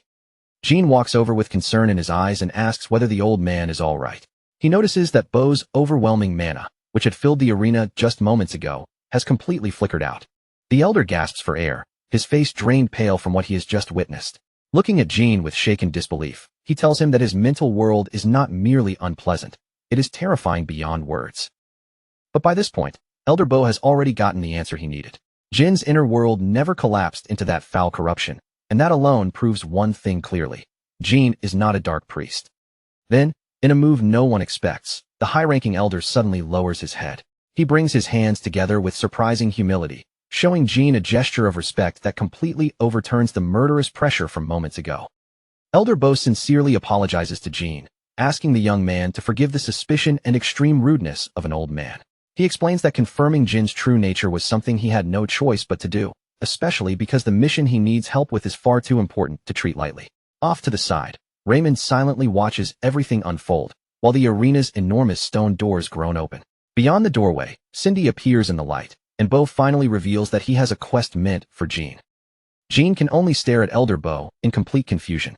Just a moment ago, this old man had been pushing him to the edge of death, and now he is suddenly bowing his head and asking for help. Into the heavy silence, a small polished shoe steps onto the arena floor. The quiet tap of that single footstep echoes clearly, drawing everyone's attention toward the open doors. A young girl with a neat lavender bob and a formal uniform stands before them with calm composure. She introduces herself as Cindy, the youngest daughter of the Golden Bug family. As the massive doors continue to creak open behind her, Elder Bo finally explains the real purpose behind his harsh test. He needed someone strong and trustworthy for a dangerous quest connected to the Dark Priests. Jin studies the girl with guarded eyes, his body still tense from the mental pressure he just endured. The elder's spiritual intrusion has only just faded, and he is clearly not ready to lower his guard yet. Cindy steps forward with slow, measured grace. Her back remains perfectly straight, her movements controlled and elegant as she approaches the group without the slightest sign of hesitation. She gives her introduction once again, this time looking straight at Jin with those lavender eyes. Every word carries the weight of the family name she represents. Soon, the scene moves away from the arena and into the thick forests surrounding the pioneer settlements. Beneath the overcast sky, the trees stand close together, and the air feels heavy with a tension no one can ignore. Jin, Elder Bo, and Cindy make their way through the woods as an unlikely trio. While they walk between the darkened trees, the elder explains that abominations have begun appearing again and again, turning the region into a recurring nightmare. Cindy adds more detail to the grim situation, explaining that the area around the third pioneer city has become the center of a terrifying outbreak. More and more people are transforming into monsters, and the problem is spreading fast. Jin stays quiet as he listens, letting every piece of information sink in. The more he hears, the more he begins to wonder what could be causing such rapid and unnatural corruption. Then, as they reach the crest of a hill, Jin's eyes suddenly widen. Below them, the horrifying truth of the corruption finally comes into view with brutal clarity. Spread out before them is a huge, pulsing purple mass, a rift core. Thick, vein-like roots twist around it and crawl through the ground, looking as if they are slowly strangling the life out of the earth itself. A rift core is a vile object born from the demonic realm. It acts like a conduit, gradually poisoning the surrounding land and reshaping it into a twisted, hellish environment. All around the corrupted growth, groups of priests in spotless white robes kneel on the ground. With their heads bowed low, they chant prayers for mercy, protection, and salvation from the darkness. Their hands are clasped tightly in front of them, knuckles pressed together as their voices rise in a steady rhythm. Each prayer sounds desperate, as though they are trying to hold back the dark influence with faith alone. Nearby, purifiers wrapped in heavy robes and wearing bird-like plague masks move with practiced urgency. They spray the rift core with a glowing liquid, desperately trying to suppress its unnatural growth. The pressurized liquid strikes the outer shell of the core again and again, filling the forest with a constant low hiss. That sharp, eerie sound cuts through the still air like a warning. Jean watches the exhausting work in silence, then gives a small nod as he realizes the truth. Even with prayers and chemical suppression, the core barely seems to be shrinking at all. He turns toward Cindy and asks whether the protective power of karma really grows weaker the farther someone travels from the safety of the Northern Empire. His expression becomes serious as the weight of that question settles in. For the first time, he clearly understands how exposed these distant settlements are to the spreading darkness. Cindy nods with a solemn look, her face tightening as she confirms his suspicion. Because they are so far from the Imperial Center, this region has become an ideal target. She lifts her gaze toward Jean, her eyes sharp and unwavering, and reaches a grim conclusion. Someone must be planting these rift cores on purpose, and that someone is almost certainly a dark priest. For a moment, her words hang heavily between them. The forest already feels dim and suffocating, but that realization makes the path ahead seem even darker. Cindy explains that if the infection keeps spreading at this pace, the third pioneer city will not be able to withstand it. The place they fought so hard to build could be completely swallowed by corruption. Elder Bo cuts in with a grave voice, his face turned toward the distant horizon. It is as if he can already picture the destruction of everything they have struggled to protect. He warns that the worst outcome would not simply be losing their homes. If things continue like this, the entire city and everyone living inside it could be erased from the map. Standing in a small clearing surrounded by dark trees, Elder Bo reveals that their long search has finally produced a lead. They have discovered what may be the heretic's base of operations. He turns his blind gaze toward Jean, and despite his clouded eyes, his expression is completely focused. This is no longer a test or a warning. It is the real offer. Elder Bo asks Jean point-blank to join their extermination operation, which is scheduled to begin in just 2 weeks. And to make the danger worth his while, he promises that the reward for this high-risk mission will be set at the highest possible level. Jean takes a moment to absorb the proposal. Only then does he realize that the brutal test, the sparring, and all that suspicion were really meant to determine whether he was worth paying such an enormous fee. He looks at the people standing before him. Elder Bo, a legendary figure of the third pioneer city, and Cindy, the last living descendant of the powerful Golden Bug family. A small, satisfied smirk gradually forms on Jin's lips. Being personally hired by people with this much influence is not something an ordinary hunter could ever expect. Deep down, Jin wonders if this means he has finally been recognized. Maybe now, in the eyes of people at the top, he is being treated as a truly top-tier hunter worthy of respect. Later, the sun begins to sink behind the rugged landscape. The sky darkens into a deep, bruised purple as the group's journey continues across the vast terrain. Far off in the valley, enormous four-legged creatures move slowly across the land. Whole buildings sit on their backs, making them look like wandering fortresses carrying entire settlements from place to place. As they walk with the caravan, Claire warns Jean in a serious tone that even a slight connection to dark priests is enough to bring disaster. In most cases, anyone suspected of involvement is tortured horribly before being executed on the spot. Cold sweat immediately breaks across Jin's face. The image of an Iron Maiden flashes through his mind, and he suddenly realizes just how dangerous this new alliance could become. Claire then clasps her hands together with cheerful excitement, her mood shifting as she points toward the horizon. Through the mist ahead, the outline of a massive structure begins to emerge. Jean stares forward in absolute amazement, his mouth falling open before he can stop himself. What he sees ahead is nothing like the pioneer camps he has encountered before. Across the wide plain stands Wall City Ujes, a vast metropolis enclosed by enormous stone ramparts. Those towering walls rise like an impenetrable barrier against the hostile world outside. The sheer scale of the city is overwhelming. Compared to the scattered pioneer settlements, this place feels like humanity's safest and most heavily fortified stronghold. Jean looks toward the distant skyline of Ujes, his eyes lingering on the walls and rooftops. For a brief moment, he wonders whether a day will ever come when he can call a place like this home. But he quickly pushes that thought away, forcing himself back to the present. As the group continues toward the massive gates, Jean calls out to Raymond. Raymond turns his head slightly in response, his sharp blue eyes still focused on the road ahead. Without breaking his stride, he listens to what Jean has to say. Then Raymond raises his voice so the rest of the caravan can hear him clearly. He calls for everyone to take a short rest before they make the final push toward the city. The weary travelers begin settling down in the shadow of the giant beast. Some lean against wooden crates, while others stretch their tired limbs across the grass, finally taking a brief moment to breathe.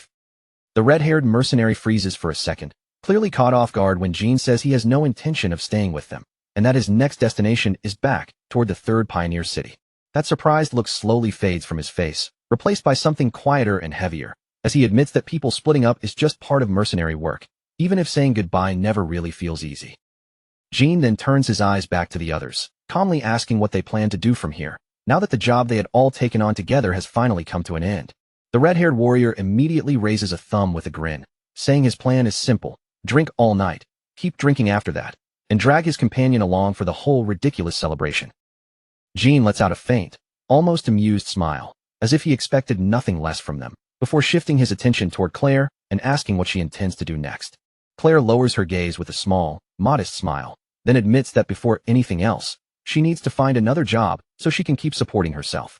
She explains that even though this mission paid fairly, the money still falls far short of what she would need if she truly wants to enter the magic tower.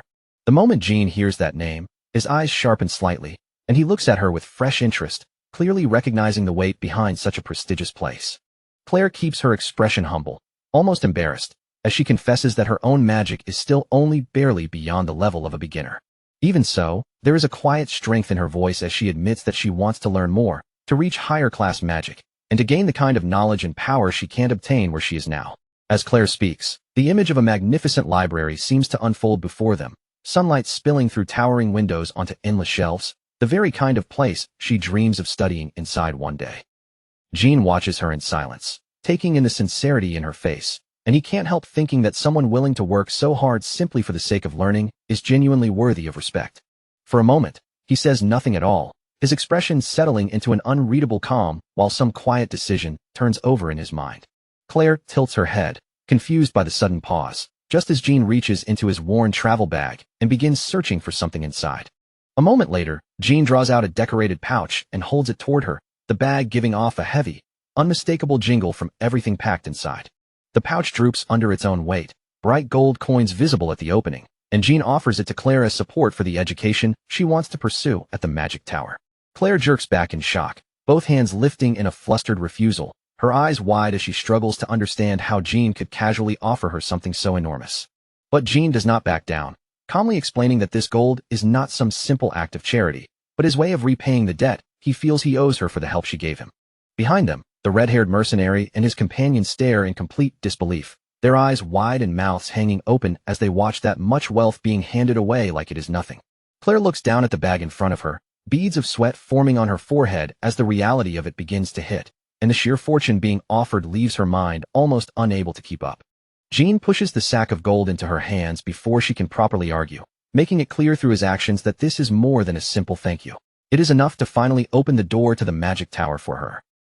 Then he gives her a small parting smile and tells her that they will meet again someday, showing a rare flicker of warmth from someone who usually keeps others at a careful distance. Claire remains completely stunned, her cheeks faintly flushed as she looks at him, the scale of his generosity leaving her frozen in place without a single word ready to come out. Her lips tremble just a little as she tries to find something, anything, to say in response, but the shock of the moment holds her voice back. She grips her cloak tightly, her fingers clenching until her knuckles turn pale, as if she needs something physical to hold on to while all those emotions rush through her at once.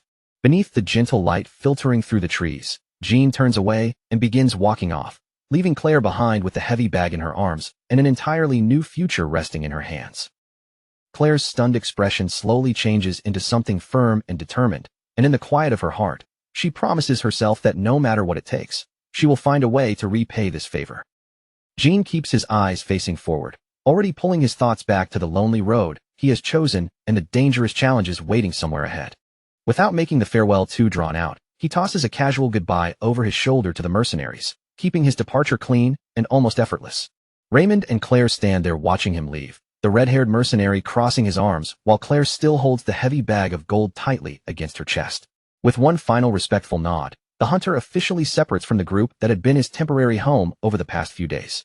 He continues walking into the distance, his figure gradually shrinking while the remaining squad stays behind, silently seeing him off. Rex pauses for a brief moment, and one of its heads turns back toward Raymond and the others, almost as if the beast is offering its own quiet farewell.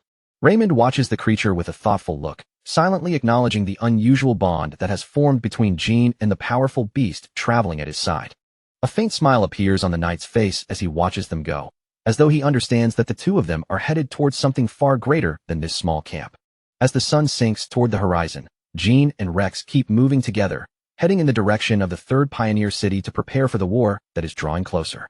Kim Woo-jin, Jean, later joins the march, stepping out through the enormous gates of the fortress city alongside the expeditionary force. He carries his gear without a word as the entire group moves away from the safety of the massive, seemingly unbreakable fortress wall behind them.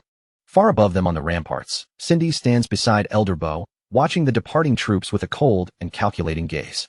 She addresses the elder directly, pointing out that the fact he came all the way here proves he is more concerned about this mission than he is willing to admit. Then her attention shifts back to the mercenary they have been discussing, and her expression grows sharper, more focused, and far less casual. Cindy states it plainly, without softening her words at all. Kim Woo-jin, Jean, seems to have consumed a monster core. Elder Bo listens in silence, his face calm and impossible to read, with the red blindfold wrapped around his head hiding whatever thoughts may be behind it. He answers her suspicion evenly, arguing that consuming a core alone is not enough reason to label someone as a dark priest. Cindy scoffs at that response, warning that anyone with common sense knows consuming a core will eventually eat away at a person until they lose themselves. Her tone then grows more direct as she asks the elder to stop dodging the matter and be completely honest with her about what he is truly thinking. She questions whether he is protecting Jean simply because he still wants to believe that some part of the man's humanity remains intact. For an instant, a dark memory surfaces, the image of someone placing a mask over their face, a grim reminder of the very danger they are trying to guard against. Elder Bo lowers his head in silence, the weight of Cindy's words hanging heavily between them as neither of them speaks right away. At last, he admits in a restrained voice that this is not a topic he truly wants to dig into right now.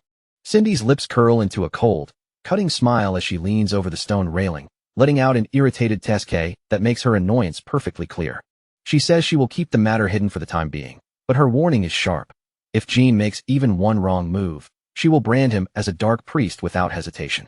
And if things really reach that point, she adds that Elder Bo will not escape untouched either, because the one who recommended Jean will have his own name and safety dragged into the fire.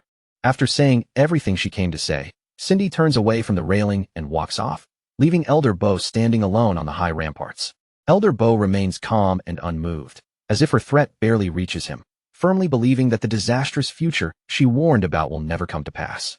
His thoughts drift back to what he once saw inside Jin's mind, a terrifying inner world crowded with monsters, and yet Jin's will stood firm, untouched, and unbroken despite the cores he had consumed. To Elder Bo, Jean is not a walking disaster, but living evidence that a person's humanity can still endure, even after being exposed to the corruption of demonic power. He looks out over the marching troops in the distance, silently deciding that this truth must remain hidden for now, at least until the world is ready to accept it. Even as the wind moves across the ramparts, the elder stands with unwavering conviction, certain that the potential he sensed in Jean was not a mistake. In his eyes, the strange power carried by that young man may one day shine brightly enough to become a symbol of hope for everyone. Meanwhile, far from the fortress walls, the first expeditionary force keeps pushing forward, advancing steadily into the untamed wilderness ahead. Rows of soldiers march in tight, disciplined formation, their armor clinking in a steady rhythm across the open road, while banners rise above them and spearheads flash beneath the pale sky. Among them, one soldier reflects on the creed they all carry in their hearts, knowing that just as there is a time for peace, there is also a time when they must raise their weapons and fight. The march goes on without disorder, each line of troops moving with trained precision as their discipline shows in every synchronized step forward. They carry the burden of their duty on their shoulders, remembering the command to hold their swords with conviction and never waver before the enemy. With every step, they draw closer to whatever waits beyond the road, driven onward by the mission entrusted to them. The call to destroy evil with unshaken faith seems to echo through their ranks, strengthening their resolve as the expedition continues deeper into danger. Then, without warning, Jean grabs a jagged rock and violently smashes it into his own forehead, the impact cracking through the air. Blood bursts across his face in an instant, leaving the soldiers around him staring in stunned horror, unable to understand what they just witnessed. Jean simply lets the bloodstained stone drop from his hand and fall to the ground, then keeps walking forward as casually as if nothing strange happened at all. While the others whisper in shock and wonder whether he has completely lost his mind, Jean quietly counts the passing seconds under his breath. He watches the wound closely, his eyes fixed on the gruesome sight as worm-like tendrils begin wriggling inside the torn flesh. Right before his eyes, the split skin and fractured flesh start pulling themselves back together at an unnatural pace, sealing the injury far faster than any human body should. Jean thinks over the limits of his regeneration, noting that even something as simple as a bruise normally takes around 10 minutes to disappear. But the deep fracture he just caused is already closing at a speed that goes far beyond any ordinary wound. A dark, satisfied smirk spreads across his face as he studies the results, clearly pleased with what this reckless little test has revealed. He even wonders whether losing an entire arm might only take a month to recover from, and that thought strengthens his resolve to keep consuming monster cores. Kim Woo-jin, Jean, is already looking forward to seeing just how far this new regeneration ability can go when he tests it in the middle of real combat. One nearby soldier, still completely baffled by what he just saw, asks if Jin's nickname, Head Crusher, actually comes from crushing his own skull. Jean only touches the bloody mess on his forehead with an oddly calm expression, then casually apologizes if his little act happened to scare anyone. His strange behavior does not go unnoticed, especially by Roland, the flamboyant Supreme Commander leading the 1st Expeditionary Force. But instead of looking disgusted or disturbed, Roland bursts into laughter, saying he rather likes geniuses who are a little broken in the head. He then adds that since Elder Bo was the one who recommended Jean, there must be an extraordinary talent hiding beneath all that madness. Jean does not feel especially honored by the praise. In fact, he quietly decides that this commander is probably someone better kept at a distance, then cuts straight to business and asks for the mission details. Roland chuckles at Jin's impatience, seeming even more amused, and calls that kind of directness another sign of a true genius. He explains that their destination lies north of the 3rd Pioneer City, where they must eliminate the rift cores and strike directly at the center of the threat. As he looks over the rough, uneven terrain stretching ahead of them, Roland sets a clear goal for the operation: finish the battle within 10 days. Jean glances toward the dark forest in the distance, skeptical that clearing such a limited area could really take more than a full week. Roland merely points a finger at him with a broad grin, clearly entertained by the fact that Jean thinks the timeline sounds too long. But before the conversation can go any further, the ground beneath the soldiers suddenly twists, churns, and erupts under their feet. A massive multi-eyed monster known as a leech rat bursts up from the soil, launching itself straight at Roland's throat. A nearby soldier immediately screams a warning, desperately shouting for the commander to watch out. Roland does not flinch in the slightest. In one smooth, almost effortless motion, his sword flashes from its sheath. With a single clean vertical slash, he splits the monster in two while it is still flying through the air. He explains that creatures like this usually stay deep within the demonic realm, but now they are beginning to crawl up to the surface and appear even under the sunlight. All along the road, the ground suddenly bursts open again and again as dozens of leech rats spring out, throwing themselves at the unsuspecting troops. Roland's voice thunders across the chaos as he orders everyone to prepare for battle, while the sudden ambush begins turning the march into a bloody nightmare. The leech rats shriek from every direction, swarming the expedition force in a vicious wave that crashes into their lines from all sides. Caught off guard, the soldiers are torn into before they can fully react, blood spraying as the monster's sharp claws rip through the ranks. Jean watches the burrowing monsters with narrowed eyes, surprised to realize that these creatures have evolved enough to move and attack from underground. Roland's voice cuts through the chaos as he orders his men to cover each other's backs, warning them that the instant they leave an opening, these monsters will tear them apart. At the front line, the soldiers grit their teeth and brace their weapons, desperately struggling to hold back the surging wave of fur, claws, and snapping teeth crashing toward them. Roland glances over his shoulder in the middle of the battle, only to notice Jean standing strangely still while the swarm closes in around him. He immediately shouts toward the so-called genius, telling him to watch his back before the monsters reach him. But Roland's eyes widen in disbelief the next second, because Jean is not stepping away, raising a guard, or even making the slightest attempt to dodge. In a blink, an entire pack of leech rats crashes into Jean at once, piling over him until his body disappears beneath a writhing mountain of monsters. The swarm tears into his cloak and drags him down into the dirt, their bodies thrashing over him as if they are trying to bury him alive. Yet Jean does not look frightened at all. With blood sliding down from his mouth to his chin, his expression looks less like panic and more like hunger. Roland yells out in shock, convinced that the mercenary has finally gone completely insane by allowing the monsters to catch him on purpose. But beneath that squirming pile of bodies, Jean drives his dagger deep into one of the leech rats' heads with brutal precision. He tears out a glowing blue monster core from the creature, his gaze locking onto it like he has just found exactly what he came for. The monsters shriek in pain all around him, but in truth, they are the ones who should be terrified now.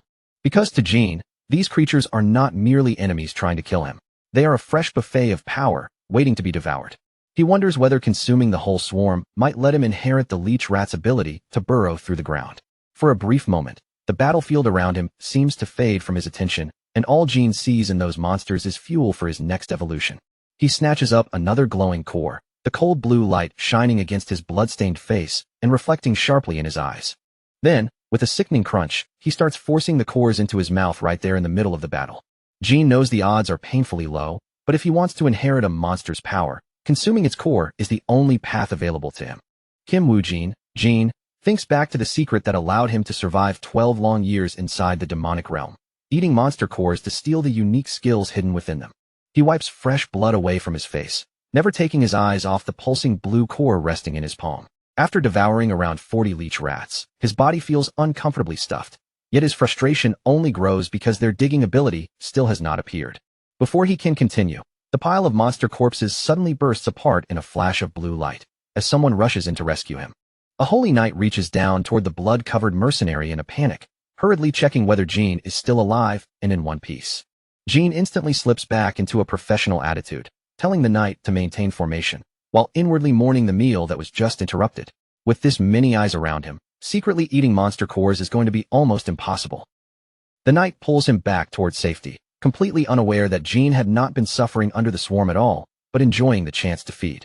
Then the flow of battle changes completely as the holy choir steps into position, preparing to perform right in the heart of the fighting. Soldiers wearing ceremonial hats raise massive cellos and violins, and as they begin to play, the deep sound rolls through the air with a heavy magical force. At the center of the ensemble, Roland stands with his eyes closed, drawing his bow across his violin as a golden aura begins to radiate from him. The music surges through the battlefield like a powerful blessing, and the soldiers' spears shine with white light as they begin cutting down the remaining rats in an organized sweep. Jean watches the front line closely and nods to himself, noticing that the ordinary troops' stamina and defensive strength have risen dramatically. His attention returns to the Supreme Commander, and he struggles to connect the elegant musician before him with the man leading an entire army. Roland is completely absorbed in the music, his movements graceful and controlled while golden notes swirl around his ornate armor. A commanding officer roars at the troops to hold their formation and press the advantage while the music continues to empower them. The counterattack comes fast and mercilessly, with the strengthened knights crushing the leech rats that had thrown the expedition into chaos only moments earlier. By the time the sun finally sinks below the horizon, the forest grows quiet again beneath the pale glow of the full moon. A soldier holding a megaphone calls out to the surviving fighters, ordering everyone who took part in the skirmish to gather and report their kills. With a ledger in one hand and a pen ready in the other, he explains that the mission rewards will be calculated strictly according to the recorded results. Near a crackling campfire, two mercenaries quietly gossip about Jean, calling him a complete lunatic for charging straight into the heart of the monster horde. They also mention seeing him digging around in the dirt afterward, unable to understand what kind of strategy could possibly explain that bizarre behavior. Inside a dimly lit tent, Jean sits with a sour look on his face, quietly stewing over the fact that his little feast still failed to grant him a new ability. Of course, gaining an inheritance from a monster core is never guaranteed. It is an incredibly rare event that depends on a ridiculous amount of pure luck. Roland steps into the tent and asks Jean how his body is holding up after such an unusual and reckless display of courage on the battlefield. Jean remains seated but lifts his head politely, apologizing in case his head-crushing method caused the commander or the troops any unnecessary concern. Roland gives him a warm, knowing smile and admits that when Jean vanished beneath the swarm, he honestly thought the mercenary was finished. Then he reveals the official number. Jean hunted down 267 leech rats entirely by himself. Outside the tent, exhausted soldiers rest beside their gear, each one having barely managed to kill only a small handful of beasts. Roland leans closer with genuine curiosity in his eyes, remarking that prodigies like Jean really do seem to exist on a completely different level. Jean looks away, thinking that the number would have been much higher if he had not been so distracted by eating the cores, then decides to shift the conversation back toward the commander by addressing Roland directly. He asks Roland outright whether he was originally trained as a supporter, considering the incredible musical talent he displayed during the battle. Roland looks slightly wounded by the question, then asks if Jean thinks less of the people who play supporting roles within the Order Alliance. Jean quickly clarifies that he did not mean it that way, explaining that he simply expected someone with Roland's rank and reputation to be the kind of commander who relied on brute strength and a sword in hand. Roland lets out a soft sigh, and for just a moment, the bright, charismatic front he usually wears slips away as he admits that Jean has seen right through him. He confesses that, deep down, he really is the sort of man who would rather grip a blade, charge to the front line, and fight enemies directly with his own hands. But Roland explains that the Order Alliance exists to fight for peace, and that greater purpose must always come before whatever personal desire he may have. For a moment, the image of a quiet graveyard under the moonlight comes to mind, a grim reminder of all the lives that have been lost and all the homes destroyed by the demonic realm. Roland then gestures lightly with a smile, saying that since his musical talent happens to be first-rate, he chose the position where that ability could help the most people. Jean listens without interrupting, slowly realizing that he may have judged Roland too quickly, dismissing him at first as nothing more than another noisy, irritating noble. But when Jean looks at the commander's sincere and almost cheerful expression, he begins to understand that Roland is far more decent than his first impression suggested. Beneath the glow of the full moon, Roland casually agrees to show Jean his musical performance another time, while the camp around them gradually settles into the silence of night. All around the sleeping camp, the flags of the Order Alliance flutter gently in the cool night breeze above the neat rows of quiet tents.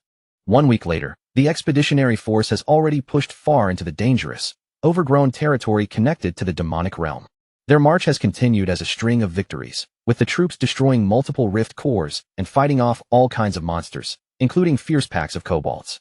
Inside the command tent, high-ranking officers gather around a table crowded with maps and scrolls, discussing how the monsters they face are becoming stronger the deeper they advance.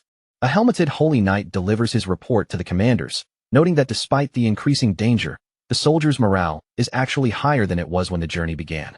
Out on the front lines, a pack of kobolds shrieks with bloodlust, rushing forward while clutching jagged daggers and crude explosive weapons. Kim Woo-jin, Jean, slips through the pack like a shadow, his blade flashing through their bodies before the monsters can even understand he is there. Then a massive rabbit-like monster with red eyes bursts from the brush, its muscular body and sharp teeth looming over the mercenary as it lunges at him. Jean answers with cold, precise movement, his sword cutting cleanly through the beast's neck and sending dark blood spraying across his cloak. Once the monster drops, Jean digs through its remains, pulls out a cluster of glowing blue cores, and stuffs them into his mouth with the ease of someone who has done it countless times.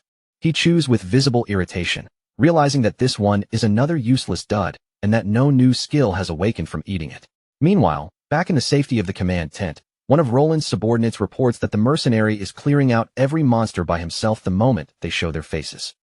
A small, pleased smile appears on Roland's lips as he listens to the report and quietly considers just how efficient Jean has been on the battlefield. Then Roland suddenly bursts into loud laughter, clearly amused that the pride of the entire Order Alliance is being overshadowed by a single mercenary. Another commanding officer stands nearby with his arms tightly crossed, his face stern as he snaps that this is not something to laugh about, especially when Jean is taking most of the performance rewards.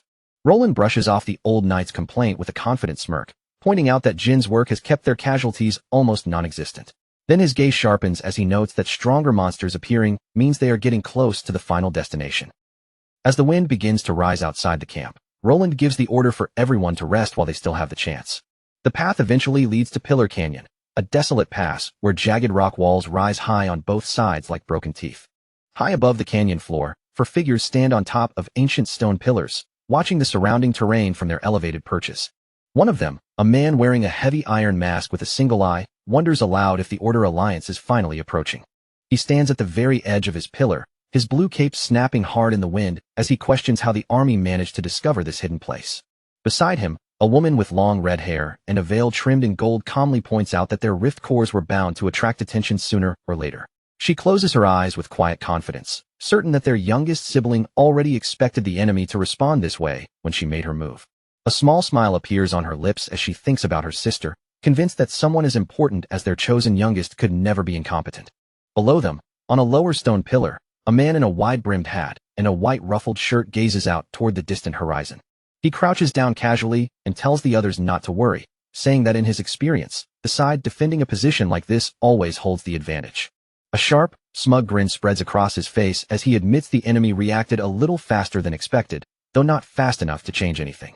He rises back to his feet and adjusts his hat with calm confidence, certain that nothing will interfere with what he proudly calls the Great Plan of Darkness.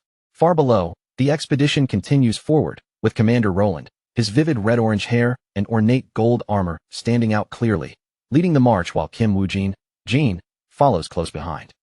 As the army rounds a bend in the canyon path, their way is suddenly blocked by massive layers of thick white webbing hanging from the cliffs like heavy curtains. The entire force grinds to a stop, staring at the canyon floor buried under sticky silk, while Roland struggles to process the sheer madness of the place they have just entered.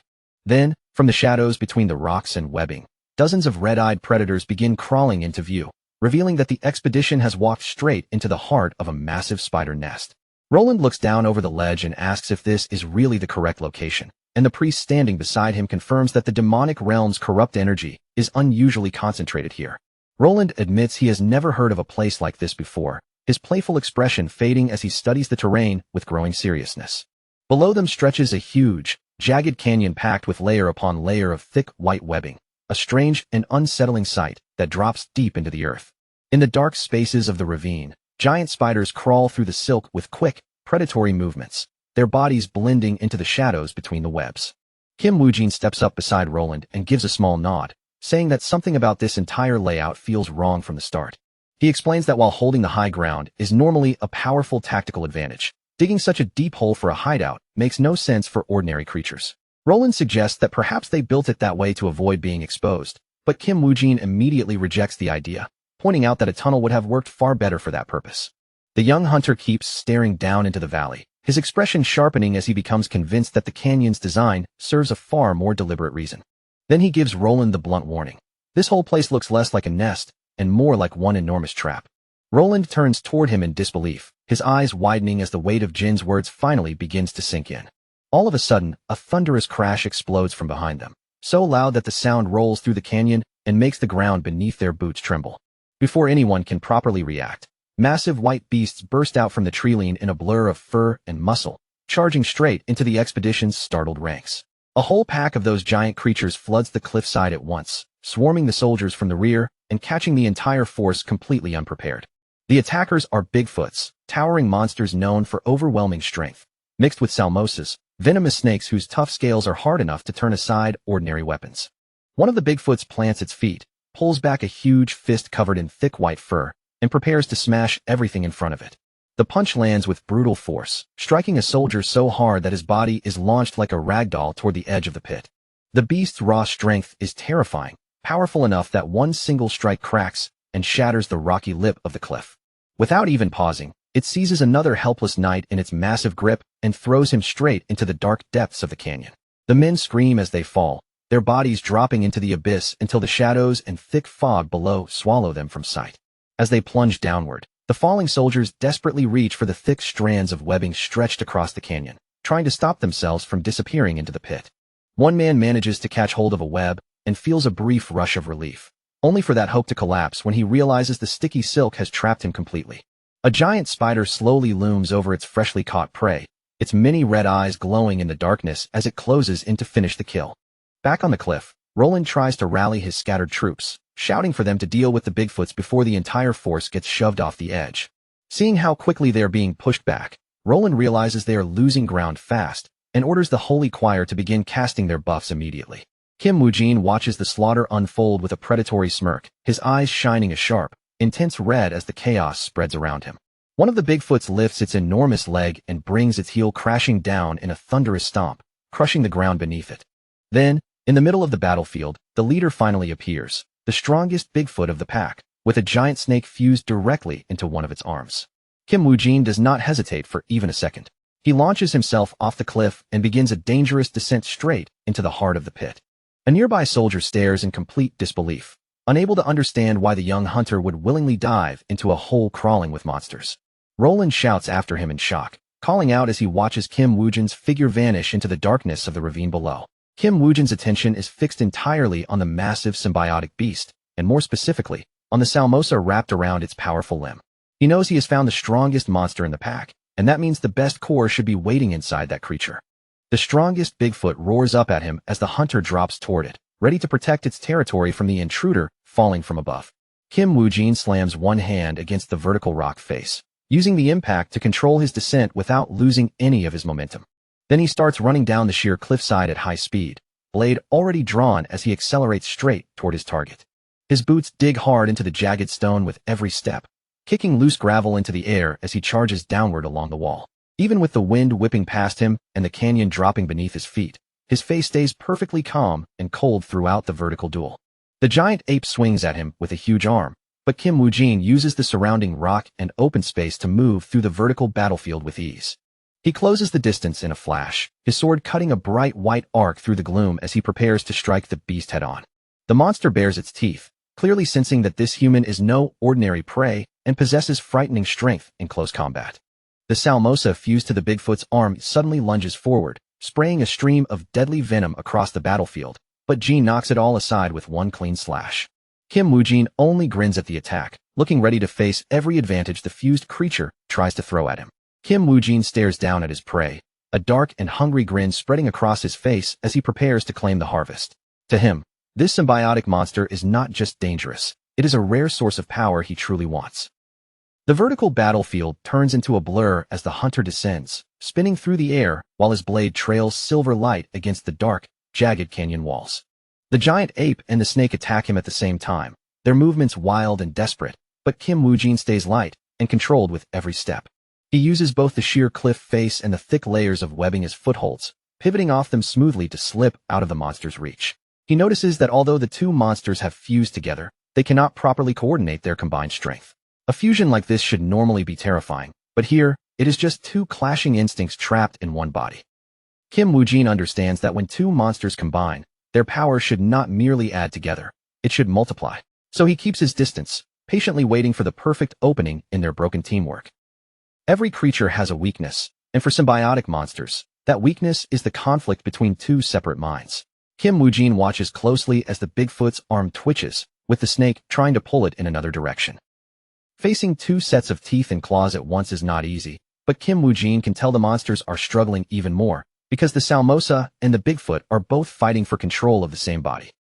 The beast roars in frustration, its yellow eyes widening as it fails to align its movements. If they want to survive, they need to move like one creature, but their instincts refuse to cooperate. No matter how well they may have worked together before, real teamwork breaks apart under the pressure of a life-or-death fight, and Kim Woo-jin narrows his eyes as he prepares to end it. That brief hesitation gives him exactly what he needs. Under the pressure of his relentless assault, the monster finally breaks down and falls back into raw, uncoordinated animal instinct. Kim Woo-jin uses the terrain to trap them. When the Bigfoot throws a wild punch, he slips out of the way, redirects the blow into the cliff, and forces the giant Salmosa to take the full impact from its own symbiotic partner. Blood splashes across the rock wall as the beast crumples, releasing one final agonized shriek. The hunt is finished, and the prize is finally within reach. Kim Woo-jin flicks his wrist to clean his blade, his purple aura pulsing with satisfaction, proving that even a gatekeeper like this is only another stepping stone in his path. He looks down at the severed heads with an unimpressed expression, finding the fight exactly as expected, a clumsy monster that could not handle the evolution forced onto its own body. The hunter stands over the huge carcass, his shadow stretching across the bloodstained stone as his thoughts already turn to the power sealed inside the core he is about to extract. The battle site is left as a gruesome scene of white fur, torn flesh, and dark blood, with the beast's remains slumped at the base of the cliff as proof of how quickly it was killed. Jin admits that for a gatekeeper, the monster managed to put up a halfway decent fight, and a slight smirk appears on his lips as he prepares to move toward the next stage of his journey. Kim Woo-jin's sharp gaze suddenly locks onto something inside the mangled remains of the snake. Buried beneath the torn flesh, a faint glow pulses softly, and the energy leaking from it feels nothing like the ordinary cores he has devoured before. He tilts his head slightly, drawn in by the strange vibration trembling through the air around him. A haze of purple mist coils near his body, while the lingering power from the monster's death slowly scatters into the ravine. Then the light grows brighter, cutting through the gore until a rare blue monster core reveals itself from within the corpse. It is an unexpected prize, especially this early, and even at a glance, it gives off the scent of hidden, untouched potential. Kim Woo-jin fixes his eyes on the core, silently wondering whether this might finally be the one to give him the offensive power he has been chasing. For a brief moment, a strange uneasiness flickers in the back of his mind, but he quickly pushes that feeling away. Instead of dwelling on that warning, he chooses to focus on the gain right in front of him. In his world, a hunter who hesitates over superstition risks losing the chance to seize power when it is sitting in his hand. Kim Woo-jin reaches down and lifts the glowing blue core from the remains, feeling its energy beat against his palm like a living pulse. Then, without giving himself time to reconsider, he crushes it and lets the raw power pour straight into his system. Without even pausing to think twice, he forces the Salmosa core into his mouth and swallows it down whole. His body goes rigid on the spot as that terrifying energy floods through his veins, violently pushing every part of him to adapt. His eyes snap wide open, now burning with an intense red glow as the absorption reaches its most dangerous point. Blood slips from the corner of his mouth, proof of the brutal transformation ripping through him from the inside. A fresh ability begins to take shape, and a notification flickers at the edge of his vision. The monster's essence has successfully merged into his body, and even before he tests it, Kim Woo-jin can already feel that something inside him has changed. He lowers his gaze to his own hands, wondering if he has finally reached the stage where he can sense which cores carry a true inheritance. After swallowing so many monster cores, his collection of abilities is starting to look frighteningly powerful. Even Kim Woo-jin can't help feeling impressed by the ridiculous amount of power he has gathered in such a short span of time. For someone as ambitious as him, this is still a haul massive enough to exceed expectations. He wipes the blood from his chin, already eager to see what kind of ability he has gained this time. Maybe it is a new offensive strike, or maybe the core has granted him some kind of poison attribute worth adding to his arsenal. But before he can even take a proper step, a blinding burst of light erupts directly in front of him. Kim Woo-jin's eyes widen as a massive explosion suddenly rips through the silence of the ravine. The ground violently shakes as the blast swallows the area, hurling rocks and shattered debris in every direction. It is an ambush he never sensed coming, and the force is strong enough to tear across the canyon floor. From within the smoke and flames, a high-pitched, manic laugh cuts through the chaos, almost sounding delighted by the destruction. Someone has clearly been watching him from the shadows, waiting for the perfect opening to strike. At the edge of the inferno, a man wearing a wide-brimmed hat steps forward and moves toward the heart of the blast. The raging heat does not seem to bother him at all, and his attention remains fixed on the spot where Kim Woo-jin had been standing. The hat hunter sneers at him from beyond the flames, mocking how carelessly Kim Woo-jin had let his guard down in enemy territory. With crazed excitement blazing in his wide eyes, he spits out another insult, calling Kim Woo-jin nothing more than a pathetic human.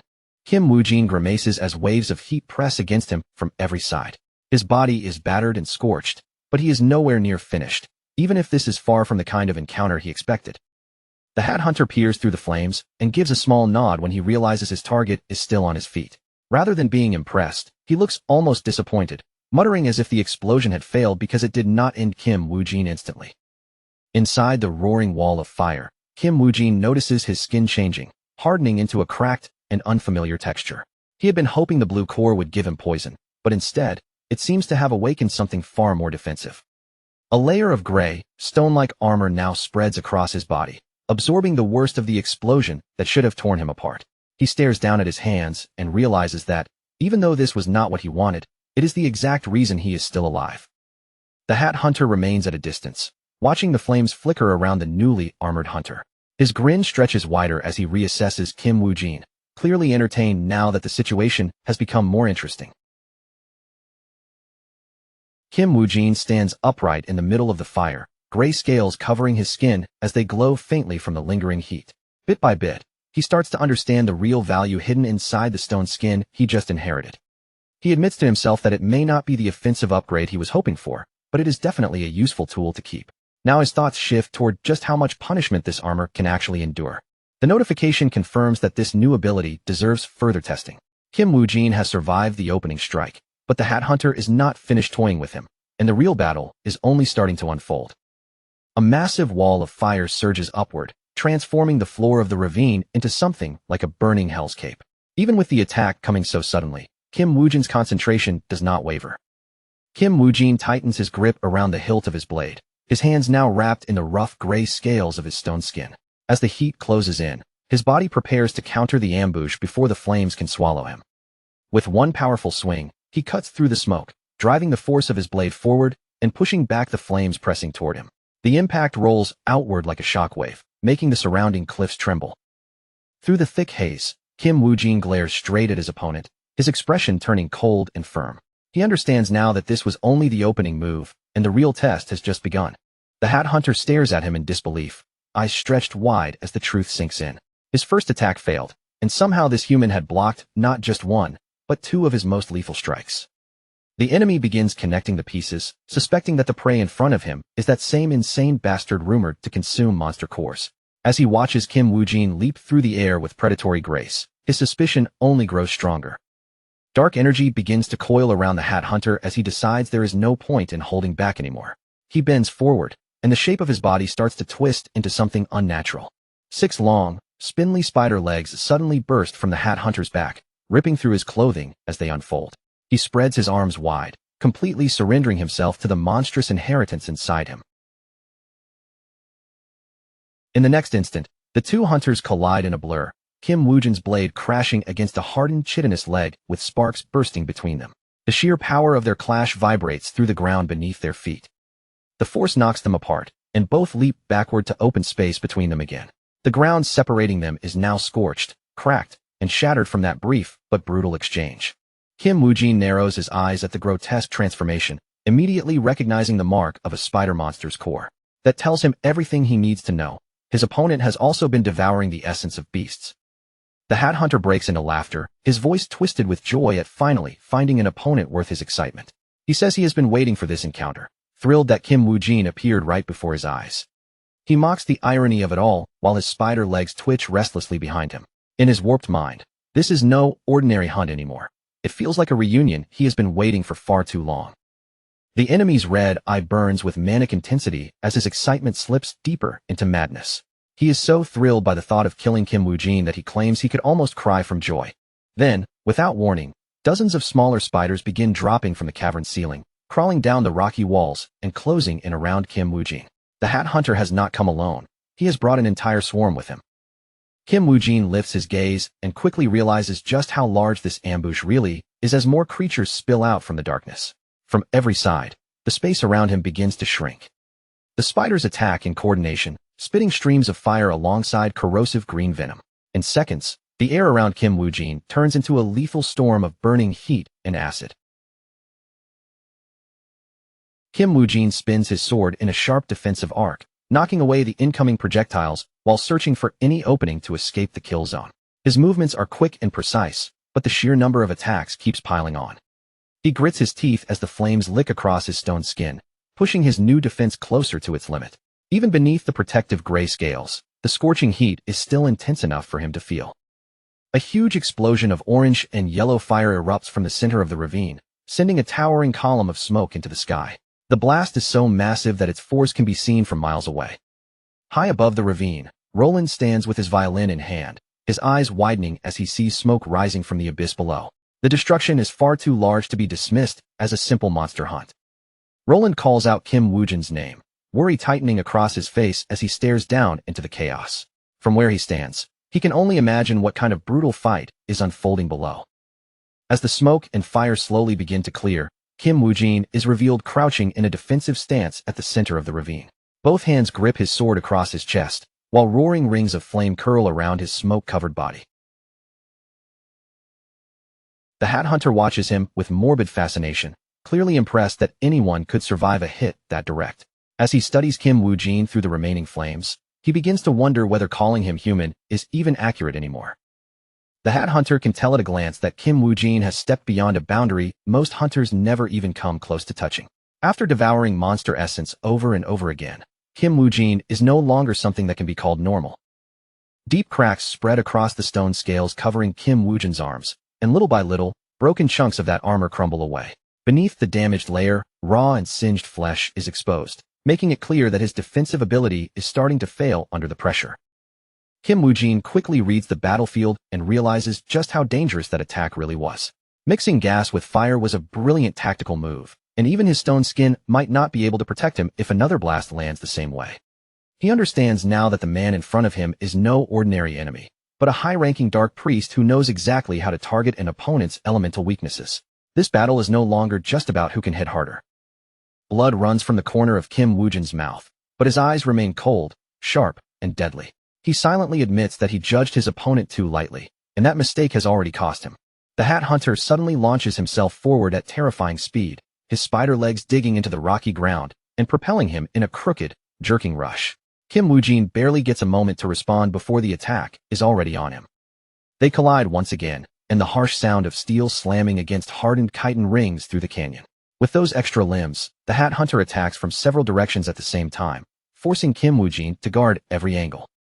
The Hat Hunter keeps taunting him as he presses closer, clearly eager to see how Kim Woojin handles such a chaotic close-range fight.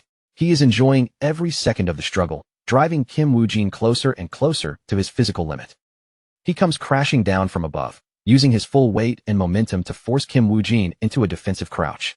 Around them, the air feels heavy with ozone, smoke, and the sharp scent of burning stone. Kim Woojin strains beneath the pressure, his muscles swelling as he holds back the Hat Hunter's relentless assault. Every spider limb sweeping toward him carries the force of a killing blow. A pained grunt escapes his throat as he is shoved backward, his boots scraping and skidding across the uneven canyon floor. Under the endless barrage, even keeping his balance becomes a struggle. Purple energy bursts from Kim Woojin's blade as he tries to parry one especially vicious strike from a spider leg. Steel, venom, and killing intent clash together as the two hunters move through a deadly rhythm. A brilliant flash explodes between them during another high-speed exchange, and the force of the collision sends fresh debris flying outward. The fight is becoming so intense that even the cavern walls are starting to crack under the impact.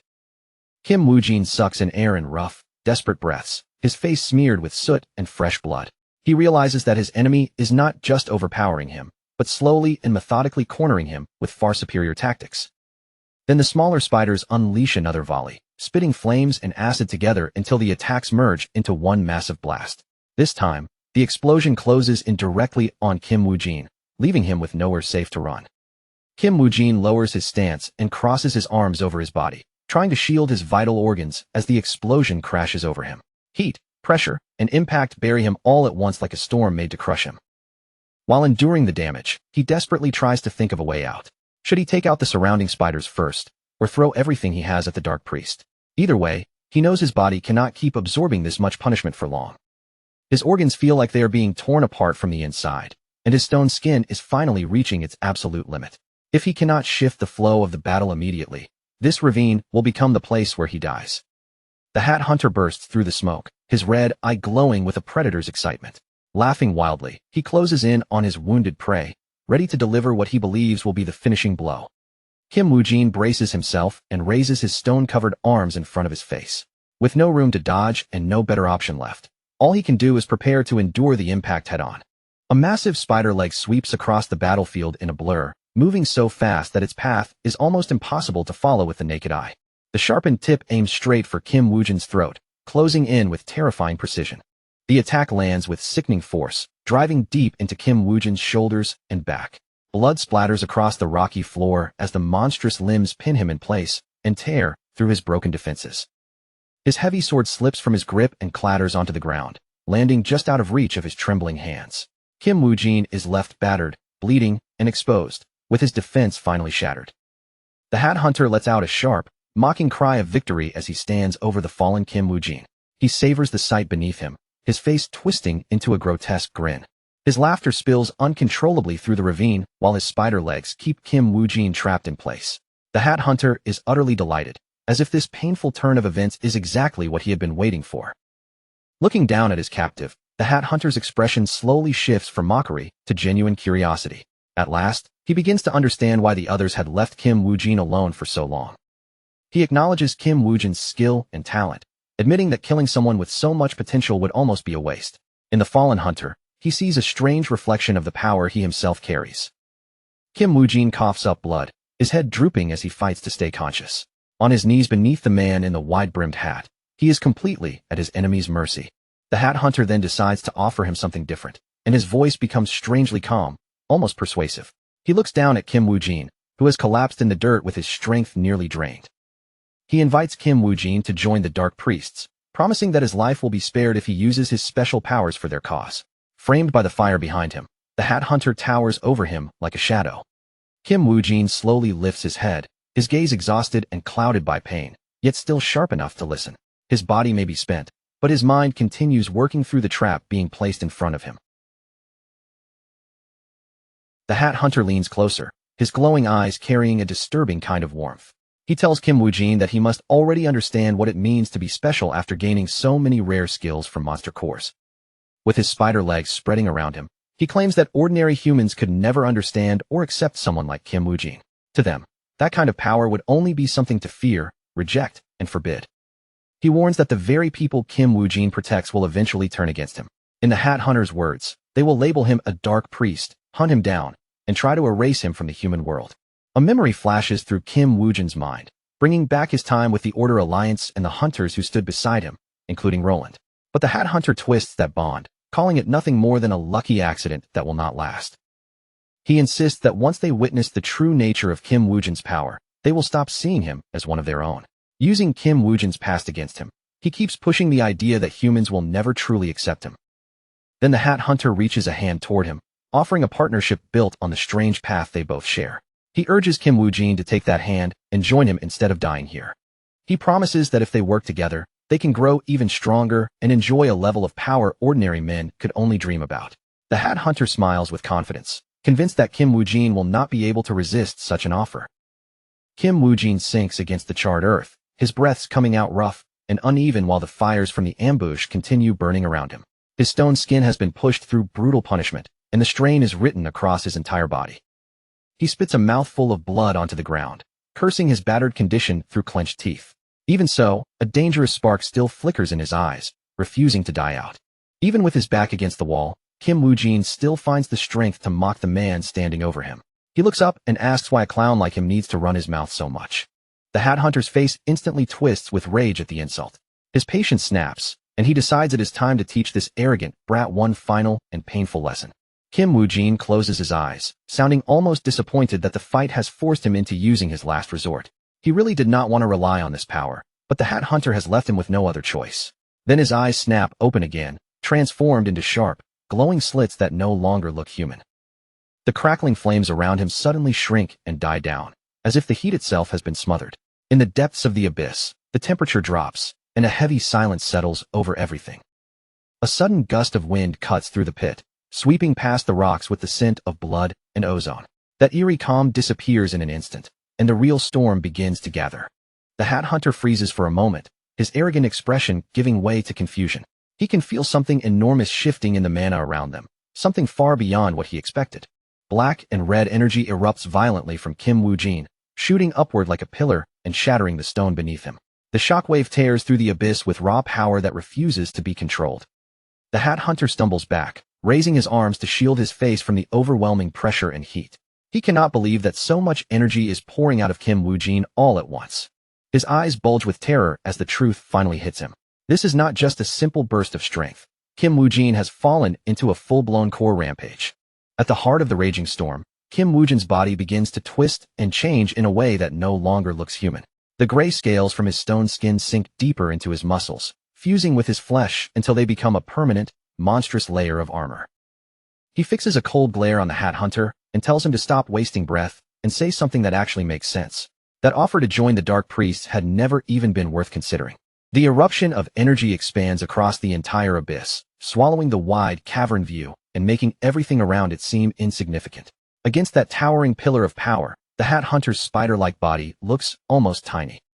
Now transformed, towering, and armed with clawed hands and glowing crimson eyes, Kim Woo-jin delivers the coldest answer of the entire fight. He asks the Hat Hunter how a wolf could ever lower itself to serve a dog. Kim Woo-jin stands tall amid the chaos, his back wrapped in gray cracked scales while red energy crackles violently through the air around him. The pressure pouring from his body fills the cavern, showing that his transformation has reached its peak. He turns his head just a little, his eyes burning with an intense red glow as he looks back at his enemy. He has heard enough of the Hat Hunter's nonsense and tells him to at least speak words that make sense. A sudden burst of red energy surges outward from him, flooding the chasm with blinding light and jagged streaks of electricity. The force of that discharge rumbles through the entire underground space, shaking the stone around them. Woo-jin stands fully revealed, his body covered in armored scales, and his eyes blazing with the sharp fire of a predator. He scoffs at the very idea of submission, asking how anyone could expect a wolf to serve a dog. The Hat Hunter's eyes stretch wide as he looks up at the terrifying thing Woo-jin has become. No matter how hard he tries, he cannot hide his shock at the overwhelming power Woo-jin had been keeping buried until now. Desperate to regain control of the battle, the Hat Hunter orders his spider children to rush in and burn the intruder to ashes. Two of the monsters immediately leap forward, gathering glowing orbs of elemental energy as they charge. Wu Jin does not move even a single step, his red eye narrowing as he calmly focuses the power building inside him. Then he calls out the name of his ultimate technique, Heavenly Punishment. Massive pillars of crimson and black energy explode up from the ground, shooting toward the cavern's ceiling in a violent storm of force. The sheer size of the eruption makes everything else in the cave look small and fragile. The spider minions are swallowed by the blast before they can even complete their attack. Their bodies are ripped apart by the raw energy in an instant, leaving no trace behind after the first impact. Red lightning crashes down from above, turning the cavern into a hellscape of fire, sparks, and electricity. Under the unbearable intensity of the assault, the floor begins to split open, melt, and crack. The Hat Hunter is caught inside the shockwave, his spider legs flailing wildly as red energy threatens to engulf him too. For the first time, he is completely overwhelmed by the destructive power Wu Jin has unleashed. Bloodied and battered, the Hat Hunter finally understands just how wide the gap between them truly is. All he can do is wonder what kind of monster core Wu Jin must have consumed to gain power on this terrifying level. As the red haze slowly thins, Wu Jin's dark silhouette appears through the fading light like an unstoppable force of nature. He is nowhere near finished, and without hesitation, he begins closing the distance. Another shockwave slams into the Hat Hunter and sends him tumbling across the rocky floor. His spider limbs scrape desperately for balance, but the force behind the blast is far too overwhelming. The moment he realizes survival is the only option left, panic finally takes hold of him. He knows he has to escape this cavern immediately, or Wu Jin will finish him off right here. He turns to run, but Wu Jin has already vanished from his sight, moving faster than the eye can follow. In the next instant, the scaled hunter is standing directly behind him, ready to strike. The Hat Hunter's face twists in horror as he realizes his escape route has been cut off. He did not even see Wu Jin move, and now the predator is already close enough to reach him. Wu Jin's clawed hand shoots forward and clamps around the Hat Hunter's neck with crushing force. Red sparks crackle between his fingers as he tightens his grip, ready to settle everything. With terrifying efficiency, Wu Jin tears one spider leg clean from the man's back. Fresh blood sprays across the ground as the severed limb is ripped away. He keeps his grip locked firmly around the Hat Hunter, forcing him harder into the dirt beneath them. There is not a trace of mercy in Wu Jin's gaze as he overwhelms him with absolute dominance. Wu Jin tears the spider legs off one after another, while fresh blood bursts from the Hat Hunter's mouth in a strangled roar. Every brutal movement is ruthless and deliberate, meant to crush not just his body, but his will to keep fighting. Another heavy blow lands, sending more blood splattering across the cave walls. By now, the Hat Hunter is barely conscious, his remaining spider legs twitching weakly and uselessly in the air. A final slam sends him skidding across the cavern floor, dragging a dark trail behind his broken body. He screams in agony, his pride shattered just as completely as his flesh. Bleeding and desperate, the Hat Hunter raises a trembling hand and begs for just a moment to speak. His confidence is gone now, replaced by frantic pleading as he asks Wu Jin to wait. He tries to appeal to the one thing he thinks they share, pointing out that both of them gain strength by consuming monster cores. According to him, talking things out would benefit them both far more than continuing this fight. Wu Jin stands over him in silence, completely unmoved by the desperate attempt at cooperation. When he finally speaks, his meaning is clear. The only thing the Hat Hunter can offer him now is information. He demands to know everything about the other dark priests, his glowing eyes fixed on the broken man at his feet. That information is the only bargaining chip the Hat Hunter has left if he wants to stay alive. The Hat Hunter shouts in disbelief, unable to understand why Wu Jin would side with humans while wielding the same dark power as the priests. To him, it makes no sense for a monster to protect sheep, and he warns Wu Jin that humans will eventually abandon him once they see his true form. No matter how he looks at it, he cannot comprehend why someone with this much power would choose to stand beside the weak. Wu Jin gives no reaction to the warning, his cold reptilian eyes staring down with absolute focus. The Hat Hunter's words mean nothing compared to the information Wu Jin intends to drag out of him. With no other path left, the Hat Hunter finally breaks and agrees to tell Wu Jin everything he wants to know. He starts talking quickly, searching for any way to stop the next strike from coming down. But the time for talking has already passed. Wu Jin delivers another punishing blow that sends the Hat Hunter flying backward, making it clear he is done listening to desperate excuses. Wu Jin's face remains cold and unreadable as he looks down at his defeated enemy. He reminds him that he only gave him one chance to speak, and that chance has already slipped away. Then he releases one final devastating discharge of red energy straight at the Hat Hunter. The cavern flashes with blinding light as the force of heavenly punishment gathers into one lethal point. The Hat Hunter manages to spit out one last curse before the energy swallows him completely. In the next instant, his body is vaporized, leaving behind only drifting ash and smoke. When the light finally fades, Wu Jin is left standing alone at the center of the crater, his chest rising and falling with heavy breaths. The fight is over, but the strain on his body is beginning to crash down on him all at once. The cost of the transformation takes hold, and the scales across Wu Jin's body start to crack and peel away. They break loose from his skin like shards of shattered stone, revealing raw flesh underneath. A thick stream of blood drips from his mouth as the damage inside his body catches up with him. After being pushed far beyond its limit, his body is starting to give out. Back in his human form, Wu Jin looks completely wrecked, with blood running from both his eyes and his mouth. As the adrenaline drains away, even staying on his feet becomes almost impossible. He turns his blurred gaze toward the light, breathing in rough, broken gasps. In the quiet aftermath, the full scale of the destruction he caused finally becomes clear around him. With every last bit of strength gone, Wu Jin collapses into the center of the massive crater he created. His body hits the ground with a dull thud, finally giving out after the brutal ordeal. Lying on the cold stone, he stares weakly up at the cavern ceiling, each breath shallow and heavy. He mutters to himself about how exhausting the battle was, and then his eyes slowly begin to close. Kim Woo-jin's eyelids grow heavy as blood continues flowing down his face, and he struggles to remain conscious. He can feel that using this ability, even for a short moment, has taken a massive toll on his body. His vision blurs until all he can focus on is the cracked stone beneath him. He knows he cannot afford to fall asleep in a place like this, but his strength is fading, and his eyes are already closing.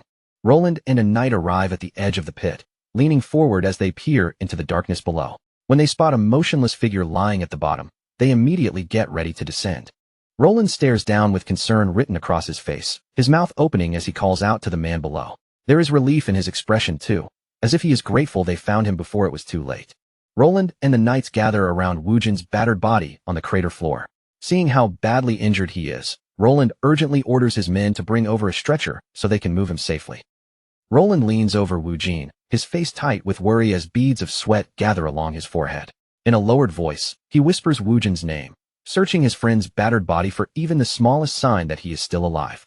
Then Roland slowly lifts his gaze toward the cave wall, where a massive monster-shaped indentation has been carved into the stone. Green blood still drips from the crushed mark, sliding down the rock like a reminder of the violent battle that happened there. Staring at the destruction around him, Roland can only wonder what kind of brutal fight unfolded in this place while they were separated. Whatever happened here, it was clearly far beyond an ordinary clash with monsters.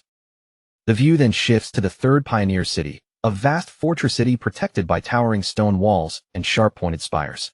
Under the cloudy sky, the entire stronghold stands firm and imposing.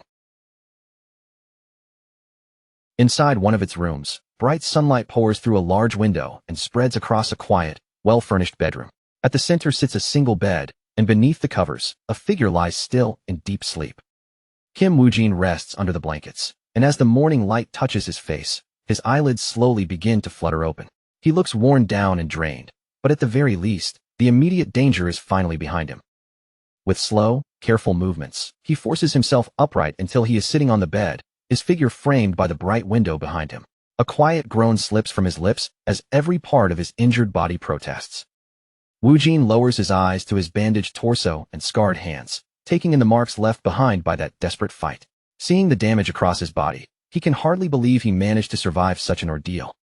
Just then, a maid steps into the room carrying a tray, only to freeze the moment she sees the patient sitting upright. Her eyes widen in shock, and she almost loses her grip on what she is holding as she realizes Wu Jin is finally awake. She immediately spins around and rushes back out into the hallway, shouting at the top of her lungs that the mercenary has woken up. Her hurried footsteps echo against the stone walls as the news spreads through the building. Only moments later, Roland bursts through the door with pure excitement written across his face. He calls out Wu Jin's name and reaches a hand forward as he hurries straight toward the bed. Standing beside him, Roland quickly explains that Wu Jin has been unconscious for 3 full days. Wu Jin looks back at him in silence, still trying to process the fact that so much time has already passed. Wu Jin's expression grows serious as he realizes the backlash from his transformation was even worse than he expected. Even with his new regenerative ability, his body still needed days to recover, So he looks up at Roland and asks the first thing on his mind, whether the expedition is finally over. Roland nods and tells him that they succeeded in clearing out most of the nearby rift cores. He also adds that the number of casualties was surprisingly low, which is almost unheard of for a dangerous mission like this. A warm smile spreads across Roland's face as he closes his eyes in relief. Without hesitation, he gives Wu Jin the credit, saying the mission only ended so well because of what Wu Jin did. Wu Jin answers with a small, confident smirk and suggests that Roland should repay him with a generous reward. Deep down, he savors the feeling of being recognized by someone else, a feeling he never seems to get tired of no matter how many times it happens. The door opens once more, and an Order Alliance representative steps into the room with his hands clasped behind his back. Roland turns toward the entrance, immediately noticing that their conversation has been interrupted. The representative introduces himself in a cold and formal voice, adjusting his glasses while his eyes settle on Wu Jin. He states plainly that he has come to take Wu Jin's testimony regarding the expedition. Two stern guards stand at his side as he presses for answers, demanding to know exactly what kind of opponent Wu Jin faced. He wants every detail of the fight recorded properly and without distortion. Wu Jin leans back against his pillows, his face giving away almost nothing as he listens to the man speak. Even in his weakened state, he can feel the weight of an interrogation beginning to settle over the room. The representative adjusts his glasses again and says they need proper records of everything that occurred. According to him, the reports from the battlefield were so chaotic that they were nearly useless. He leans a little closer, his gaze sharpening with clear suspicion. He admits that they found it hard to believe reports claiming that one human fought a monster of such enormous scale alone. Wu Jin stares back at him, wondering whether he is still being suspected because of what happened inside the cave. The room suddenly feels much colder, and he lets out a small, tired sigh, thinking that there is never such a thing as a clean, happy ending. To him, this whole situation is already becoming incredibly annoying. A close view catches Wu Jin's lower face as his teeth grind together slightly. He understands that this could become a serious problem, and his mind starts racing over what kind of lie he should use to cover his tracks.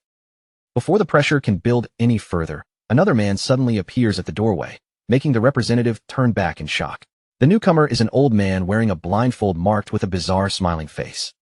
The representative gasps and immediately recognizes him as Elder Bo. With a calm but unmistakably authoritative presence, the old man steps into the room as if he belongs there more than anyone else. Elder Bo declares that he will handle this matter himself, his firm voice leaving no space for argument. Confused, the representative looks at him and asks what exactly he means by that. Elder Bo's face comes into focus, the strange smile on his blindfold clashing with the seriousness in his voice. This time, his command lands even heavier as he makes it clear that he told them to get out. The representative flinches, his face turning pale once he realizes there is no way he can win against the elder's authority. He quickly stammers out that he understands and prepares to leave the room. Outside, clouds drift lazily across the sky above the city walls. Back inside the infirmary, the tight tension begins to loosen as the unwanted guests finally retreat. Through the large window, Elder Bo can now be seen seated on a chair beside Wu Jin's bed. With everyone else gone, the two of them are finally alone, and the atmosphere in the room changes completely. Wu Jin speaks first, thanking the elder for stepping in when he did. He admits that since he had only just woken up, he was worried the situation might be misunderstood before he could properly explain anything. At the same time, Wu Jin studies the old man carefully, remembering how unusually interested Elder Bo has been in him since their first meeting. That interest still bothers him, and he cannot help wondering what the elder truly wants. Elder Bo tells him not to worry, and his expression seems to soften as he speaks. Even with the blindfold covering his eyes, it feels as though he is looking directly at Wu Jin. He tells Wu Jin that he has already decided to trust him, no matter what form he might take. As those words settle in the quiet room, Elder Bo reaches into his robe to retrieve something hidden inside. Elder Bo draws out an object from his robe, and the moment it appears, a vivid blue glow begins to spread through the room. From the hospital bed, Kim Wu Jin leans forward slightly, his silhouette framed by the window as curiosity pulls his attention toward it. The blue light washes over Wu Jin's face as he looks down in stunned silence. The strange energy coming from the object feels familiar enough that he seems to recognize what kind of power it contains. In Elder Bo's hand rests a large spherical monster core, its surface covered with countless glowing blue eyes. Thin wisps of energy drift around it, filling the room with a cold, eerie light. The elder calmly explains that he took the core from the body of the dark priest Wu Jin killed inside the cave. His blindfold hides any trace of emotion, but his voice remains steady and composed.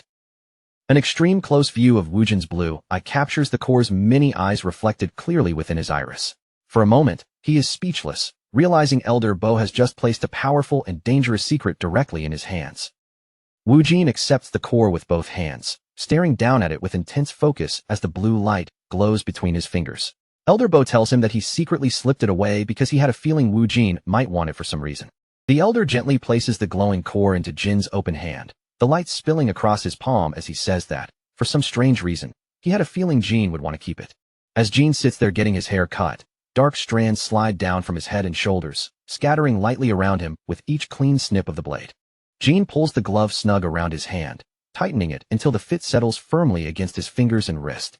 Now standing in his newly fitted armor, Jin stays still while the elder looks him over and says it suits him surprisingly well, then asks if Jin can feel the difference. Jin lowers his gaze to the armor wrapped around his body and says this goes far beyond simple comfort. It feels so natural, almost as if the fabric has fused perfectly with his own skin. Jin places one hand over the shoulder plate, feeling the smooth fit for himself, then remarks that if he had known tailored clothes could feel this good, he would have had them made from the very beginning. The elder breaks into a quiet laugh and tells him the real worth of those clothes has nothing to do with comfort. Jin turns his head toward him, caught off guard, and asks what he means. In the next instant, a burst of golden energy flares up behind Jin, lighting the air at his back without warning. A glowing fist shoots straight toward him, closing the distance so fast that Jin can only stare at it with widened eyes, stunned by the sudden attack. The elder's palm strike lands hard against Jin's chest, and golden energy explodes outward at the point of impact.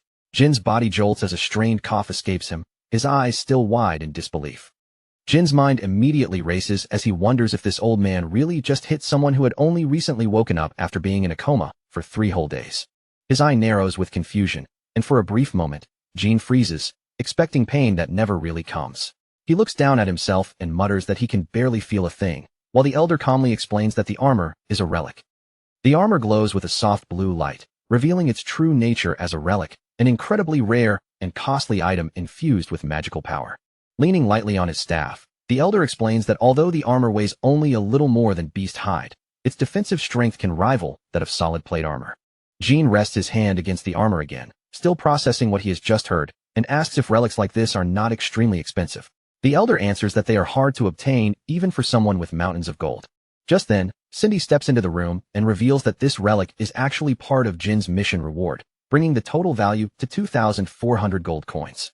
A heavy chest is opened before him, packed tightly with glittering gold coins and bars, the reward shining so brightly it almost fills the room with its own light. Jin stares at the overflowing chest, barely able to believe what he is seeing, then asks in disbelief if it is really fine for them to hand him 2,400 gold coins just like that. Standing in front of him, the elder explains that Jin earned every bit of it through the monsters he hunted, the rift core he recovered, and his role in dealing with the Dark Priest. His contributions, the elder says, were anything but ordinary. Cindy adds calmly from the side that she also slipped in a little extra of her own, as if it were the most natural thing in the world. A bead of sweat rolls down Jin's face as he stares at the reward, thinking that even for a job of this scale, the amount sitting in front of him is almost impossible to believe. Jin looks between the elder and Cindy, his suspicions slowly rising, and asks why they are treating him this well. After all, kindness this excessive always feels suspicious. His expression grows sharper as he looks at them, and adds that this applies to both of them, especially since they already know he consumes monster cores. The elder and Cindy simply look back at him without saying a word, and the silence hanging in the room suddenly turns heavy. The elder strokes his beard for a moment, then lets out a small laugh, as if Jin's suspicion amuses him more than it offends him. Outside, the large building stands under the night sky as the elder jokingly complains that even when he treats this young man well, he still somehow ends up being questioned for it. Under the glow of a bright full moon, 2 guards stand watch beside a torchlit checkpoint, their shadows stretching across the quiet ground. One guard lets out a tired yawn while the other suddenly turns his head and asks if something just moved, only for his partner to brush it off as nothing more than the wind. The uneasy guard keeps staring into the darkness and insists that something definitely moved, but the other guard is already beginning to dismiss his warning again. Before he can finish speaking, a chain lashes out from the darkness and coils tightly around the guard's neck, cutting off his words in an instant. The metal chain digs deep into his throat, choking him as a broken gasp forces its way out of his mouth. A cloaked figure gives the chain a brutal yank, and the force tears the guard's head clean from his body. Chains whirl violently around the blonde man as blood sprays through the air, and a vicious grin slowly spreads across his face. The remaining guard staggers back in terror, facing the blonde man with trembling shock as he shouts and demands to know who this attacker is. A bloodstained iron ball comes crashing into the guard's head, striking with terrifying force and sending his helmet flying off into the air. For one brief moment, the moonlit cliffside falls completely silent, as if the entire area is holding its breath after the slaughter. The blond man stands there holding the blood-stained iron ball, while his two companions take their places beside him in the cold moonlight. Looking ahead through her veil, the woman remarks coldly that it is hard to believe they were defeated by fools this incompetent.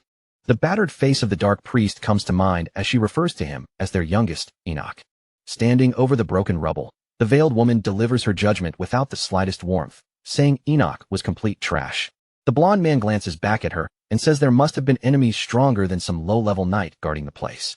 The masked man dismisses the concern with ease, saying it does not really matter, because he had expected Enoch to lose from the start.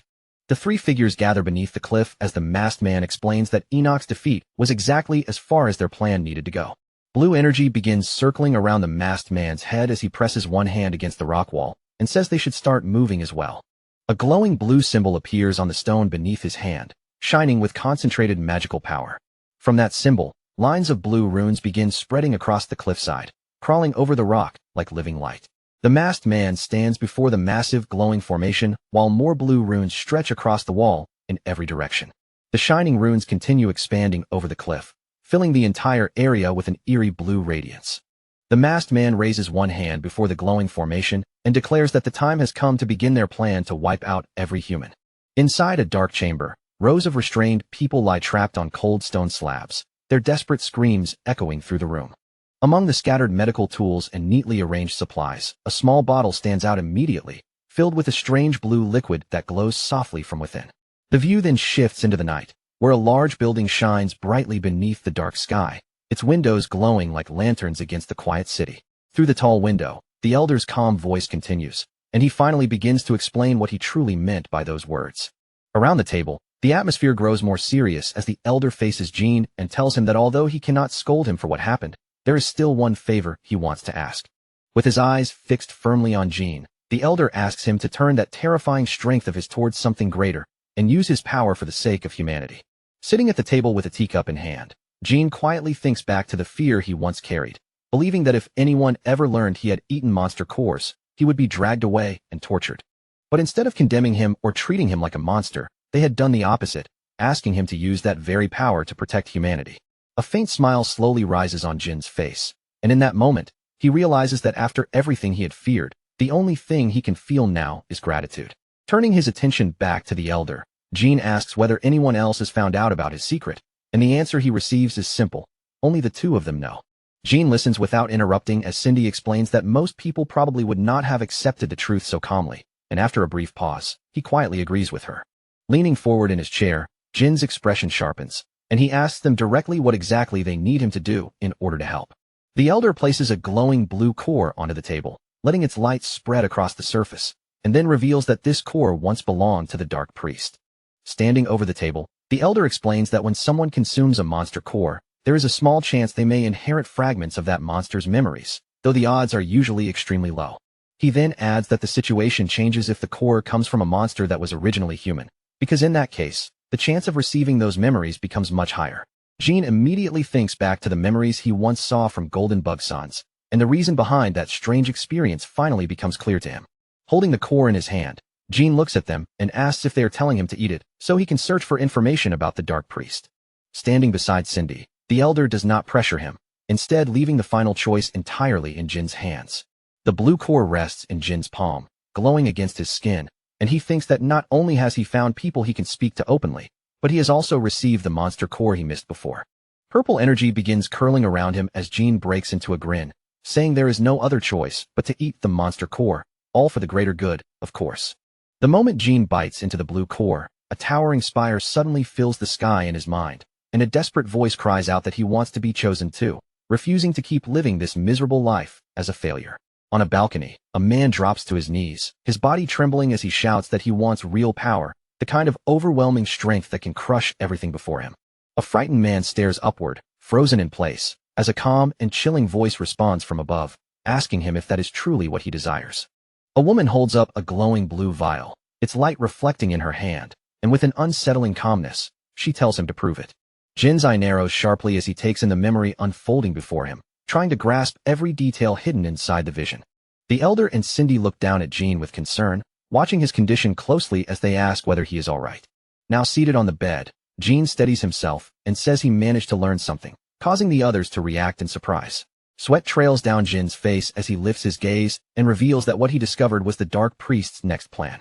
Still breathing heavily, with sweat running down his face, Jean makes it clear that the memory showed him something important. The Dark Priest already has another plan in motion.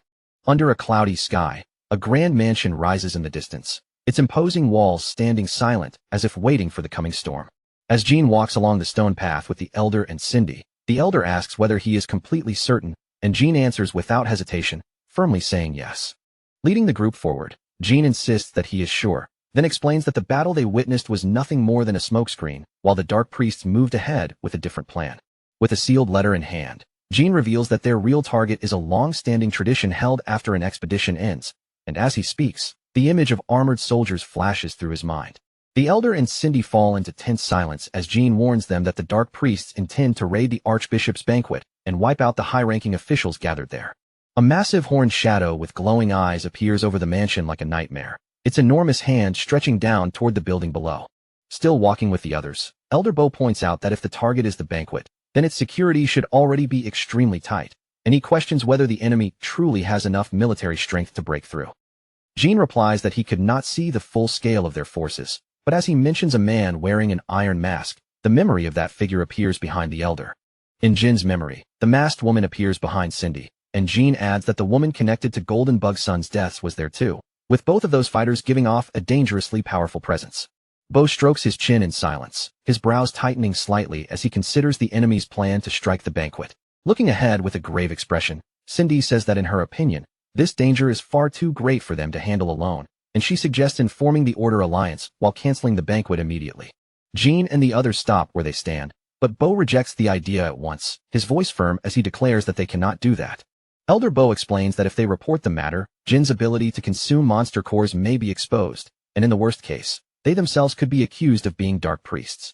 As they continue through the garden, Elder Bo adds that canceling the banquet might only cause the enemy to abandon this plan and switch to another one, leaving them with no advantage at all. Jean turns his head toward the others, his expression serious, and asks what they are supposed to do if reporting it and canceling the banquet are both off the table. Standing beneath the open sky, Bo says that instead of wasting the information Jean risked himself to obtain, they need to make proper use of it. The elder lifts his head with quiet confidence and declares that if they already know the rats are coming, then all they have to do is prepare the perfect mousetrap. Night settles over the city, and above the dark rooftops, a brilliantly lit castle rises into view, glowing like the center of a hidden battlefield. Inside the banquet hall, well-dressed guests gather beneath a massive chandelier, their polished clothes and quiet conversations filling the grand room with elegance. Wrapped in a dark cloak, Jean moves through the crowd with measured steps, quietly scanning the hall and taking in every corner of the banquet. As Jean passes through the banquet, nearby guests begin recognizing him as the mercenary from the expedition who played a major role, though a few quietly comment that he looks much younger and less imposing than they expected.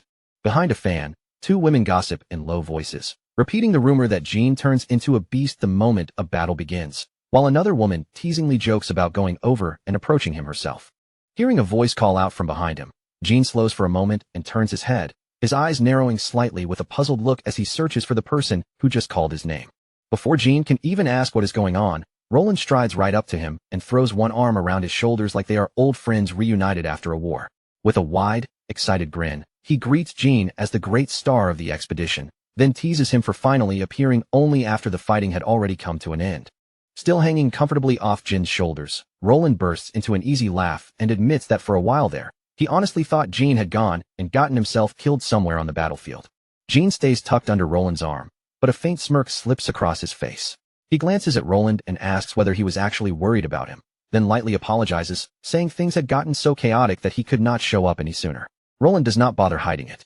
His cheerful tone dips just a little as he admits that, yes, he had been worried, because the battle they had just survived was not something anyone could laugh off easily. Then Roland leans in a little closer, his playful smile slowly fading from his face. Lowering his voice, he asks Jean what is really happening beneath all of this. Jean looks back at him with a confused expression, but Roland's eyes quietly shift upward toward the upper floor.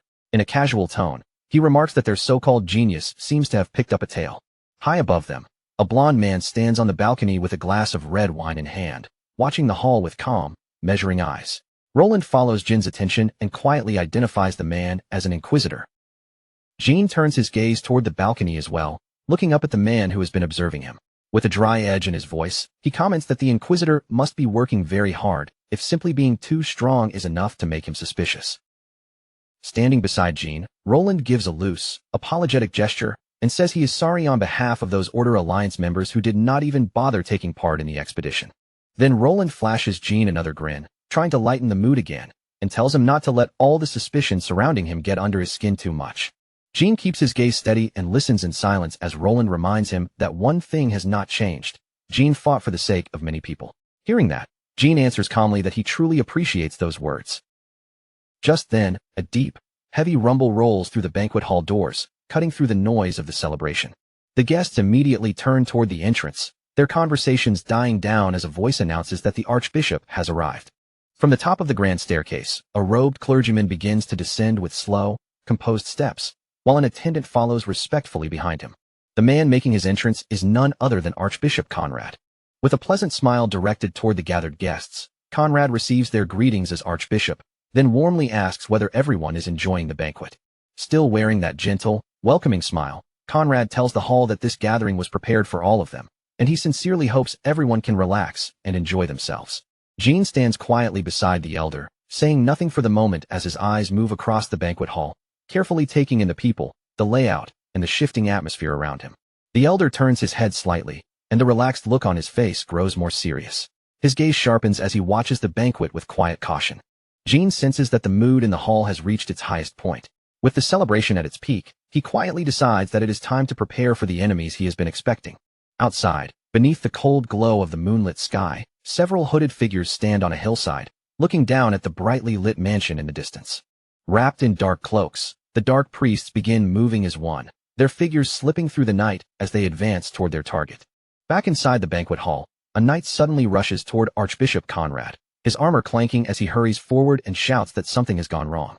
Conrad turns toward the knight with a composed expression and calmly asks what the problem is, while the messenger struggles to get the words out under the pressure. The armored messenger finally forces out the report, urgently warning that a massive swarm of abominations has appeared at the city's north gate. The moment Conrad hears those words, his expression tightens. Shock hardens across his face as the weight of the report sinks in. At the city gate, the massive doors shake violently, buckling again and again under countless brutal impacts from the other side. Then the breach gives way, and a huge swarm of red-eyed abominations pours through the opening like a living tide of monsters. All across the banquet hall, the guests erupt into panic. Voices rise in confusion and fear as people shout that abominations have invaded the city and demand to know what is happening. In the middle of the chaos, Jin remains perfectly calm. As everyone around him reacts in alarm, a faint smile quietly appears on his face. Seated together with Jin and Cindy, the elder calmly points out that no matter how sudden the enemy's attack might be, taking on every knight stationed at the banquet would be physically impossible for them. The elder continues, explaining that if the enemy cannot charge directly into the banquet hall, then they only have one move available. They will create a disturbance somewhere else in the city. Keeping his expression composed, the elder adds that by forcing the troops to scatter, the enemy could create the exact opening they need to strike the banquet hall itself. Archbishop Conrad immediately gives a sharp order, demanding that the troops stop the abominations at any cost, even if they have to pull forces away from the banquet to do it. The elder explains that stopping the troops from scattering is the most important part of the situation. But because the banquet falls under the Archbishop's authority, he has no power to command those troops himself. Cindy calmly lifts her teacup as if the panic around her has nothing to do with her, then says that she will take care of that problem herself. A faint smile appears on Cindy's face as she adds that they have to act quickly before the knights are swayed by the sheer number of enemies outside. Elsewhere on the building, several glowing objects cling tightly to the tower wall just beneath a brightly lit window. The objects suddenly flare with an intense light, and a voice declares that all they need to do is blow up the banquet hall first. In the next instant, a massive explosion bursts out from the building, tearing through the night with a violent flash. Fire, smoke, and debris swallow the structure as broken chunks of the ceiling come crashing down into the banquet hall. The guests scream in terror, shouting that the ceiling has suddenly collapsed. An armored knight immediately raises his sword and shouts for the knights to protect the officials. Behind him, the frightened guests press tightly together, crowding into whatever space feels safest. Cindy stands amid the drifting smoke and falling dust, surrounded by scattered debris, her eyes lowered with a startled expression as the destruction settles around her. Watching everything unfold, Jean quietly notes that their plan worked because the knights never abandoned their posts. Across the rooftops, several cloaked figures move quickly through the darkness, their shadows racing over the tiles.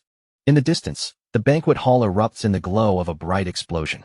The cloaked figures suddenly stop, turning toward the burning building with clear confusion. Staring at the blast, one of the men questions whether that explosion was ever part of their plan. Beside him, a faint smile touches the woman's face as she wonders aloud whether their enemies had already known they were coming. At that moment, a gloved hand tightens around a weapon, and a sharp blue light flashes across the darkness. Jean flings his cloak aside and steps into the corridor, the heavy fabric sliding off his shoulders as a massive blade hangs firmly in his hand. His pace is steady, but every footstep carries a quiet pressure, as if he has already decided how this night is going to end. A sharp glow ignites in Jin's red eyes, cutting through the darkness of the hallway. Then a smirk pulls at the corner of his mouth as he raises his blade and says it is finally time to hunt down the rats hiding inside the castle. High above the castle grounds, flames begin crawling up from the upper floors, throwing orange light into the night sky. On a nearby rooftop, 3 cloaked figures stand in the shadows, silently watching the chaos spread below them. Among the cloaked figures, one of them narrows their gaze toward the burning castle and realizes something feels wrong. Their enemies must have known they were coming, and with that thought, the suspicion of a traitor within their own side begins to surface. The masked man makes the decision without hesitation. Since the operation has already been exposed, he orders the group to end things here, retreat for now, and rethink their next move before the situation turns even worse.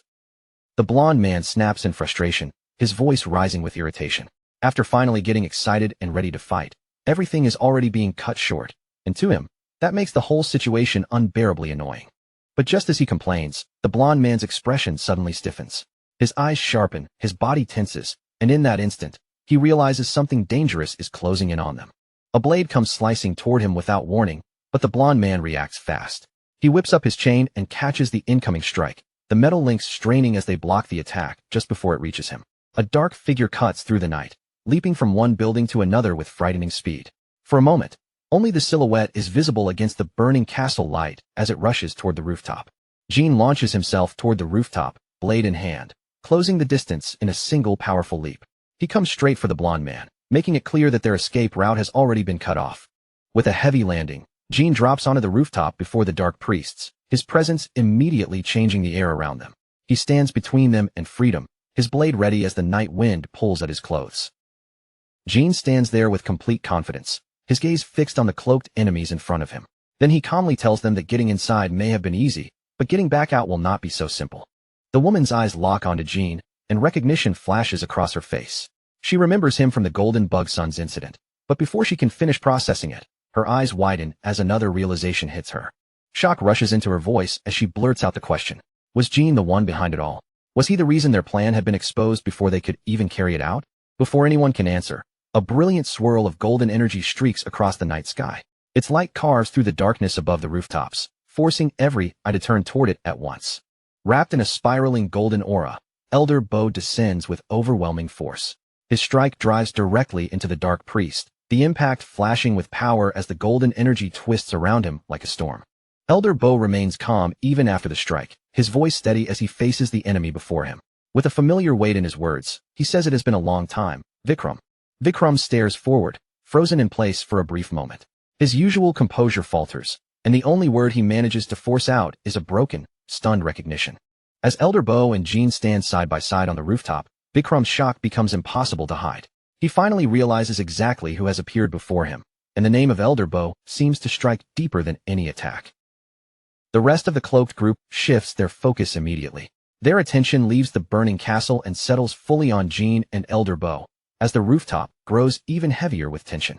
Jean looks ahead at Vikram and quietly asks Elder Bo if he knows that man.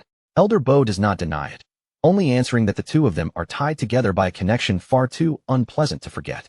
Elder Bo lowers his head slightly, the weight of the past settling over his expression. Then he reveals that Vikram is a Vertram monk, and even more than that, he was once Elder Bo's own disciple. For a moment, Vikram says nothing at all. The word hangs in the air between them, heavy and uncomfortable, as silence spreads across the rooftop. Then Vikram lets out a cold scoff, as if the very idea disgusts him. He questions whether Elder Bo is still clinging to those pathetic old memories, as though the past still has any power over him. His fingers tighten around the edge of his cloak, gripping the fabric with visible force. Vikram continues, saying that even if those memories belong to the past, it does not matter to him anymore. With a sharp motion, Vikram throws the cloak away from his body. His words grow colder as he adds that even here in the present, none of those old ties make any difference. Vikram raises a hand to the mask covering his face, brushing his fingers over it with a chilling calm. Then he remarks that Elder Bo still knows exactly how to get under his skin. Jean watches Vikram closely and finally understands what he is sensing. That power is the same mind's eye technique Elder Bo once used. And although Jean failed to notice it at first, he can now clearly feel the mana flowing from it. A thought flickers through Jin's mind as he studies the strange energy around Vikram. He wonders whether this ability is somehow connected to the monster core he absorbed from the Dark Priest. Before Jean can think any further, Elder Bo raises one hand and calls out to him. His gesture is calm, but it clearly signals that the fight is about to split in two. Elder Bo then tells Jean to handle the remaining two opponents. His meaning is clear: Vikram belongs to him, and Jean will have to deal with the others on his own. In the next instant, blazing energy wraps around Elder Bo and Vikram as they rush straight toward each other. Neither one hesitates, their powers surging forward like two forces destined to collide. The two figures tear across the rooftop through a violent storm of force. The air bends around them as they close the distance, each movement carrying enough pressure to shake the ground beneath their feet. Their attacks crash together with brutal intensity, and the impact erupts outward in a violent shockwave. The rooftop trembles as the force spreads across the battlefield, pushing the night air apart. Nearby, the blonde fighter wraps himself in chains and grins like the battle has finally become fun. He cheers that this is exactly what he wanted, while the woman turns her fierce gaze on Jean and challenges him to show what he can really do. Under the shadow of her hood, the woman's eyes begin to glow with an unnatural light. Their shape shifts in the darkness, becoming sharper and far more beast-like. Then sharp claws slide out from beneath the folds of her flowing cloak. The fabric ripples around her body as her form begins to change, revealing the threat hidden underneath. In moments, the woman's body transforms completely, swelling into the shape of a massive panther. The beast crouches atop the rooftop, its claws pressing against the stone as its predatory gaze fixes on Jean. Jean grips his sword and calmly studies the enemies in front of him. Their transformation abilities and raw strength would have been dangerous enough to catch him off guard, but only if he had walked into this fight unprepared. A faint smile appears on Jin's face as he realizes he already has the advantage of knowledge. Thanks to Enoch's memories, he understands their abilities before they can fully surprise him. Still, Jin's eyes shift toward the street below, where another problem remains. Across the way, he senses the presence of a heresy inquisitor nearby, watching from a distance. The inquisitor hides behind a wall, peering out from cover while the danger centers directly on him. Even from that position, it is clear he has become a factor Jean cannot ignore. The blonde man suddenly sends his enormous mace flying toward Jean. The weapon hurtles through the air with crushing force, its chain dragging behind it like a deadly whip. As the mace tears toward him, Jean quickly understands the restriction he is under. In this fight, he cannot rely on the abilities of the monster core, no matter how useful they might be. Jean swings his sword and knocks the incoming mace aside, sparks bursting at the point of impact. Even as he deflects it, he accepts the limitation and keeps his focus locked on the battle. The blonde fighter's grin stretches wider with excitement. Seeing Jean deflect a massive mace with nothing but a sword thrills him, and his eyes light up as if the fight has become even more entertaining. His red eyes narrow with eager focus as he prepares to keep attacking. The excitement on his face does not fade, and his body shifts into position for the next strike. At the same time, the transformed panther lunges forward. Its claws stretch out, its body moving low and fast across the rooftop as it charges straight toward Jean. Jean swings his blade to meet the panther, but the beast slashes back at him with terrifying speed. As its claws cut through the air, it warns him that even if he can see the next attack coming, he still will not be able to dodge it. Blood sprays from Jin's body as the attack lands, staining the air for an instant. Feeling the wound and reading the pace of the fight, Jean realizes this situation may become far more troublesome than he expected. A grin slowly spreads across his face, twisting his expression into something far more excited than afraid. As the pressure of the battle closes in around him, he thinks back to the nightmare he survived 12 years ago. Compared to that, these so-called restrictions feel like nothing but heavy training weights strapped onto his body. A red light flares sharply in his eye, and with a dangerous smile, he admits it has been far too long since a fight actually made his blood move. The rooftop suddenly explodes with force, and a violent shockwave rips outward through the air. Vikram and Bo collide head-on above the rooftop, their clash sending waves of impact rolling across the entire surface beneath them. Bo calmly lifts one hand, his expression steady as he tells Vikram that he still has not changed. He still throws his whole body too deeply into every move, chasing strange new things while neglecting what he was originally taught. Vikram pushes his hand forward without the slightest hesitation, brushing off Bo's words as he calls that way of thinking nothing but old-fashioned stubbornness. Bo stands firm as the strike comes in at close range, facing the attack directly while continuing in an even tone, saying that what he means is not stubbornness at all. Vikram drives in with his elbow, his movement sharp and aggressive, and declares that what Bo calls reckless is actually individuality. The force of Vikram's elbow erupts into a spiraling shockwave, twisting through the air and blasting Bo backward across the rooftop. After being thrown by the impact, Bo lands and steadies himself on the rooftop, forcing his body back under control. He quietly repeats the word individuality, letting it settle for a moment, before admitting that there was once a time when he truly wanted to support Vikram on that path. Standing across from Vikram with the rooftop stretching between them, Bo says that carving out a new path is always difficult, but there are times when that path can give birth to miracles. Vikram says nothing and simply watches him, while Bo's voice grows heavier as he begins to say that there is only one problem. Bo lowers his head slightly, his tone turning colder as he warns Vikram that his impatience and bottomless greed have already stained that individuality beyond recognition. Facing each other from opposite sides of the rooftop, Bo warns him that tricks built on lies may look clever for a while, but sooner or later, anything rotten at the foundation is destined to collapse. A golden symbol suddenly spins into existence, glowing brightly in the air as Bo tells Vikram to listen carefully. One after another, more golden symbols blossom across the sky, spreading their light over the rooftop like a radiant formation. With those shining symbols surrounding him, Bo declares that this will be the final lesson he gives Vikram, then reveals the technique known as Mind's Eye, the all-seeing eye. Vikram immediately recognizes the technique, realizing that Mind's Eye is something that can only be used by someone who has reached the highest realm. He touches his own face, his fingers brushing against it as he admits that the old man has become even stronger since the last time they met. Pressing against his mask, Vikram's voice turns sharper as he says that this very strength is exactly why the old man is no good. An orange-gold symbol begins to swirl in front of him, its light twisting in the air as Vikram starts to answer, saying that unlike what Bo claimed, in this world. The moment Bo sees what is appearing before him, shock breaks across his face, leaving him staring in disbelief. With golden symbols glowing all around him, Vikram reveals the same technique, Mind's Eye, the all-seeing eye. Then he declares that if a lie is perfected enough, one day it becomes the truth. The mark on Vikram's forehead suddenly lights up, glowing with an intense and unnatural brilliance. Bo's composure finally cracks, and he asks in stunned disbelief how Vikram could possibly use that technique.